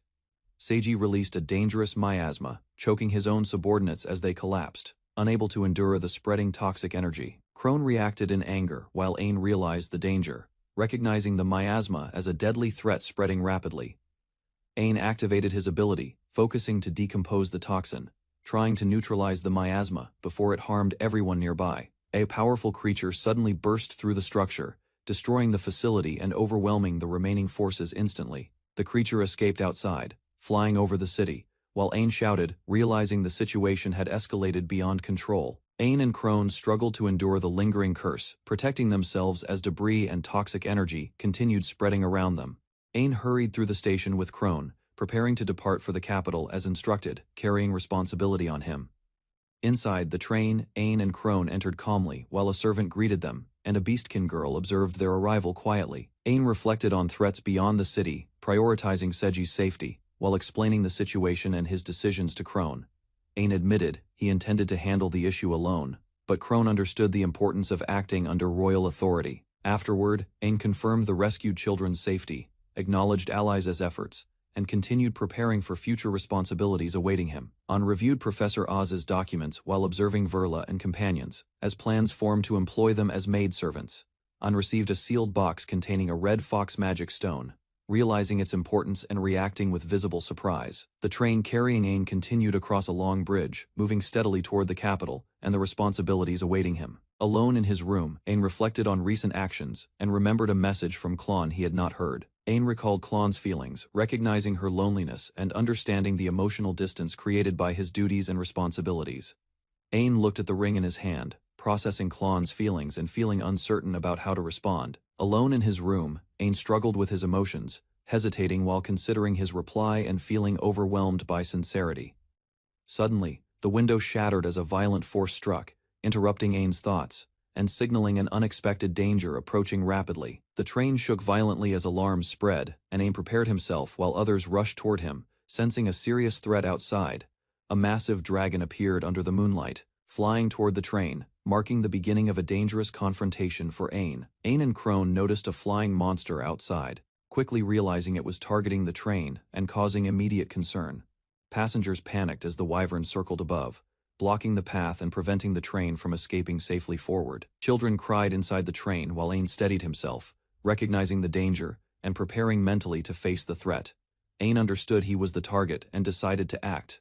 While Crone insisted on handling the situation alongside him, Ain moved forward with determination, assuring Crone of success as both prepared to confront the wyvern together outside. Ain moved toward the train exit despite warnings, determined to face the danger, while others watched in shock, standing at the doorway. Ain looked outside calmly, focusing on the approaching threat and preparing himself mentally. Ain gave orders to protect Verla and others, revealing his identity as Crown Prince and surprising those nearby.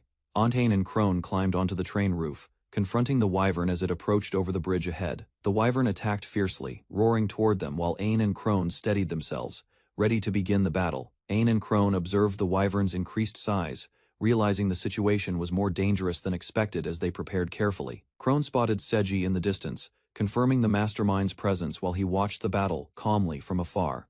The wyvern attacked fiercely, but Ain and Crone stood their ground, confronting it directly without retreating from danger. Crone struck decisively, cutting into the wyvern's body while Ain supported her, maintaining control of the fight's pace. The wyvern suffered heavy damage, and Crone evaluated her strike, while Ain remained ready as the battle continued. An and Crone realized the wyvern could regenerate instantly, understanding the battle would be far more difficult than expected. Ain analyzed the situation and concluded the wyvern's weakness was its magic stone, deciding to target it directly. Ain activated his skill, covering the battlefield with thick fog to locate the hidden magic stone inside the wyvern. The wyvern unleashed powerful attacks, but Ain endured and countered, maintaining pressure while searching for its core. Ain confronted the wyvern head-on, declaring his experience against stronger enemies while preparing to finish the battle decisively. The wyvern's body twisted violently, releasing sharp attacks as it roared, resisting Ain and Crone's continuous assault. Ain identified the magic stone on the wyvern's forehead, shouting the weakness while tracking its movements carefully.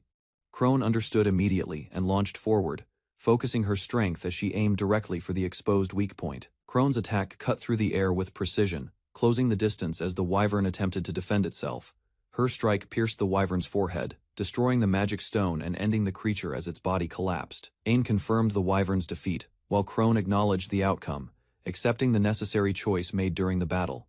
Ain stood on the train roof as a massive shadow emerged, revealing a new threat rising from below. A kraken attacked the bridge and train, while Seji declared control, threatening destruction and escalating the situation further. Ain and Crone faced the kraken together, defending the train as its massive body crashed violently across the bridge. The kraken collapsed after their resistance, its body falling into the water as the immediate danger was finally subdued. Ain and Crone watched the defeated kraken sink, realizing the sea dragon appeared because it hunted the kraken. Ain processed the explanation, understanding the situation's cause, while Crone calmly clarified the natural relationship between the creatures. Relieved passengers acknowledged Ain and Crone's actions, while Ain relaxed briefly, releasing tension after the intense battle. Crone encouraged Ain, reminding him of Klon's words, suggesting others could support him when needed in difficult moments. Ain looked at the ring under the night sky, quietly accepting his feelings and thinking of Klon with sincerity. A noble carriage is struck and damaged. Seji panics, realizing the plan failed, as smoke rises around the broken vehicle. Seji shows anger and fear. He cannot accept the situation, sweating heavily as his authority and control begin collapsing. Ain overpowers Seji and throws him down. Seji crashes onto the ground, losing strength while Ain stands above him. Ain declares judgment over Seji. With calm authority, he decides to bring Seji to the capital for punishment. Seji resists and shouts desperately. Despite defeat, he clings to pride, refusing to accept Ain's power and authority. Seji trembles as Ain appears before him. The pressure shifts instantly, and Seji realizes he is no longer in control. Ain stands calmly over Seji. With steady authority, he questions Seji's belief, showing confidence in his own overwhelming power. Seji's expression breaks into shock. Fear overwhelms him as he finally recognizes Ain's true identity and status. Under the moonlight, Ain demands truth. Beside him, Crone watches silently as Seji kneels, unable to resist, and declares Seji's crimes. Faced with judgment, Seji lowers himself and begins to confess, accepting his inevitable punishment, and questions Seji calmly about the kidnappings. He seeks the reason behind the crimes, suspecting motives beyond simple greed. Seji hesitates under pressure. His body trembles as he struggles to answer, unable to hide fear in front of Ain. Seji breaks down and reveals the truth. He claims his actions were driven by the orders of another person. Seji confesses further, admitting he served that person in exchange for rewards, becoming a tool without questioning their intent. Before finishing everything, Seji is suddenly killed. Ain and Crone react as the truth is cut off, leaving questions behind. Ain is shocked as Seji suddenly dies. He cannot understand what happened as the body collapses before him.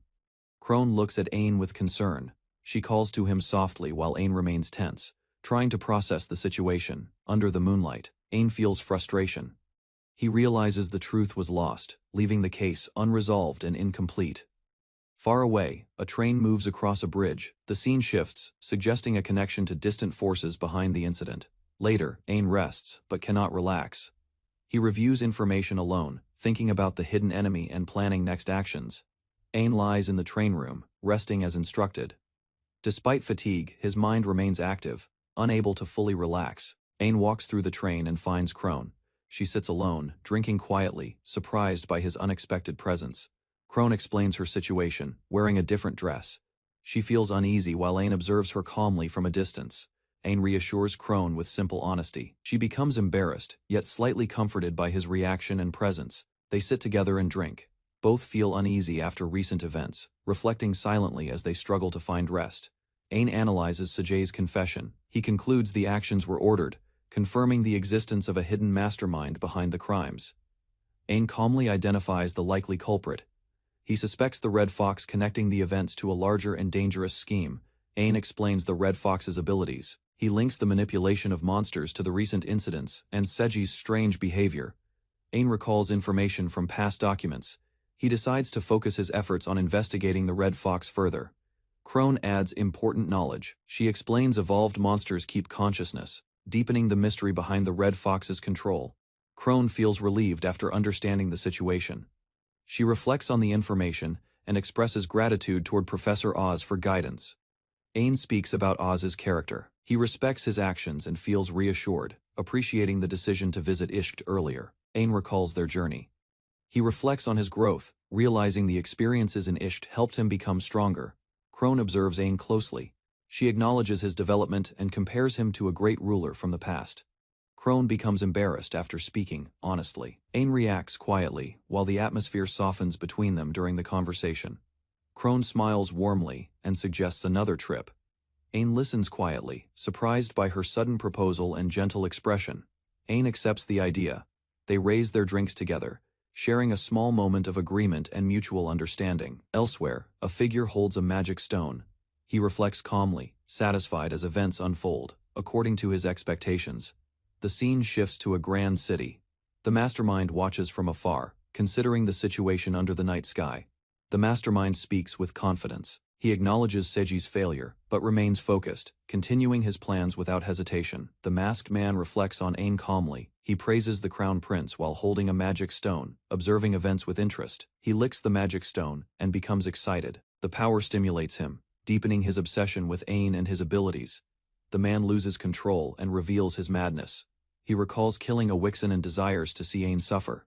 He regains composure slightly, hearing a knock. He prepares himself and calls the visitor inside his room. A knight enters and reports. The investigation progresses as the mastermind listens, maintaining his hidden identity and plans. The knight reports to the man and receives instructions. The man decides to visit the office later, keeping control calmly. The man reveals his identity as Professor Oz. He smiles quietly, suggesting his deeper involvement in the unfolding events. Aang travels with Crone by carriage, calmly observing surroundings as she notes the bridge ahead nearing their destination. The group approaches the stone bridge while guards escort them, and Aang reflects on seeing this place again. Memories of incident surface, showing destruction, monsters, and danger, reminding Aang how much he has grown since then. Aang, 11 years old, looks outside with confidence as spring begins, marking a new stage in his life. Aang arrives at ceremony with Crone and others as crowds gather to witness the bridge reopening after destruction. Klon smiles confidently after graduating from Libi Girls' College, showing her composed demeanor and readiness to begin serving. Klon becomes the youngest Crown Prince aide, achieving perfect results in exams and earning recognition within the royal court. Aang and Klon prepare for travel using a newly provided carriage, ensuring comfort and efficiency during their official journey. Klon manages expenses carefully, considering Aang's reputation while coordinating arrangements through trusted connections within the noble administration system. Aang adjusts his attire as they prepare to arrive. While Klon reminds him to get ready for duties, Klon adjusts Aang's clothing closely, showing calm confidence while Aang remains surprised by her sudden proximity and composure. Klon corrects Aang's posture and appearance, efficiently handling details while he reacts awkwardly, showing their difference in experience. An stands before the crowd on the bridge, formally leading the ceremony as guards and citizens watch attentively. Crone and Klon observe calmly, while citizens cheer loudly, celebrating the successful reopening and recognizing Aang's leadership. After the ceremony, Aang exhales heavily, showing fatigue as tension fades following his public responsibilities and formal duties. Leonardo, Roland, and Bats notice Aang looking uneasy, while Roland remains cheerful and others question his unusual mood. The students enter the royal castle, surprised by its grandeur, questioning the tour location while Aang reacts nervously. Aang greets everyone, despite discomfort, while Leonardo explains the castle's importance, making the visit meaningful for their group. Dill introduces himself as their guide, explaining rules and structure, ensuring the group understands how to behave inside. The group acknowledges Dill's instructions, addressing Aang formally while maintaining discipline and preparing to follow the established rules. Dill guides Aang, Leonardo, Roland, and Bats through the castle, showing training areas and explaining the knight's environment. The group watches knights spar intensely, witnessing real combat skills, leaving them surprised by the power displayed. Afterward, they rest in a dining area, casually talking while Aang appears relaxed. Compared to earlier tension, Aang reflects quietly on the knight's training, realizing the difference between his world and theirs while speaking with Klon. He observes another match, focusing deeply as he understands the knight's movements and the discipline behind their strength. Leonardo and Roland recall Aang's strength, realizing the knight's level is normal for royalty, while Aang remains unaffected. Bats reflects on his limits, admitting his strength was insufficient, despite maintaining the group since their first year. Leonardo notices Bats' determination growing, sensing a shift in his attitude as he focuses on improving himself. Bats declares his resolve to surpass his limits, deciding to train harder and refusing to fall behind Aang again. Leonardo, Roland, and Bats unite in determination, agreeing to grow stronger together to support Aang as his friends. Aang prepares to eat calmly, holding food while his friends watch, confused by how relaxed he appears. A maid informs Aang about his scheduled appointment, interrupting the meal as he realizes he must leave immediately. Anan apologizes and leaves the table, while his friends react, adjusting to addressing him with proper royal respect. Another maid delivers bread while informing Aang about a meeting with Warren and Klon, guiding his next destination. Métis greets Aang politely, explaining her role in the cafeteria under supervision. While he acknowledges her presence calmly, Aang speaks with the maids, calmly acknowledging their roles, while one reacts with confusion to his composed attitude. The maid bows and leaves while Aang reflects on her growth, recognizing her increased maturity since their earlier days. Aang learns about another maid working near the training camp, known for dedication and respected by the knights. Seeing their efforts, Aang feels motivated, realizing he must continue improving himself alongside those working hard around him. Arrives at the meeting room facing Warren and Klon, preparing to begin an important discussion about upcoming matters. King Silvardo instructed Aang to focus on his duties while the investigation into the old Demon Lord's territory was assigned to Lloyd and his knights. Aang confirmed that Lloyd would accompany him, and Klon also joined their mission, preparing for the journey to Baltic. Aang held the rose Klon had given him, reflecting on her support and the resolve that motivated him to move forward. Klon declared she would no longer wait and prayed, dedicating herself to being Aang's aide in every task ahead. The king entrusted Klon with Ein's care, and with Lloyd and Dill joining, the group prepared to face the dangers of the Demon Lord's domain. Ian asked about Chris, noticing her absence during the meeting about the upcoming mission. Chris was staying behind at home, looking disappointed and anxious as everyone prepared to leave. She apologized to Ein, expressing sadness at being left behind, while Ein reassured her and reminded her importance as a masha. Chris held Ein's hands tightly, struggling with her emotions, but understanding her duty to protect the capital. Ein gently acknowledged her feelings, noticing her heartache, and silently promising to value her loyalty and presence, even from afar. Chris, holding Ein's hands, decided to stay behind this time. Understanding her role in protecting the capital, she declared that in Ein's absence, she would take full responsibility for defending the city. Ein expressed relief at her determination, while Chris promised to bring souvenirs upon his return. Ein smiled warmly, feeling deep admiration for Chris and appreciating her unwavering spirit. Outside, the wind swept across the distant castle as Ein and the knights began their journey toward the dangerous lands beyond. A lone armored figure walked through the snow, anticipating the arrival of someone wielding a weapon in the coming days. He reflected that there was no rush, having waited for hundreds of years, and that time would pass quickly. A massive, roaring beast appeared, challenging the figure with its overwhelming presence. The figure tossed a weapon into the air, confident that when the right opponent arrived, beasts would not be needed. The armored figure confronted the attacking beast directly, demonstrating skill and authority as the creature lunged with ferocity. The armored figure gripped his weapon tightly, vowing to fulfill his mission no matter the challenges ahead. He stood alone in the snowy wasteland, silently promising to wait for the return of those he awaited, no matter how long it took. Christina prepared everything carefully, determined to help Ein succeed. Her smile reflected both warmth and purpose. Ein appeared before a cheering crowd at the castle, raising his hand in acknowledgement of their support. Back inside the royal carriage, Christina fanned Ein to ease the heat. He sighed, relieved by her attention. She handed him a glass of iced tea she had prepared earlier, ensuring he stayed comfortable during the journey. Knights reported on the surrounding area while Ein relaxed. Christina stayed nearby, quietly supporting him as they traveled. Christina looked at Ian with a gentle expression, insisting they were alone and safe, her focus entirely on him. Ian nodded, comforted by her presence, trusting that nothing else was needed as long as she stayed nearby. The carriage moved through the snowy mountains, and Ian noticed a giant bird with 4 wings flying overhead. He pointed in amazement at the creature, while Christina calmly read, keeping him entertained during the journey. Christina reminded Ein not to take reckless actions, listing his past dangerous feats while he admitted his mistakes. Christina noticed Ein's excitement, and reminded him of his admiration for the first king, grounding his enthusiasm. Ein expressed curiosity about the old Demon Lord's territory, and asked when Ishuterika was founded. Christina explained the uncertainty of history, showing the emblem and discussing whether the country emerged before or after the demon attacks. Ein considered the divided opinions of historical researchers, sharing his thoughts and asking further questions about the past. Christina summarized, explaining that Ishuterika's royalty included children of various races, creating a diverse royal lineage over time. He considered the possibility that Ishuterika's royalty might have mingled with other races in the Demon Lord territory. Christina explained that other races and monsters had magic stones and cores in their bodies, yet they were not harmful to humans. Ein reflected on the first king's unknown queen, noting that her race was not recorded in history. Christina suggested that the royal lineage mixed with many races, showing Ein out how the royal gacha system worked. Ein became flustered, thinking about the future and his own potential children, while Christina smiled and reassured him. Ein acknowledged that Christina was more knowledgeable about Ishuterika and credited her for arranging the journey and supplies. Christina explained that although her tasks were tough, she had chosen to take responsibility and handle them willingly. She smiled, telling Ein that performing these duties did not bother her at all, giving him reassurance.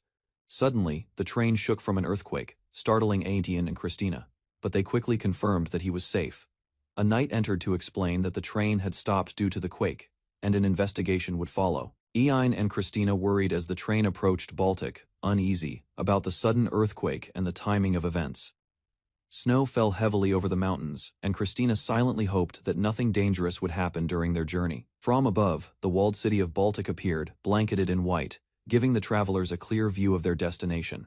Ein stepped out into the cold, shivering uncontrollably as the icy wind hit him, showing his vulnerability to the environment. Christina, Ein, and the accompanying knights braced against the wind, moving forward cautiously while keeping an eye on the surroundings.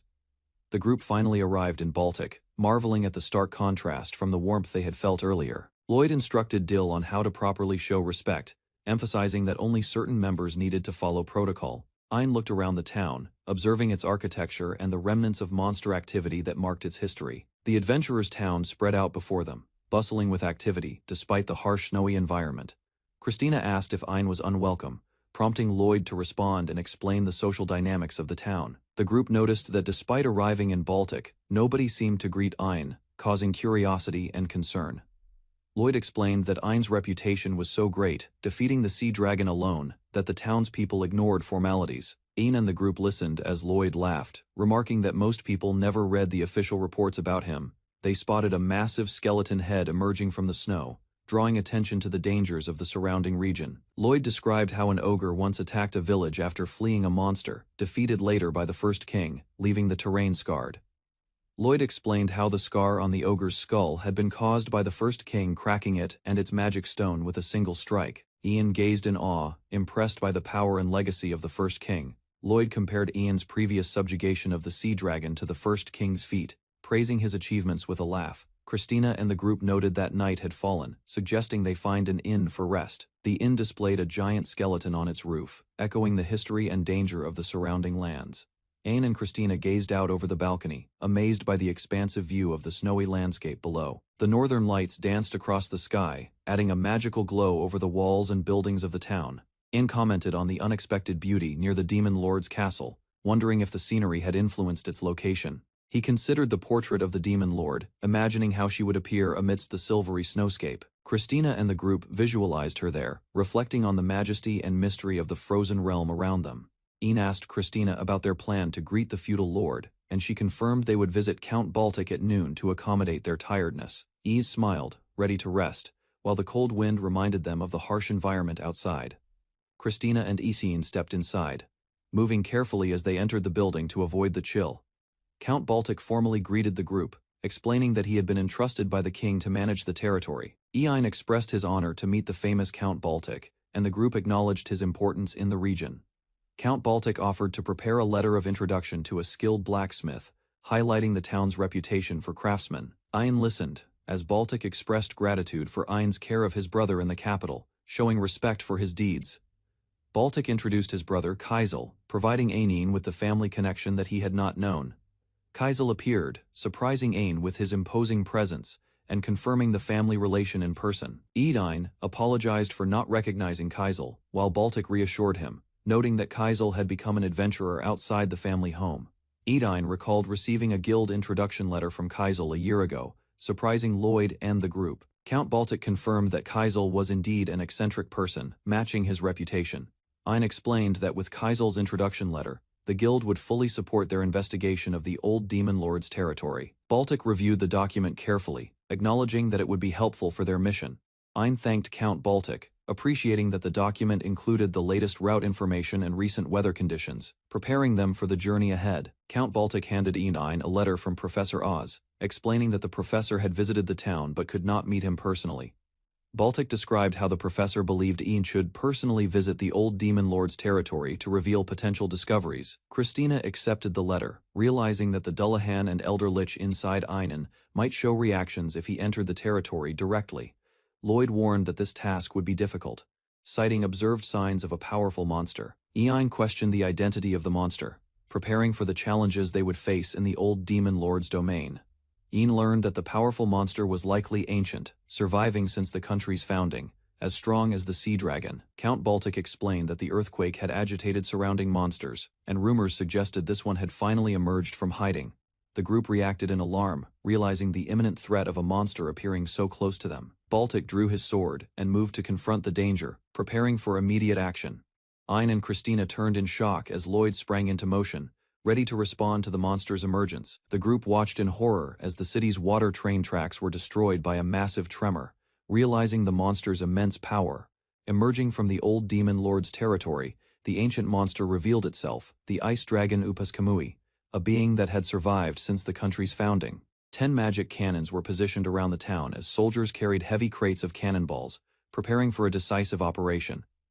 Ein von Ishtalika sat calmly, considering the mission ahead, while his advisors looked on with concern over the risks of his direct involvement. A detailed map of the old Demon Lord's territory lay on the table. Advisors explained that the cannons alone might be enough to subjugate it. Lloyd warned that Ain's personal participation could be dangerous, but the prince had already decided to take the initiative. Ain ordered Count Baltic to coordinate with the adventurers and protect the town, determined to begin the subjugation that evening. Ain and his companions sat on a bench, preparing mentally for the upcoming expedition. The adventurers reminded him that it was almost time to depart. An listened as they discussed the first king's failure and the dangers posed by the monster Upas Kamui, who had survived past conflicts. Curious about his mission, Ain asked what Upas Kamui's magic stone would taste like, reflecting his habit of gaining power from monster stones. His companions grew uneasy, worried that discussing taste was irrelevant compared to the immediate dangers, but Ain remained focused. With determination, Ain promised to return victorious and assured everyone that the town would be safe, ready to begin the subjugation. Ain thought about Upas Kamui's magic stone, and his companion guessed that its taste might be like chicken. She explained that the monster resembled a chicken, making Ain laugh at the unusual idea. Both smiled together, imagining the monster as a chicken, which eased the tension before the mission. A messenger arrived to report that the magic cannon units had started moving to their designated positions. Ain stood determined, signaling everyone to move forward as he led the group toward the subjugation of the monster. Snow covered the mountains as Ain and his companions prepared to move through the forest toward the monster's territory. Ain led a formation of soldiers, their steps crunching through the snow, advancing carefully toward their destination. The group struggled to move efficiently through the deep snow, and Lloyd joked about including snowfield training in the future. Lloyd reminded Ain to keep his earlier promise, making the prince nod seriously in acknowledgement. Ain resolved that if Upas Kamui wasn't targeting him, he would return to the town safely, keeping the mission and town protected. Ain noticed that strange events seemed to target him directly, and he moved cautiously with Lloyd and the soldiers. He recalled the earthquake that occurred upon arriving in Baltic and the revival of the ancient monster, Upas Kamui. Lloyd worried as Ain examined the destroyed water train tracks. Suspecting the attacks were designed to prevent his escape, the group encountered a strange monster, a lamprey rabbit, which appeared harmless but intrigued them. Lloyd commented on the rarity and deliciousness of the creature's meat, noting its speed and scarcity in the market. Lloyd reminded Ain to control his excitement, and they agreed to restraint while hunting the lamprey rabbit. The rabbit moved incredibly fast, leaping across the snow and keeping Ain and the soldiers on alert. The group advanced cautiously through the forest, following the creature's movements, maintaining formation with the soldiers behind them. Suddenly, the ground began to shake, and the soldiers realized something massive was approaching. Lloyd shouted for everyone to run as the threat revealed itself, forcing Ain and his companions to sprint for safety. Ain and his companions faced the massive monster charging toward them, its jaws wide and claws destructive. Ain noticed the creature's red eyes and injuries, realizing they were remnants from its fight with the first king. Determined, Ain resolved not to lose, noting that the monster was already wounded, giving him a chance. The monster struck, forcing the group to dodge and take cover as soldiers scrambled in the snow. Ain prepared to engage directly, while his companions stepped forward decisively, ready to support him in the fight. Ain faced the massive monster head-on, his sword ready as the creature loomed threateningly. He called out to Dill, signaling him to move forward and support the attack. The monster swung its claws fiercely, and Ain engaged directly, attempting to strike the creature's wounded areas. Dill pressed his attack, forcing the monster back as both fought desperately for control. The monster retaliated violently, slashing at Ain, who struggled to defend and maintain his ground against its immense power. Ain watched Lloyd deflect the monster's claw with a single sword, amazed at his father's skill and bravery in combat. Lloyd reflected on Ain's safety, willing to take any risk, even if trapped under snow or crushed by the monster's attacks. The monster lunged aggressively, and Lloyd sprinted forward, shouting for Ain to run, prioritizing his son's life, while keeping the enemy occupied. Ain noticed the monster shifting focus, clearly targeting him now, as he prepared to engage while protecting the soldiers and his companions. Lloyd stood firm, brandishing his sword, declaring that Ain could not defeat him easily, ready to face the monster head-on. The monster lunged aggressively, its massive claws striking the ground as Lloyd prepared to meet it head-on with precise sword movements. Lloyd's attack connected, forcing the creature to recoil, but its jaws snapped dangerously close, testing his reflexes and defensive skill. He leapt into the air, striking from above, trying to exploit the monster's wounded areas while avoiding crushing blows. Lloyd pivoted and slashed expertly, breaking some of the monster's scales, assessing its strength and planning his next strategic strike. He paused momentarily, considering his options as the monster roared in frustration, signaling Lloyd to choose carefully for the next assault. The monster recoiled as powerful attacks struck its body, shards of rock and scales flying from the impact of concentrated force. Ain shouted, drawing the monster's attention toward him, positioning strategically, while calling for the creature to charge in his direction. The monster attacked with a ferocious roar, its claws slashing through the snow as Ain prepared for a defensive maneuver. Ain commanded the soldiers to shoot, coordinating with the magic cannons as the monster's movements became predictable under combined assault. The monster was blasted by cannon fire, debris and stone exploding around it, severely damaging its armored body and slowing its attacks.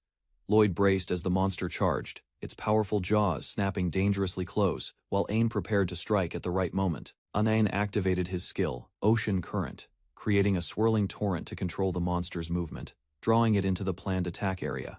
He observed the monster halt, giving him the opportunity to exploit its vulnerability while the soldiers prepared the magic cannons. The cannons were readied, pointing directly at the monster as everyone coordinated their timing for a synchronized strike.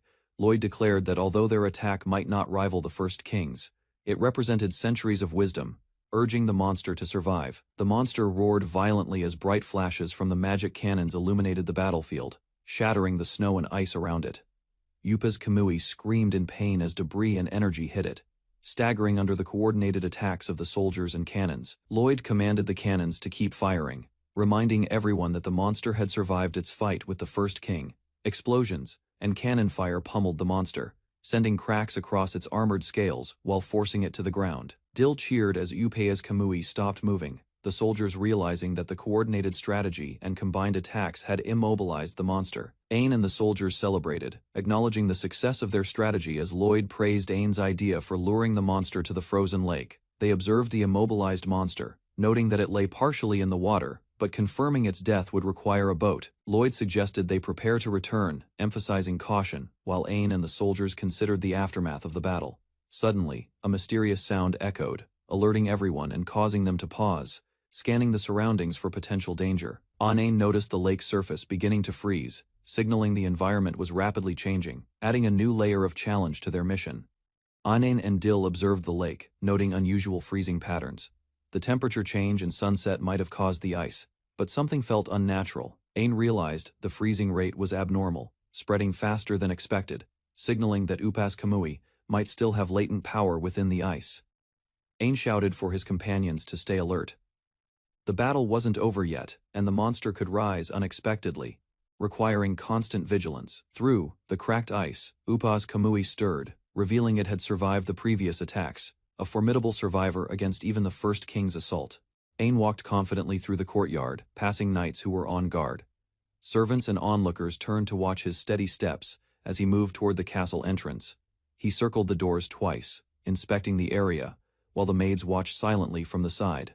His movements were precise and deliberate. Olivia observed him from a distance, her expression a mix of concern and curiosity. Ain's calm demeanor remained unchanged as he continued his rounds. A maid reminded Ain that Olivia wanted him to feed the twins. He paused, surprised, realizing he had been too absorbed in his wandering. Ain finally followed the instructions, carrying the bucket, while the maid noted that he had been moving through familiar places, as if retracing his usual path. Ain walked through the castle corridor, bucket in hand, while the maid reflected on the unusual attention Chris gave him. He moved quietly, focused on completing the task. Ain paused, realizing the rumors about him were true, feeling a flush of embarrassment. He kept his expression calm, determined not to show weakness. He approached the waterway where the twin sea dragons waited. Their long bodies glided smoothly through the water. Watching him carefully, Ain began feeding them. The dragons eagerly swallowed the fish, their size growing rapidly, making the waterway feel smaller than before. He watched the dragons, surprised at their growth. Other characters observed him from the edge, noticing his careful handling and the unusual scale of the creatures. Ain reached out to the twin dragons, who nuzzled him in response. He felt their warmth and comfort, calming his earlier tension. The dragons chirped excitedly, acknowledging Ain's presence. He silently hoped they would stay safe and grow strong under his care. Ain poured a bucket of fish into the waterway. The dragons eagerly ate, splashing water as their bodies twisted and moved. He watched them closely, smiling as they devoured their meal. Their energy and happiness were clear in their movements. Unturned to leave, looking back at the castle with determination. He promised to return soon and take care of the dragons again. The group discovered that Upas Kamui was still alive, shocked. They braced themselves for the ongoing threat. The monster lunged with immense force, smashing through the terrain as it roared. Its massive jaws opened wide, threatening the group. Ain and the others dodged the attack. The creature's attacks shattered the ground around them, showing the destructive power of its special ability. The team regrouped quickly. Magic cannons failed to fire due to the freeze effect, leaving them with limited options against the rising threat. Upas Kamui continued to rise, a menacing figure looming over the characters. The group faced the terrifying challenge together, preparing for the next clash. Ain's allies formed a protective line, standing ready with weapons drawn. They prepared to defend him at all costs. The massive Upas Kamui roared, lunging toward the group, its jaws opened wide, striking fear into the defenders.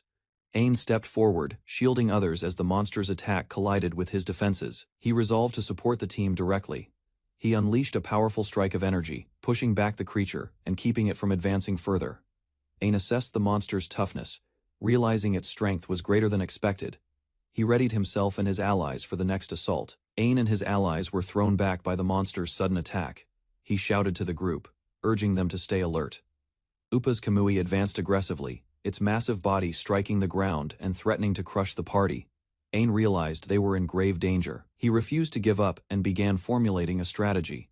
He identified the problem. The magic cannons were useless, and they needed a weapon capable of piercing the creature's armored skin. Ain's eyes fixed on a distant landmark, a large skull-shaped structure. He recognized it as a potential solution and prepared to act immediately. On revealed that he had found a weapon capable of defeating Upas Kamui. He instructed his ally to carry out a critical task that only they could manage. He explained that after striking the monster, he might be too exhausted to move. The ally agreed, ready to support him, no matter what. The ally accepted the responsibility, understanding the importance of Ain's plan. Both prepared for the decisive attack. Ain expressed confidence, drawing strength from the presence of his ally. He promised to unleash his full power, reassuring his companion. He called out to Upas Kamui, signaling the start of the final confrontation. Determined, Ain prepared to strike with all his might. Ain acted decisively, prompting his allies to question his plan. He signaled them to trust his judgment despite the danger. Upas Kamui struck the ground, shaking the battlefield and forcing everyone to brace for impact. The ice spread across the terrain, hindering movement and threatening the group's stability. Ain dodged the monster's assault while staying alert for openings. He analyzed the enemy's patterns carefully. The monster charged toward him, and Ain leapt into action, ready to implement the strategy that would turn the battle in their favor. Ain spotted the large skull-shaped structure in the distance. He sprinted toward it, preparing to use it against Upas Kamui. Thick fog enveloped the battlefield, making it difficult to see. The monster roared, sensing movement through the haze. Ain called out, signaling his position to the monster. He used the fog strategically to confuse Upas Kamui. The creature lunged toward him, its massive body crashing against the ground. Ain dodged nimbly, staying focused on his plan. He swung into action, targeting the monster with precision, and using his surroundings to gain an advantage in the chaotic fight. Ain declared victory over Upas Kamui, standing confidently as the monster faltered under his attack. The creature's massive jaws broke apart, showing signs of defeat. Ain's precision had struck true. The battlefield shook as the monster collapsed, leaving cracks and debris in its wake. Ain remained alert as the monster struggled, ensuring the fight was truly over before lowering his guard.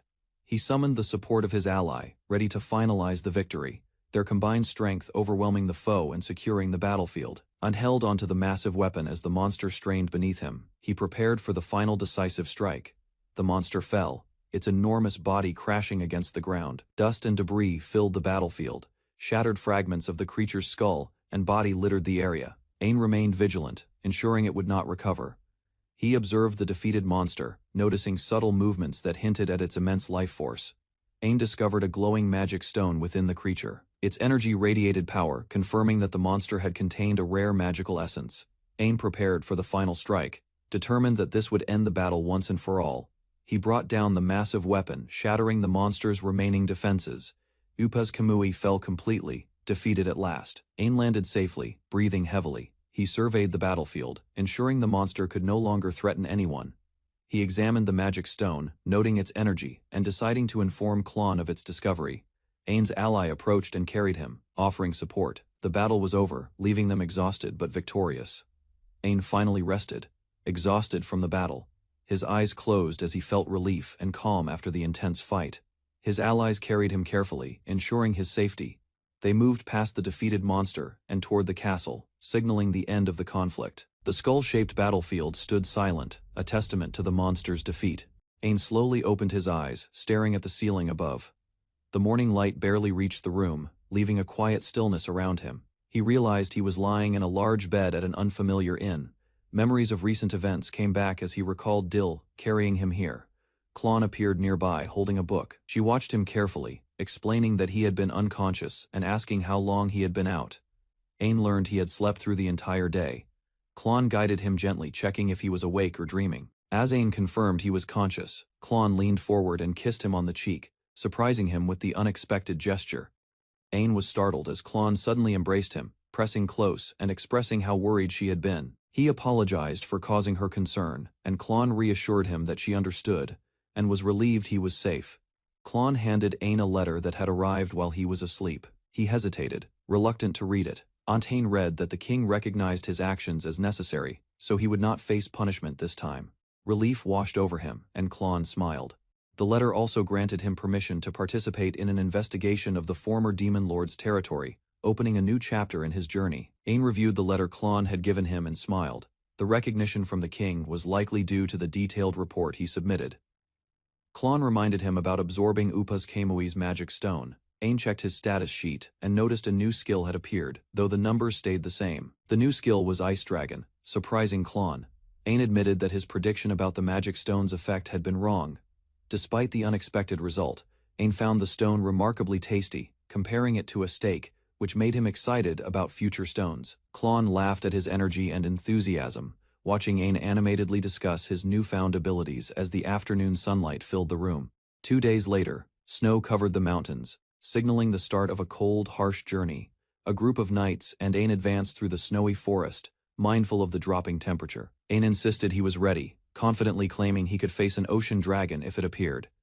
The knights discussed Ain's sudden readiness and his remarkable improvement since waking from his long sleep, sharing their surprise at his strength. Ain's aura radiated more power than before, refined by the fight against Upa's Kamui, and the adventurers acknowledged his growth with awe.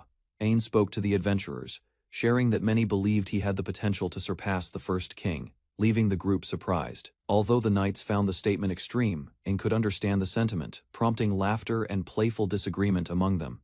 Suddenly, a large, unusual creature appeared from the bushes, catching Ain and the knights off guard as it sought food. The creature bolted, startling Ain, who realized it was after its own dinner, creating a chaotic but amusing scene. Dill offered to hunt the creature, but the adventurers corrected him that it wasn't typical food. Ain laughed, recognizing the strange situation with a mix of excitement and confusion. Ain led the adventurers, announcing they would move toward the former Demon Lord's territory, while one knight decided to report progress to Klon. The group laughed as the older knights expressed relief and joy seeing Ain enjoying the journey despite the harsh conditions. Ain marched forward through the snowy forest, observing the terrain carefully while the knights followed closely, their breath visible in the cold air.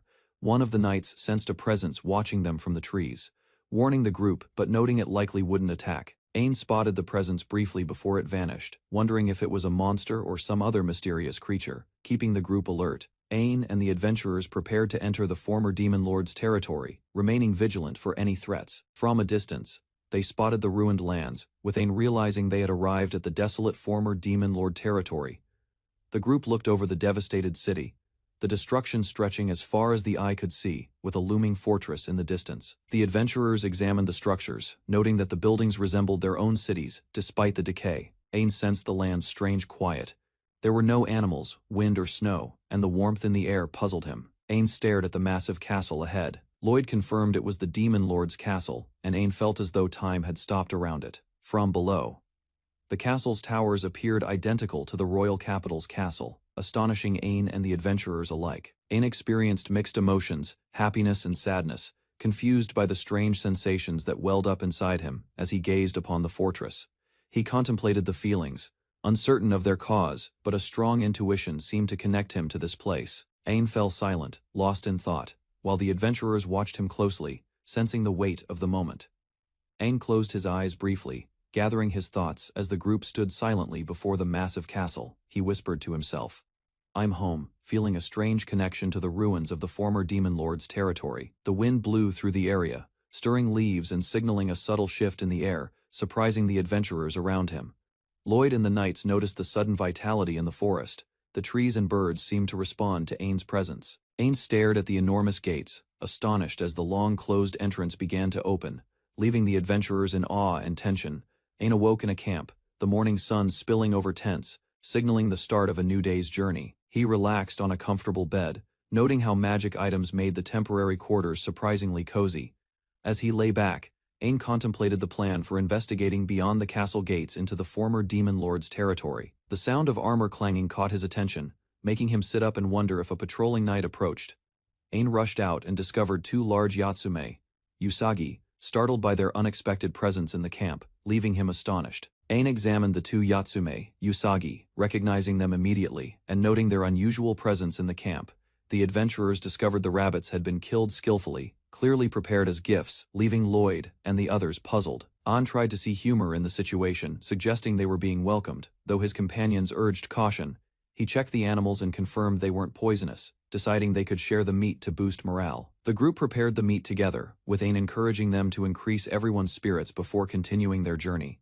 Ain and the adventurers enjoyed the Yatsume Usagi meat, sharing bites and laughter around the campfire, lifting everyone's spirits. After the meal, Ain leaned back, feeling full and content, a rare moment of relaxation during the journey. He awoke the next day in his tent, sensing something different, and sat up, contemplating the plan ahead.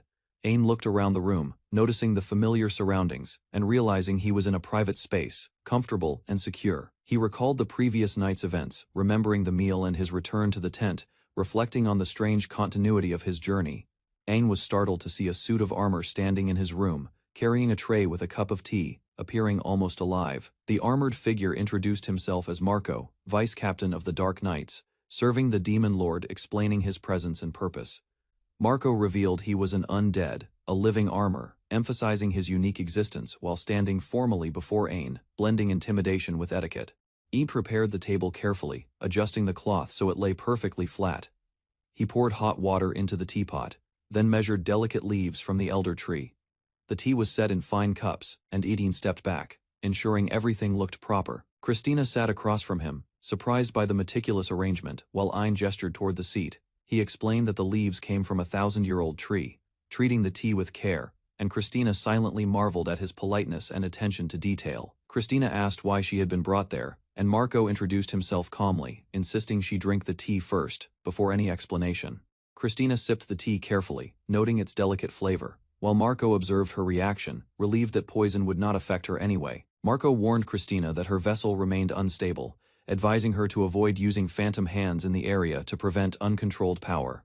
He explained that the core might go out of control, just as it had done for the Demon Lord, creating serious risk. Marco revealed that the area was still cursed by certain beasts, leaving dangerous residual magic that required careful handling and caution. Ain considered Marco's words carefully, realizing the Demon Lord might have been Ash, and asked if he meant the Red Foxes. Marco's hands shook slightly, as he prepared to explain, showing the seriousness of the lingering curse in the area around them. Marco apologized for not speaking their names, explaining the Red Fox's curse prevented him from doing so, while Ain acknowledged and accepted. Marco explained that the tea had blocked the curse's effect, preventing any harm from occurring before Ain drank, providing a safeguard. Ain reflected silently, realizing Marco bore no hostility, and he himself was not seen as an enemy in the tense situation. Marco offered to guide Ain outside, noting that his comrades were likely worried and it was better to proceed carefully. As they walked, Marco advised that entering the castle required waiting for Ain's vessel to mature, avoiding potential danger inside. Ain observed the castle grounds and architecture, contemplating the meaning of his vessel and its significance in the ongoing journey. Ain asked Marco about loneliness, and Marco explained he had an important mission, reassuring Ain not to worry about him. Marco suggested traveling south to learn more about the cursed beasts, guiding Ain carefully while keeping their mission's goal in mind. Marco revealed that after the Great War, forces had sailed from a remote southern port, surprising Ain with the cunning strategy. Ain learned the army had secretly prepared a ship during the war, and Marco's tense stance emphasized the cunning plan. Dark energy began to manifest around Marco, his hands trembling as he prepared to handle a hidden threat silently approaching. Multiple phantom hands emerged suddenly around Marco, threatening him as Ian watched, shocked by the powerful and unexpected attack. Ian tried to react as Marco struggled against the grasping shadows, his composure, tested by the curse's sudden, forceful manifestation. Ian shouted Marco's name as he struggled against the phantom hands, realizing the cursed beast's attack was overwhelming and relentless. Marco marveled at the phantom hands, calling them a wonderful species, while Ian watched in disbelief at his calm reaction. Ian protested, explaining that the phantom hands had caused chaos for the demon lord, but Marco remained fascinated by their nature. Marco insisted that Ian should not speak such criticism aloud, gesturing toward the chaotic phantom hands, emphasizing both awe and warning. Marco unsheathed his sword with force, preparing to fight the phantom hands, attacking with strength and precision to protect Ian. Marco roared as he struggled against the phantom hands, preparing for a decisive strike to regain control over the curse's power. Ian shouted Marco's name as he fell to the ground, watching his protector struggle while the cursed phantom hands surrounded him. Marco explained to Ian that the attack came from the curse of the beasts, which causes berserk behavior and irrationality. Marco warned Ian to be especially careful, emphasizing the lingering threat of the beast's curse and its potential danger. He revealed that the beasts bore grudges against Esoterica royalty, waiting for Ian's return, signaling a continuing threat for the future. Ian reassured Marco not to force himself to speak, trying to calm him while processing the overwhelming chaos around them. He considered what had occurred between Esoterica royalty and the Red Foxes, realizing the historical conflict might explain the current danger. The two stood before the grand castle gates, observing the distant city and the path ahead for their journey. Marco guided Ian, explaining the straight path to the camp while handing him a mysterious box for a future purpose. Ian received the box, realizing Marco intended for him to create a sword, silently appreciating his careful guidance and trust. Ian asked Marco why he risked so much, revealing his status as Esoterica royalty, seeking the reasoning behind Marco's actions. Marco explained that it was natural for a knight to serve royalty, despite the demon lord's army being their supposed enemy. Ian questioned why Marco hadn't harmed the investigation unit, noticing multiple visits to the demon lord territory by the group. Marco revealed he had promised to protect the people of the area, committing himself to safeguarding innocents from danger. A mysterious figure appeared in the distance, quietly observing, adding an element of intrigue and signaling potential new developments for Ian. A girl reminded Marco that he needed to get along with everyone, speaking seriously, while birds fluttered around them. Ian was surprised that the phrase had come from the demon lord, noting it was almost a favorite saying. Ian laughed, realizing Marco's duty to protect the people stemmed from the demon lord's teachings. Understanding his motivations clearly, Ian said goodbye, wishing Marco safety on his journey while Marco acknowledged the farewell with careful attention. Ian cheerfully celebrated his hunt of Yatsume Usagi, thanking Marco silently as he prepared for the next stage of his journey. Marco stood alone in the hall, reflecting silently on the journey and the lessons he had imparted to Ian. Ian's comrades rushed toward him, calling out his name, relieved to see him safe after the recent events. Ian apologized for being kidnapped by a monster, holding the box carefully while explaining his ordeal to the worried group. The group feared punishment for the mishap, but Ian reassured them that nothing could have been done differently. Ian reflected on the demon lord's phrase about getting along with everyone, remembering Marco's chivalry and careful guidance throughout the journey. Ian observed the ruined castle from a distance, noting its similarity to the first king's no invasions rule, connecting with history. He looked at the walled city below, considering its strategic layout and imagining the lives of its inhabitants. Ian shared a quiet smile with a companion, reflecting on the journey and the bonds they had forged along the way. Ian revealed the box contained a severed-looking helmet, intended as a gift and initially shocking to the recipient. He explained that Marco had instructed him to craft a sword from the helmet, and a letter of introduction was prepared. Ian complimented Klon for her fast work while learning that the blacksmith, Muton, was the best in the Baltic Holy Land. Klon asked Ian if he wanted to meet the blacksmith immediately, and Ian eagerly agreed to go meet him. They approached the blacksmith's workshop, which was marked by a large skull sign, making the building look impressive and intimidating. The inside of the workshop displayed hanging meat and tools, showing it was fully prepared for crafting and forging. The group stood before the workshop entrance, ready to enter, contemplating the blacksmith's skill and the task ahead of them. Ian and Klon arrived at the blacksmith's place, questioning if it was really the correct location, feeling nervous and uncertain. One companion, Lloyd, was instructed to guard the entrance while the others prepared to enter, showing careful teamwork and caution. Ian approached the workshop, insisting on greeting the blacksmith first, despite another companion's concern. moving forward with confidence and respect. Inside, Ein struggled to follow instructions on using the hammer correctly, causing a humorous commotion with the blacksmith yelling at him. The blacksmith and Klon looked shocked at the scene, wondering if the blacksmith was mentally stable after seeing Ein's unusual approach. Ein entered the blacksmith's workshop, noticing the clutter and mess. Despite the untidy surroundings, he remained calm, observing the tools and materials around him. Blacksmith Mouton complained about the lack of customers over the past 3 years, while student Amy watched, curious about the newcomer. They had almost given up hope for meaningful work. In presented a piece of material and requested a sword. Mouton examined it carefully, skeptical about its quality and uncertain if it could become a proper weapon. Mouton's eyes widened as he realized the material was extraordinary. He recognized it as a living armor's helmet, unlike anything he had worked with before. Emily explained that it was her first time seeing the helmet, but Ein identified it instantly. He confirmed it once belonged to Marco, a legendary figure, realizing the sword he requested would be extraordinary. Mouton explained that the living armor helmet was a rare monster material, shed only once in a lifetime. Emily emphasized its value, while Ein understood its significance immediately. Mouton considered taking the job but warned that processing the material would require the magic stone furnace, a special furnace, powered by magic stones to reach extreme heat. Ein asked about the total cost. Mouton calculated it, stating the material itself would be 50 million, a surprisingly high but manageable price. Mouton added a 20 million service fee, making the total 70 million.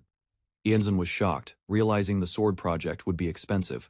Ian protested, explaining that even as crown prince, such a cost was excessive. He called Klon over for assistance, showing his determination to move forward despite the price. Klon reminded Ein that 70 million was a fair price, considering all he had accomplished, including subduing the sea dragon. Ein considered this carefully.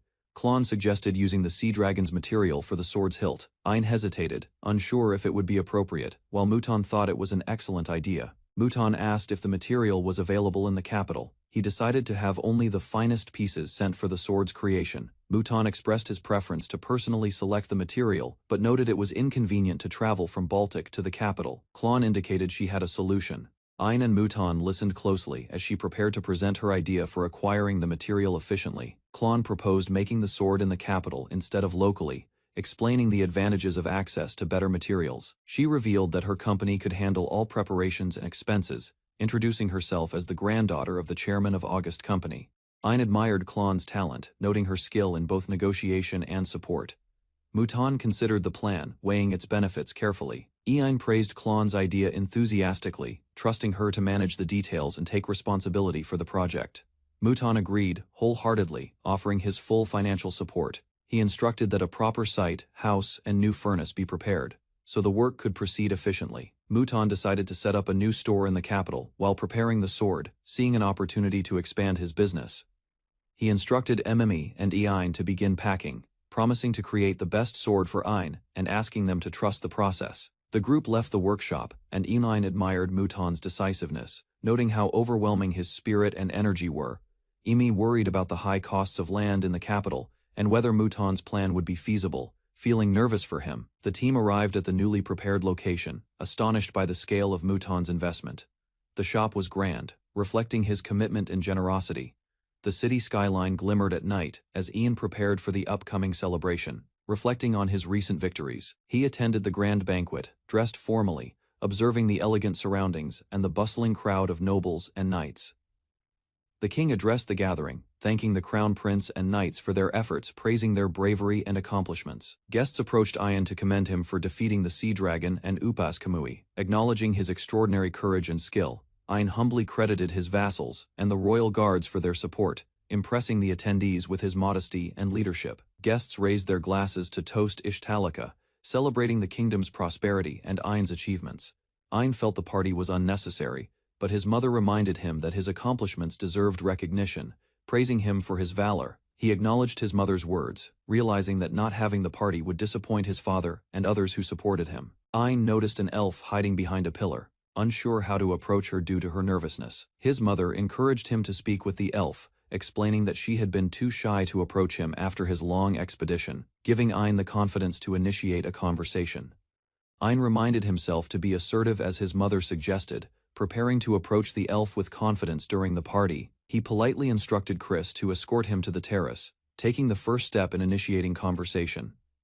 On the terrace, Ain and Chris walked together overlooking the city lights, giving a quiet moment away from the crowd. Chris adjusted her hair nervously, aware of the formality and the presence of the party, still shy in his company. Ain complimented her, noting how well her hair suited her, and expressing that he wished he could see her like this more often, putting her at ease. Chris wiped her brow, noting the summer heat, while Ain asked about events she missed during his absence. Chris recounted how life in the castle had been normal and peaceful, though she hesitated to mention the subtle changes that had occurred. Ain reminded her that she had not been present during his important battles, including the confrontations with the sea dragon and other threats. Chris listened silently, her expression thoughtful, as Ain admitted he had been worried about her. They recalled past missions together, the sea dragon fight, the Academy City bomb riot, the infiltration of the Tower of Wisdom, and the train raid, reflecting on the challenges and victories that shaped their shared history. Chris confessed her regret for not being able to join Ain during his battles far away, expressing guilt and frustration for being unable to act. Ain listened intently, realizing how strongly she felt about the events he faced, and understood her emotional struggle. Chris cried out, overwhelmed by her feelings of helplessness and heartbreak over Ain's dangerous missions.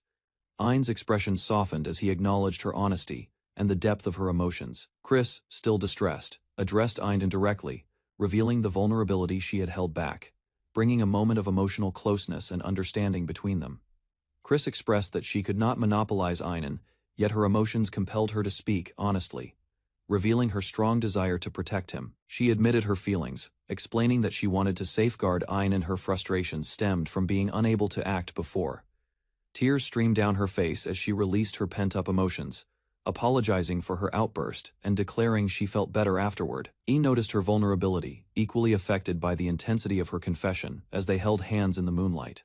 Chris turned away, overwhelmed, while Ain's determined gaze showed he understood her feelings, solidifying a silent bond of trust and protection between them. Ain held Chris's hand gently, surprising her, as he reassured her that he understood her feelings and position as a marshal.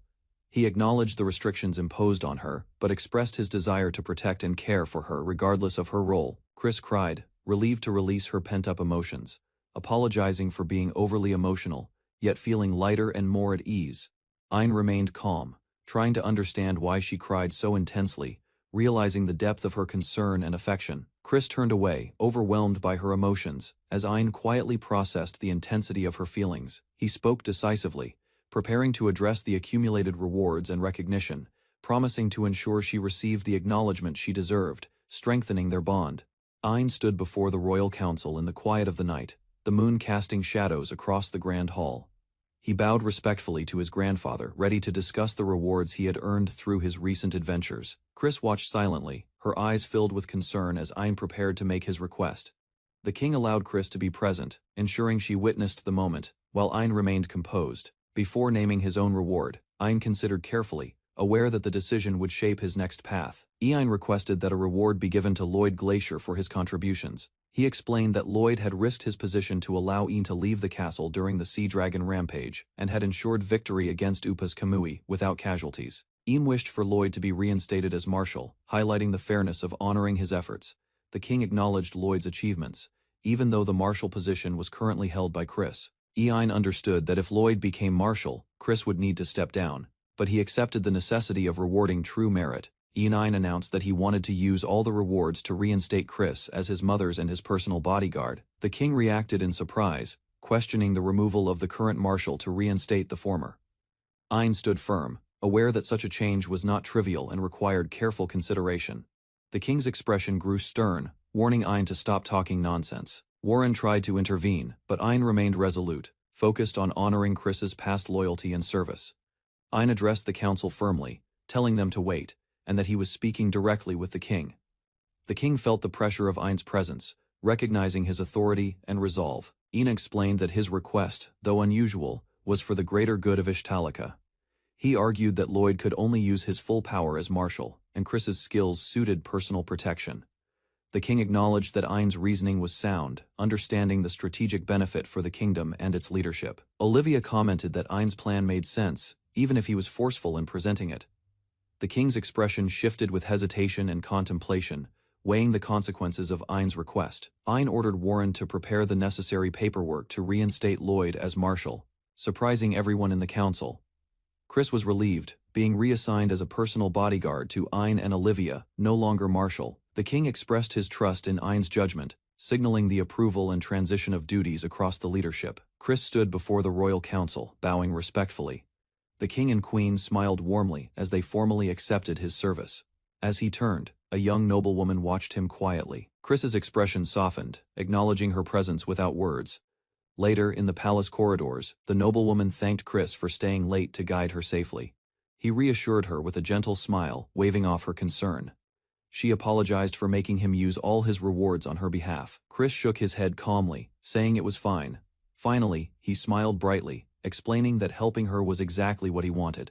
Relief and surprise spread across her face as the moment of trust and friendship deepened. Chris walked through the castle, greeted by memories of his childhood. The noblewoman reflected on how much he had grown since he was a little boy, her heart quietly racing at the sight of him.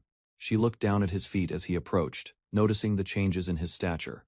Chris noticed her glance and smiled gently, acknowledging her attention. He joked that he might grow taller than her one day, raising his hand to measure his imagined height. The noblewoman's eyes widened slightly, taken aback by his confident, playful tone. Chris stepped a little too close, and she flustered, quickly regaining her composure. He apologized, but she reassured him it was fine, though her cheeks were tinged with red, gathering courage. She made a quiet request for him to continue staying by her side from now on. Chris listened with a calm, warm smile. The noblewoman shouted passionately, demanding Chris call her by her name. Her voice echoed through the grand hall, filled with determination. Chris raised his hands, trying to calm her. She sniffled, blushing, overwhelmed by emotion, and struggled to contain her tears. She took a deep breath, gathering her composure. Chris looked uncertain, waiting quietly, unsure how to respond to her sudden outburst. Chris smiled warmly, expressing his excitement to work with her the next day. She froze, captivated by his gentle, sincere words. Tears streamed down her face as she joyfully shouted her agreement. Their bond strengthened, filled with mutual respect, admiration, and happiness. Chris and the noblewoman laughed together, sharing a private joke. Their bond grew stronger through light-hearted moments, building trust and comfort. She ran down the palace corridor, excitement in her steps. Chris watched, smiling quietly, enjoying her enthusiasm and lively energy. 3 months later, the mid-November capital appeared in view. The city bustled with life, signaling a new chapter in their journey. The harbor displayed a dragon skeleton atop a building. Ships rested in the water nearby, marking the city's unique character. Inside, a workshop, Chris and the noblewoman joined allies. Discussions and preparations filled the space, planning their next adventure carefully together. Chris and his companions stood respectfully before the nobleman. Apologies were exchanged as the group waited, anticipation building for the event. A magnificent sword lay in a display case. Its craftsmanship gleamed, reflecting pride and dedication. Clearly the artisan's finest creation. Chris lifted the sword carefully. It trembled slightly, signaling loyalty. The blacksmith explained the sword was uniquely attuned to him. Chris swung the sword experimentally. It followed his movement smoothly, responding naturally, as if attuned perfectly to his intent and skill. The noblewoman and companion admired Chris's elegance. He thanked them both. Their smiles reflected satisfaction, approval, and a shared sense of pride. Chris examined the sea dragon's spine carefully. The noblewoman asked how tough it was, curious yet confident about his skills. Chris hesitated, considering the strength of the material. Though confident in the blacksmiths, he doubted whether the sword could break it. He tapped the sword lightly against the spine, testing its response. First, precision and caution guided his careful, deliberate movements. Everyone watched with astonishment. Chris's strike caused the spine to crack, surprising all present at how easily it responded.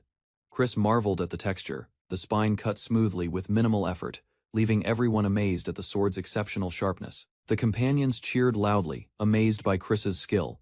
Even the blacksmith admitted he couldn't comprehend the sword's performance, despite creating it.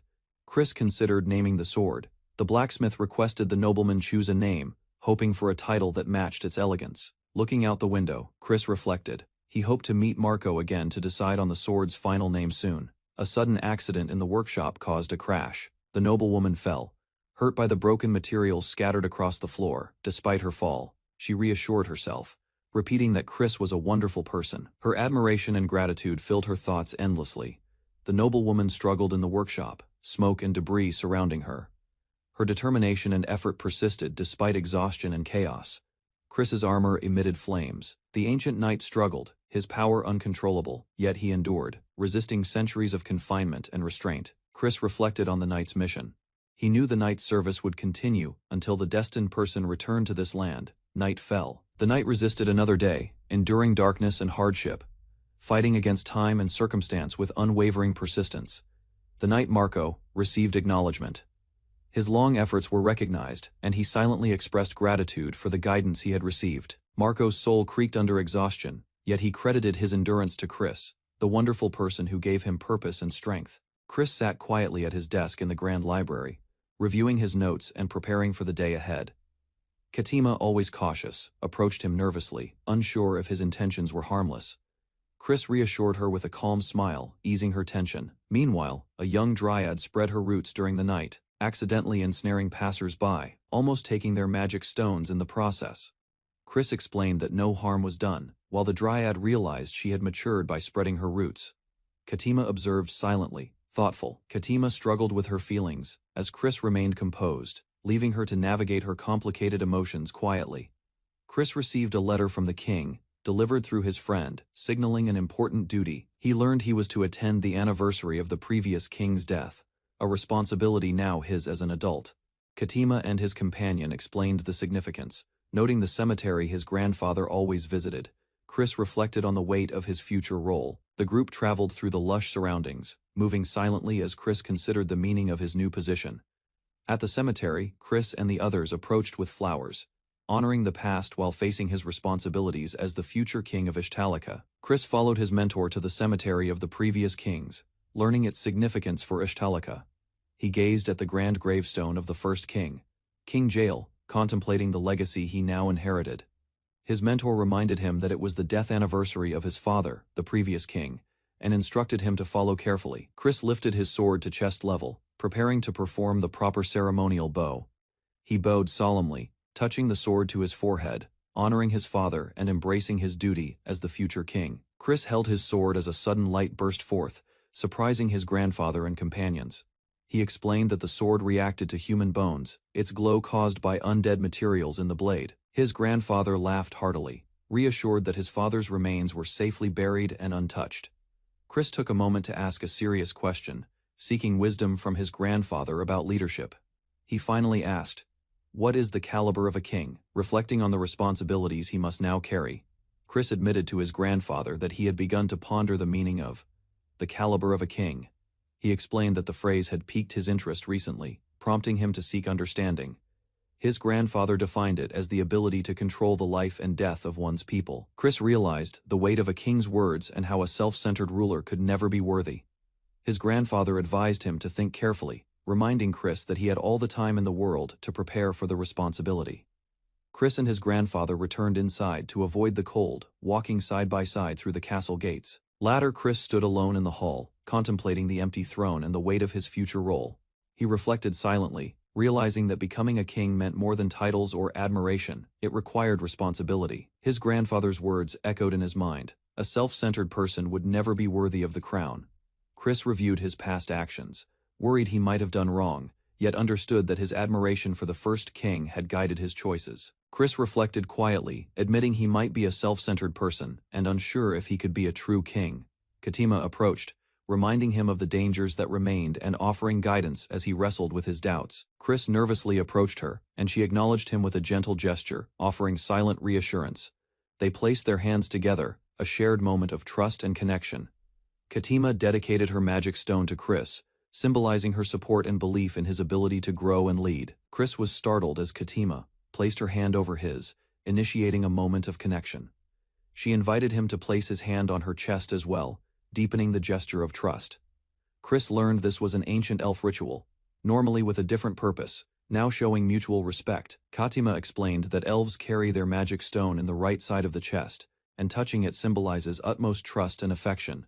She promised to always be by Chris's side, affirming her loyalty and support as he faced his responsibilities as crown prince. Katima reassured Chris that even after he became king, she would always remain by his side. Chris was touched by her words, acknowledging how often she had supported and saved him in the past. He smiled, expressing his gratitude, and saying he had finally moved past his doubts. Unseen observers commented on Katima's reliability and the wisdom of assigning her as Chris's personal bodyguard. They reflected on the ancient elf ritual Chris had used, noting its unusual meaning yet understanding its significance as a gesture of trust and support. Chris and Katima shared a light-hearted moment, with Chris jokingly called a precocious crown prince. Outside, the knights trained diligently, their movements precise and disciplined in the courtyard.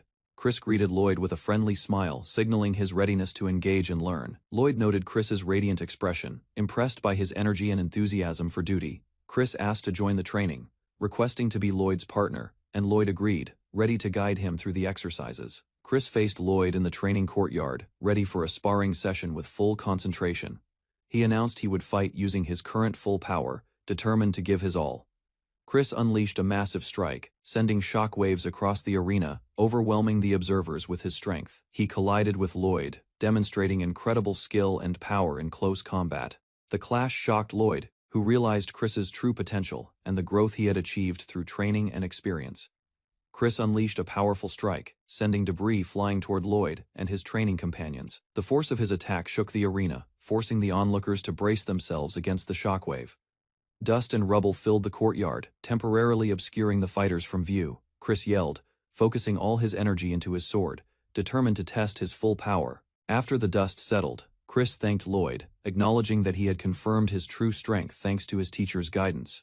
Chris apologized for destroying the training ground, saying he had other tasks to attend to. Lloyd's father reacted in awe as he witnessed Chris's immense power firsthand, surprised by the display. Lloyd commented on how terrifying Chris's strength was, acknowledging the seriousness of his potential. Chris ran forward confidently, his hesitation gone, showing that the future king was determined to continue growing stronger. Enine Roundheart entered the royal palace carrying a bouquet for the first king's grave. As he passed through the hall, guards and attendants quietly watched his determined steps.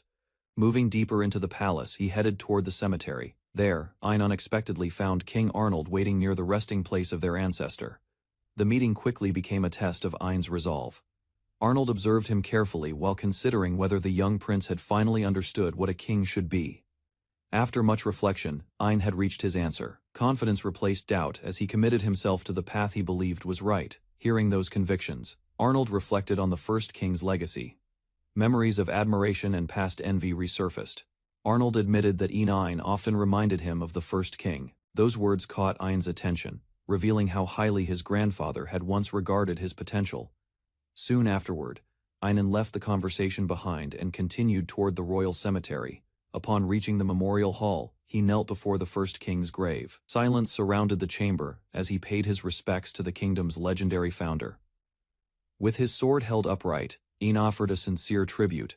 The flowers were placed before the monument, reflecting his gratitude and respect afterward. He reflected on his journey. Admiration for the first king had guided many of his actions, though he now recognized the mistakes he had made along the way. Standing before the first king's grave, Ein reflected on the people who had supported him throughout his journey. Their trust and guidance convinced him that his feelings could not be dismissed as simple admiration. Rather than merely following the first king's footsteps, Ein reached a new conclusion. After expressing his thoughts, he bowed respectfully before the monument. The visit had given him clarity, allowing him to leave with renewed purpose. Ein quietly departed the cemetery and walked through the memorial grounds. His mind remained focused on the path he intended to pursue. While recalling the ritual he had performed, a strange feeling suddenly emerged. Something seemed different from before, causing him to stop and pay closer attention. A sudden realization struck in as he reviewed the ritual in his mind. Something about the situation did not match what he remembered from his previous visit. Turning back toward the first king's monument, he carefully examined the area. The uneasy feeling only grew stronger as he searched for an explanation. Without wasting time, Ein approached the grave and knelt before it again. His attention shifted toward the sword he carried and its connection to the legendary ruler. Recalling an old condition, he expected the sword to react if the first king's remains were truly present. The truth gradually became clear. Looking around the silent memorial, Ein realized that the first king's remains were no longer inside the grave. Examining the inscription on the monument, Ein discovered that the first king had been laid to rest in his homeland, Istalica. The revelation triggered a chain of memories. Thoughts about the first king's ideals, the demon lord, and Istalica's royal family surfaced, leading Aeson to suspect a hidden connection. As the pieces slowly came together, his sword suddenly reacted. Looking toward the capital, Ain wondered whether the first king's true homeland was much closer than anyone believed. Later that night, he continued researching old records. While reading, a faint clue caught his attention and deepened his curiosity. The next day, Crone found Ain still working. Rather than resting, he focused on preparations for inspecting the former Viscount Sej territory. While preparing for the inspection, Ain discussed the former Viscount Sej territory with Klon. As the plans were finalized, Ain learned Chris would be away on official duties. Instead, he would travel with Dill during the inspection. After hearing the territory's location, Ain paused to think.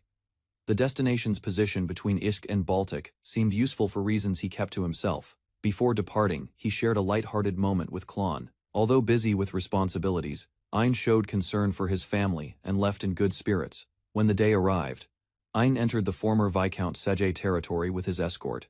Residents gathered along the streets and welcomed the young prince as he began his official visit. During the inspection, Ain spent time speaking with local residents and observing the territory's condition. As evening arrived, he boarded a water train with Dill. After reviewing the day's work, they prepared to return to the capital the following afternoon. Before departure, Ain handed Dill a sealed letter from the royal family. The document needed to reach its destination without delay. Recognizing its importance, Dill accepted the task and promised to deliver it properly. Soon afterward, the train left the station and rolled into the night. While the wheels carried them toward the capital, Ain quietly reflected on everything he had learned during the visit. As the train continued moving through the night, Dill rushed to Ain in confusion.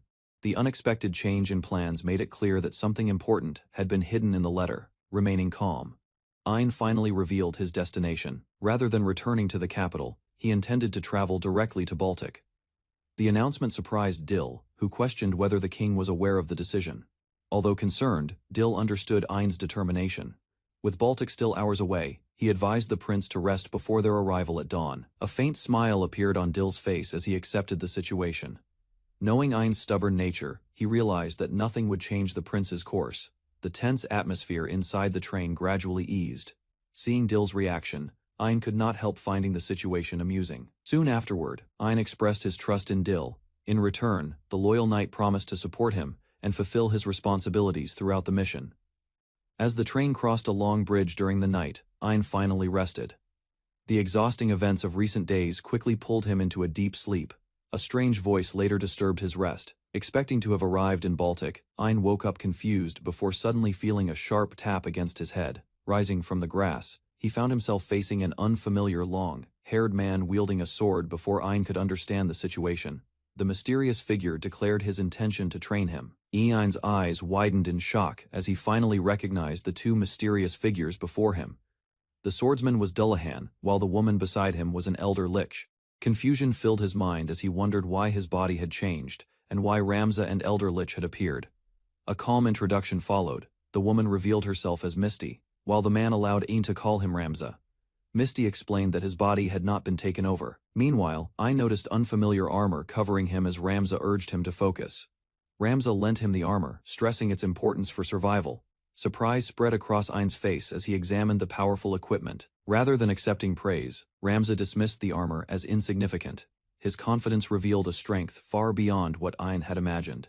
Despite Ramza's warning, Ain refused to back down. Determination pushed him forward as he charged with his sword raised. Elsewhere, a cat-eared girl observed a strange creature sealed inside a cage. A theory began forming in her mind while the city rested beneath the night sky. Moments later, the monster reacted violently. Energy surged through its body, and its form started changing before her eyes. Soon the transformation was complete. A gigantic bee-like king emerged behind the bars, towering over the small observer. The successful evolution confirmed her expectations and revealed a far stronger creature than before. Nanya reviewed her notes and concluded that monster evolution required consuming higher-grade magic stones. Based on Ain's growth, she believed he had already gathered enough power to evolve as well. Concern quickly replaced excitement. While the city remained quiet at night, Naya worried about what form Ain's evolution might take. Back on the battlefield, Ramza effortlessly overwhelmed Ain and ended the clash. Afterward, Misty healed the young fighter while he reflected on the encounter. Unexpectedly, Ramza stated that Ain lacked talent in swordsmanship, leaving him stunned. Instead of criticizing him further, Ramza praised Ain's dedication and perseverance. After hearing Ramza's evaluation, Misty suggested that he provide practical guidance instead of simple criticism. Ignoring Ain's protests, he treated the young fighter like a student who still had much to learn, standing behind him. Ramza corrected his posture and sword grip. He also instructed Ain to relax and release unnecessary tension step by step. The lesson continued. Ramza explained how proper footwork, balance, and timing were more important than relying on overwhelming power. While following the guidance, Ain experienced an unfamiliar sense of comfort and support, making him wonder what it felt like to have a father. A gentle smile appeared on Misty's face as she watched Ain train under Ramza's guidance. Ramza announced the start of a more serious lesson. The exhausted student quickly realized the training was far from over. Without delay, Ramza prepared to demonstrate a sword technique. He instructed Ain to study every movement and find a way to respond to it. In an instant, the attack was unleashed. Speed beyond Ain's expectations closed the distance before he could fully react. Shock filled him as their blades collided. Although the strike moved too quickly to track, his sharpened senses allowed him to follow its path. Each precise strike forced Ain to focus completely, as he struggled to keep pace with the relentless assault. Rather than retreating, Ain pressed forward. Determination drove him to maintain pressure and seize control of the battle's rhythm. An opening finally appeared with quick footwork. He launched a counterattack and aimed directly at Ramza. Before the blow could connect, Ramza calmly adjusted his position. The experienced swordsman effortlessly avoided the attack while reading Ain's intentions. Moments later, the training came to an end. Ramza stopped the match decisively, leaving Ain exhausted with a clearer understanding of swordsmanship. Relief spread across him as he sincerely thanked both mentors for their guidance. A serious expression crossed Ramza's face. Rather than accepting the gratitude, he revealed that they had summoned Ain for an important request. Ramza asked him to deliver a message if he ever met a swordsman who had learned the same technique. The request carried a deeper meaning than Ain expected. Before he could ask further questions, Ramza's presence began fading away. Silence remained after the farewell. Moments later, Ain awakened from the strange encounter, unsure whether it had been a dream or reality. Ain awoke aboard a ship and learned that the group had arrived in the Baltic region. As memories of his recent experience lingered, he quietly gathered himself. Without wasting time, he set out alongside his companion. Snow-covered mountains stretched across the horizon as their journey began. While searching for their guide, Ain remained confident, despite the dangers that could appear beyond the city. Before long, an unexpected presence revealed itself. A familiar figure emerged from behind a tree, drawing Ain's attention. Hidden beneath the snow stood a loyal knight named Marco.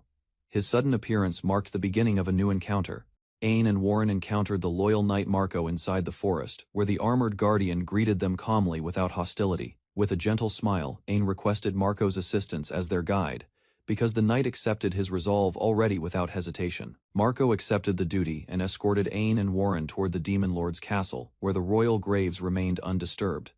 Ain confirmed the royal resting place stood within the castle's innermost grounds, while Marco acknowledged the destination with a nod. Following Marco through the forest, Ain explained nearby. Monsters avoided the knight's presence, allowing everyone to continue their journey unharmed. Marco warned Ain and Warren about a poison swamp ahead, where mysterious purple smoke and a shining object attracted attention. After entering the Demon Lord's castle, Marco guided Ain and Warren through the silent halls before announcing their arrival. Marco stopped before the royal grave entrance, revealing a special chamber beyond the door, while preparing Ain for what awaited. Marco urged Ain to remain cautious because unusual beings occupied the chamber, causing Ain to question the knight's strange choice of words. Ain asked Marco to return and wait with Warren, realizing the loyal knight could no longer continue beyond the grave's entrance. Ain assured Warren he understood the danger, then watched Marco leave before preparing himself to enter the mysterious chamber. Opening the heavy doors, Ain stepped inside the abandoned room, determined to uncover the secret hidden beyond the ancient entrance. A strange odor filled the chamber before Ain discovered a blindfolded girl restrained by chains, leaving him shocked by her condition. The imprisoned girl reached toward Ain while calling for help, making him realize someone had abandoned her inside the hidden chamber. Ain removed the girl's restraints, promising her freedom as she hesitated before accepting his kindness after enduring years of captivity. After freeing the imprisoned girl, Ain suddenly heard her beg for love, leaving him frozen as the strange vision disappeared. Although confused by the unsettling experience, Ain dismissed the mysterious illusion, endured his growing exhaustion, and continued exploring the chamber. Ain pushed open another heavy door, where a brilliant light burst across the room before forcing him to shield himself. As the dazzling light faded, Ain discovered a beautiful royal memorial surrounded by peaceful scenery, replacing the dark prison.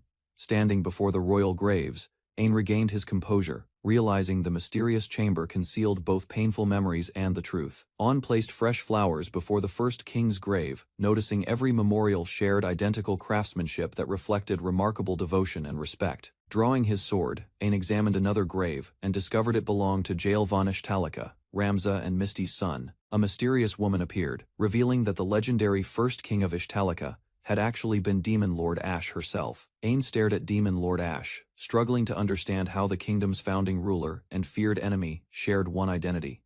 Additional memorials revealed Misty, Ramza, and their descendants, leading Ain to suspect tragic conflicts had destroyed the royal family. Ain observed Ash, Ramza, and Misty together, concluding their graves reflected deep trust, despite the kingdom's tragic and painful history. Examining the queen's tombstone, Ain discovered an unfamiliar family name, realizing an important truth remained hidden beneath the faded inscription. Returning outside, Ain assured Warren he had learned everything necessary, then requested an important promise before leaving the sacred chamber. Ain instructed Warren to remain silent, regardless of future events, showing unusual determination after uncovering the royal family's forgotten secrets. Marco approached Ain after his investigation ended, asking whether the important matters inside the royal graves had reached completion. Before departing for Baltic, Ain thanked Marco for his guidance. While the loyal knight promised to escort their group partway home, Marco ignored questions about the graves, asking Ain about the special chamber instead, showing unexpected concern for that hidden place. Ain answered the chamber brought only suffering and confusion, leaving Marco silent after hearing such an unexpected and painful conclusion. Marco insisted Ain's answer felt wrong, while Warren watched nervously as the knight questioned his condition with growing concern. Rejecting Ain's conclusion, Marco claimed something was wrong with him, leaving Warren stunned by the knight's sudden emotional reaction. Ain invited Marco to visit his home, explaining he possessed medicines that had restored his own sanity after unbearable mental suffering. Dark energy erupted from Marco as sorrow consumed his mind, while desperate cries insisted every action had been for Ain's own good. Marco lost control before Ain and Warren, forcing Ain to stop Warren because only he could confront the loyal knight. Gripping his sword, Ain stepped forward without hesitation, declaring he would face Marco alone, despite the dangerous situation before them. Marco raised his weapon against Ain, pleading for treatment at Ain's home, while launching a swift attack without holding back. Ain blocked Marco's fierce strike with his sword, matching the knight's strength as both exchanged determined and relentless blows. Marco created several afterimages through incredible speed, forcing Ain and Warren to struggle against the knight's overwhelming swordsmanship and relentless assault. Marco recognized Ain's sword style from a distant memory, realizing the young prince still fought with the same disciplined techniques. Following Marco's guidance, Ain advanced one step forward and matched his opponent's stance, turning the fierce battle into a direct contest. Ain struck Marco with a precise counterattack, forcing the loyal knight backward, while both warriors struggled to catch their breath. Marco questioned how Ain blocked his powerful sword, believing only unwavering faith and exceptional skill could accomplish such an impossible defense. Marco declared his loyalty toward the royal family remained unshaken, revealing the conviction that continued driving his desperate battle. Ain's powerful strike severed Marco's armored arm, shocking both Warren and Ain as the loyal knight collapsed while mourning loyalty. Marco regained his senses before confusion returned, giving Ain hope the loyal knight could recover through proper treatment someday. Ignoring his condition, Marco charged toward Ain again, insisting he receive treatment despite realizing something inside himself had changed. Ain pleaded for Marco to regain control, but the knight answered with another relentless attack instead of accepting his desperate concern. As Marco rejected every attempt, a mysterious voice interrupted the battle, urging both warriors to end their painful struggle. A mysterious spirit urged Ain to grant Marco peace, strengthening his resolve as the exhausted knight prepared another desperate attack, laughing through unbearable pain. Marco declared Ain would become his final opponent, while violent tremors shook the ancient castle around Warren. Ain gathered everything Marco had demonstrated, unleashing the knight's own techniques while Warren watched the fierce battle with concern. Dark hair flowed behind Ain as he assumed Marco's refined sword stance, displaying remarkable growth after learning through their relentless confrontation. Marco answered Ain's perfected technique with another strike, roaring with determination while refusing to abandon his lifelong loyalty and conviction. Undelivered his final strike against Marco, whose damaged armor shattered as the exhausted knight recognized the familiar sword technique. Marco recognized Ain through fading memories, calling him captain before smiling faintly as fragments of his former self returned at last. Looking at Ain, Marco admitted the young prince had grown much stronger, bringing relief to both exhausted warriors after battle. Ain hurried toward Marco, offering magic stones for recovery, But the loyal knight revealed most of his memories had disappeared. Despite Ain's concern, Marco refused further treatment, accepting his fading condition, while facing the end with quiet determination and peace. Marco accepted that Captain's sword technique had defeated him, while Ain ordered the loyal knight to keep fighting and survive. Marco admitted his body had reached its limit, asking Ain to let him rest because his captain could never return again. With fading strength, Marco requested Ain deliver his sword teachings to anyone capable of mastering the technique he had preserved. Ain accepted Marco's final request, holding the knight's hand, while Marco pledged absolute obedience one last time before passing away. Captain and Ain honored Marco's centuries of unwavering service, expressing heartfelt gratitude as the loyal knight completed his long mission. Marco accepted his end, asked Ain for his name, then smiled, after hearing Ain von Ishtalika introduce himself with pride. Calling Ain's name noble, Marco wished his reputation would endure forever. Before his fading body began crumbling into scattered magical particles, Ain reached toward Marco's disappearing figure, praying Ishtalika would receive lasting honor while only a single magic stone remained behind. Holding the magic stone, Ain discovered an old parchment, wondering why Marco had protected the mysterious document for countless years. Reading Ramza's written order, Ain realized Marco had guarded the capital alone for centuries, obeying his master's final command. As Marco's spirit departed, Ain honored the loyal knight's lifelong devotion, accepting every feeling carried throughout his endless centuries of service. Warren found Ain transformed into an adult appearance, while Ain confirmed his identity before laughing at the unexpected change. Ain explained several reasons could explain his transformed body, promising Warren every detail after they returned to the capital. Remembering the strange purple smoke, Ain approached the poisonous swamp with Warren, determined to investigate the mysterious phenomenon before leaving. Ignoring Warren, Ain apologized for his curiosity, explaining poison held no danger because his unique ability neutralized every toxin. Ain examined the poisonous mist, realizing its dangerous scent concealed an unusual source somewhere within the mysterious swamp's center. Stepping inside, Ain discovered the swamp resembled shallow water instead of mud, surprising Dill despite repeated warnings about danger. Soon, Ain found a rare sakura-colored blue fire rose, concluding the mutated flower produced the poisonous mist, surrounding the entire swamp. Recalling previous experiences, Ain gathered magical energy, transforming the unusual flower into a precious sakura-colored star crystal through alchemy. Holding the completed crystal, Ain prepared to leave the swamp, believing the valuable material would prove useful during future adventures. After obtaining the sakura-colored star crystal, Ain thanked Dill for waiting before returning toward the royal capital. Back inside the capital, Ain encouraged Dill to rest, while the exhausted bodyguard departed carrying heavy regret from Marco's battle. Walking through empty corridors, Dill blamed himself for failing to protect Ain, believing he lacked the strength expected from a personal bodyguard.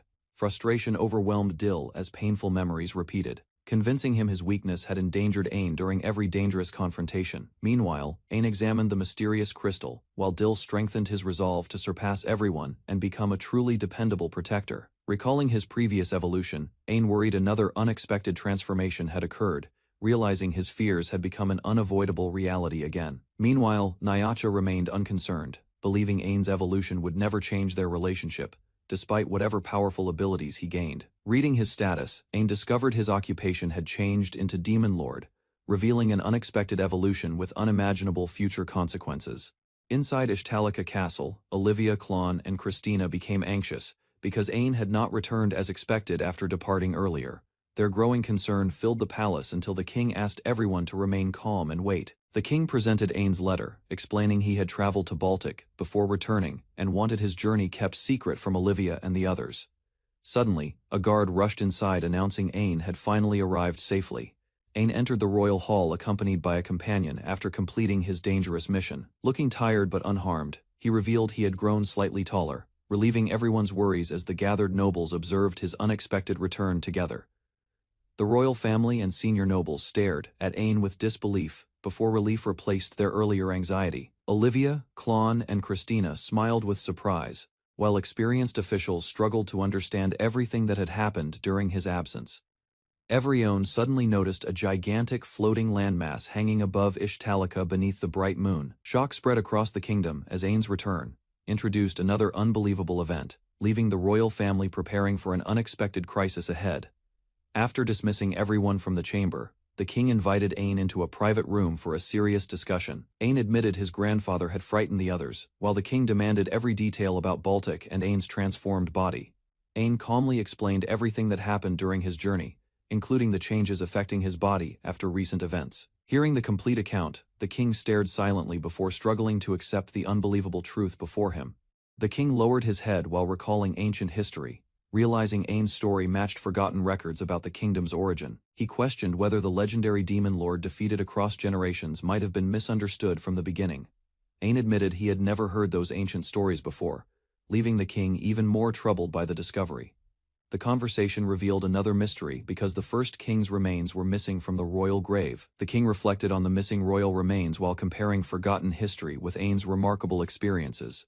Both realized hidden truths surrounding the first king and the demon lord could completely change Ishtalika's understanding of its past. The king questioned how much Dill understood about the hidden truth, while Ain confirmed Dill only witnessed his battle against Marco without learning the ancient secrets. Satisfied, the king ordered those matters remain completely confidential forever. Turning toward another concern, the king demanded an explanation for Ain's sudden physical growth after returning from Baltic.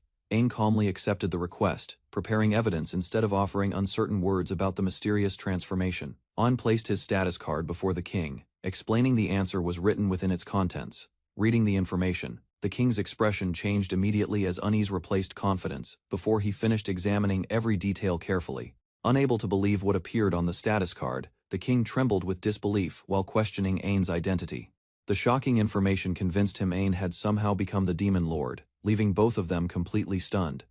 Although the king anxiously checked Ain for unusual changes, Ain admitted he felt almost the same after returning. His only complaint involved tight clothing because his body had grown, leaving the exhausted king briefly relieved afterward. The king struck Ain's head after hearing his carefree attitude, reminding him the situation remained extremely serious, despite his calm reaction. Once the scolding ended, he advised Ain to obtain properly fitting clothes from the castle afterward. Ain wondered how he should explain his larger appearance without exposing the dangerous secret. The king instructed him to claim he absorbed a powerful magic stone because nobody could learn he had become the demon lord. The king decided to announce that dryads gaining tremendous power experienced rapid physical growth after reaching adulthood. Believing the explanation sounded reasonable, he assured Ain the citizens would accept the story without raising unnecessary suspicion afterward. Ain admitted he still understood little about his new demon lord powers and unfamiliar abilities after returning.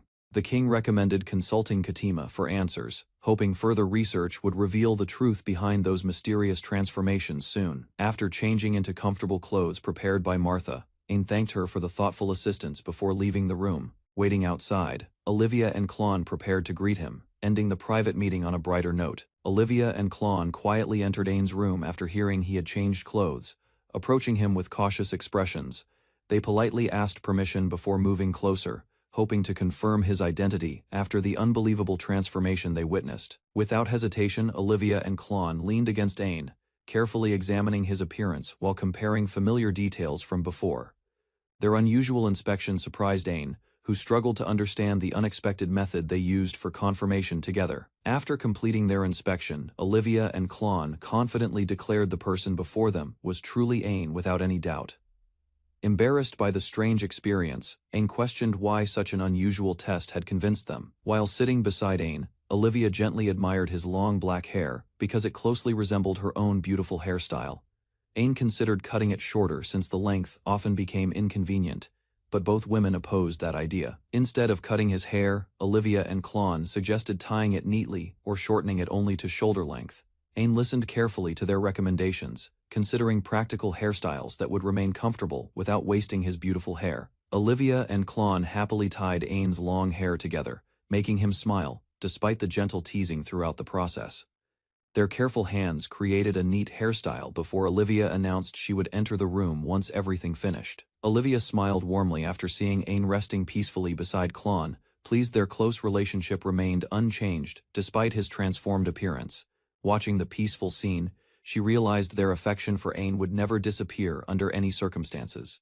A mysterious skeleton awakened inside a ruined cave without memories, questioning where he was and why he existed. Confused by his strange body and surroundings, he searched for answers but understood absolutely nothing about himself. While the skeleton examined his bony hands, a wandering mage discovered him inside the cave and approached without fear, believing he had become a monster through miasma. She observed him before deciding to help instead. The friendly mage introduced herself and warmly greeted the lonely skeleton, calling him Skeleton-kun with a gentle smile. Although he struggled to speak clearly, she comforted him and assured him everything would become better from now onward. Seeing the confused skeleton remain silent, the mage handed him food, despite his unusual appearance and fragile condition. She explained they could not stay inside the unstable cave forever, encouraging him to prepare for leaving together soon. Having nowhere else to go, the lonely skeleton accepted the mage's outstretched hand after considering her sincere kindness, believing any future beside her would surpass remaining alone forever. He decided to follow her beyond the dark cave. The wandering mage introduced herself as Misty Sylvia, after realizing the lonely skeleton remembered neither his name nor his past. Wanting him to begin a new life, she gave him the name Ramza and welcomed him warmly. Misty and Ramza traveled together across forests and open fields, leaving the dangerous cave behind without looking back. During their journey, another traveler called Ramza over, noticing the unusual companion following beside Misty with curiosity. The group rested among the mountains, while a young girl enjoyed eating nearby, drawing everyone's attention with her unusual appearance. Curious about the child, the traveler asked Misty what race she belonged to before continuing their journey. Misty guessed the little girl belonged to the succubus race, although she remained very young and harmless. The traveler observed her while trying to understand why such an unusual child traveled beside Ramza and Misty. The young succubus confidently declared herself full of limitless potential, despite her small appearance and immature behavior. Hearing her bold claim, Misty smiled, while the traveler remained unconvinced, creating a light-hearted moment during their peaceful journey together. The little succubus, her mother abandoned her because she lacked normal wings and never grew taller like others. After hearing her lonely past, Misty gently invited the child to continue traveling together with their group instead. When Misty learned the lonely child had never received a name, Ramza suggested giving her one just as Misty had named him before. Misty smiled warmly before choosing the name Ash, bringing immediate happiness to the little girl. Ashy accepted her new name with excitement before walking hand in hand beside Misty and Ramza during their journey. The growing group traveled while their new companion embraced the kindness she had never experienced before.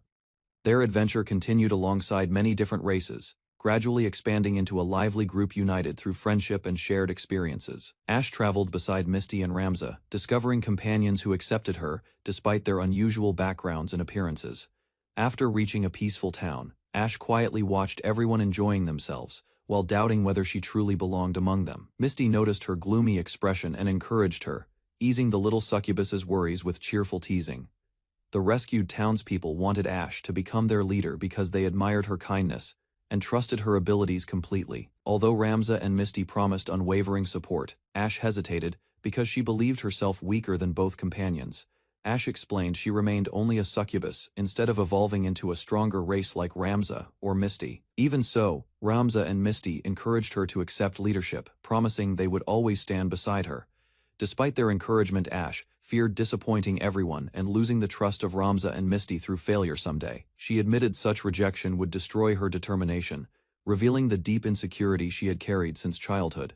Misty comforted Ash by reminding her they already lived together as one family regardless of titles or responsibilities. She proposed creating a shared family name, hoping the idea would strengthen their bond and ease Ash's lingering fears. Misty suggested using Sylvia as their shared family name, although she admitted choosing it without much thought before. Ramza approved the meaningful proposal, while Ash happily accepted, completing the heartfelt promise that united their growing family forever. While discussing possible family names, the group considered combining ancient words before shortening the complicated pronunciation into the simpler name Lika. Each suggestion strengthened their connection, making the conversation feel more meaningful than anyone expected before. Standing together with peaceful smiles, Misty, Ramza, and Ash finalized their new family name while embracing their shared future. Their heartfelt decision quietly marked the beginning of Ishtalika, creating a precious memory that would remain throughout history.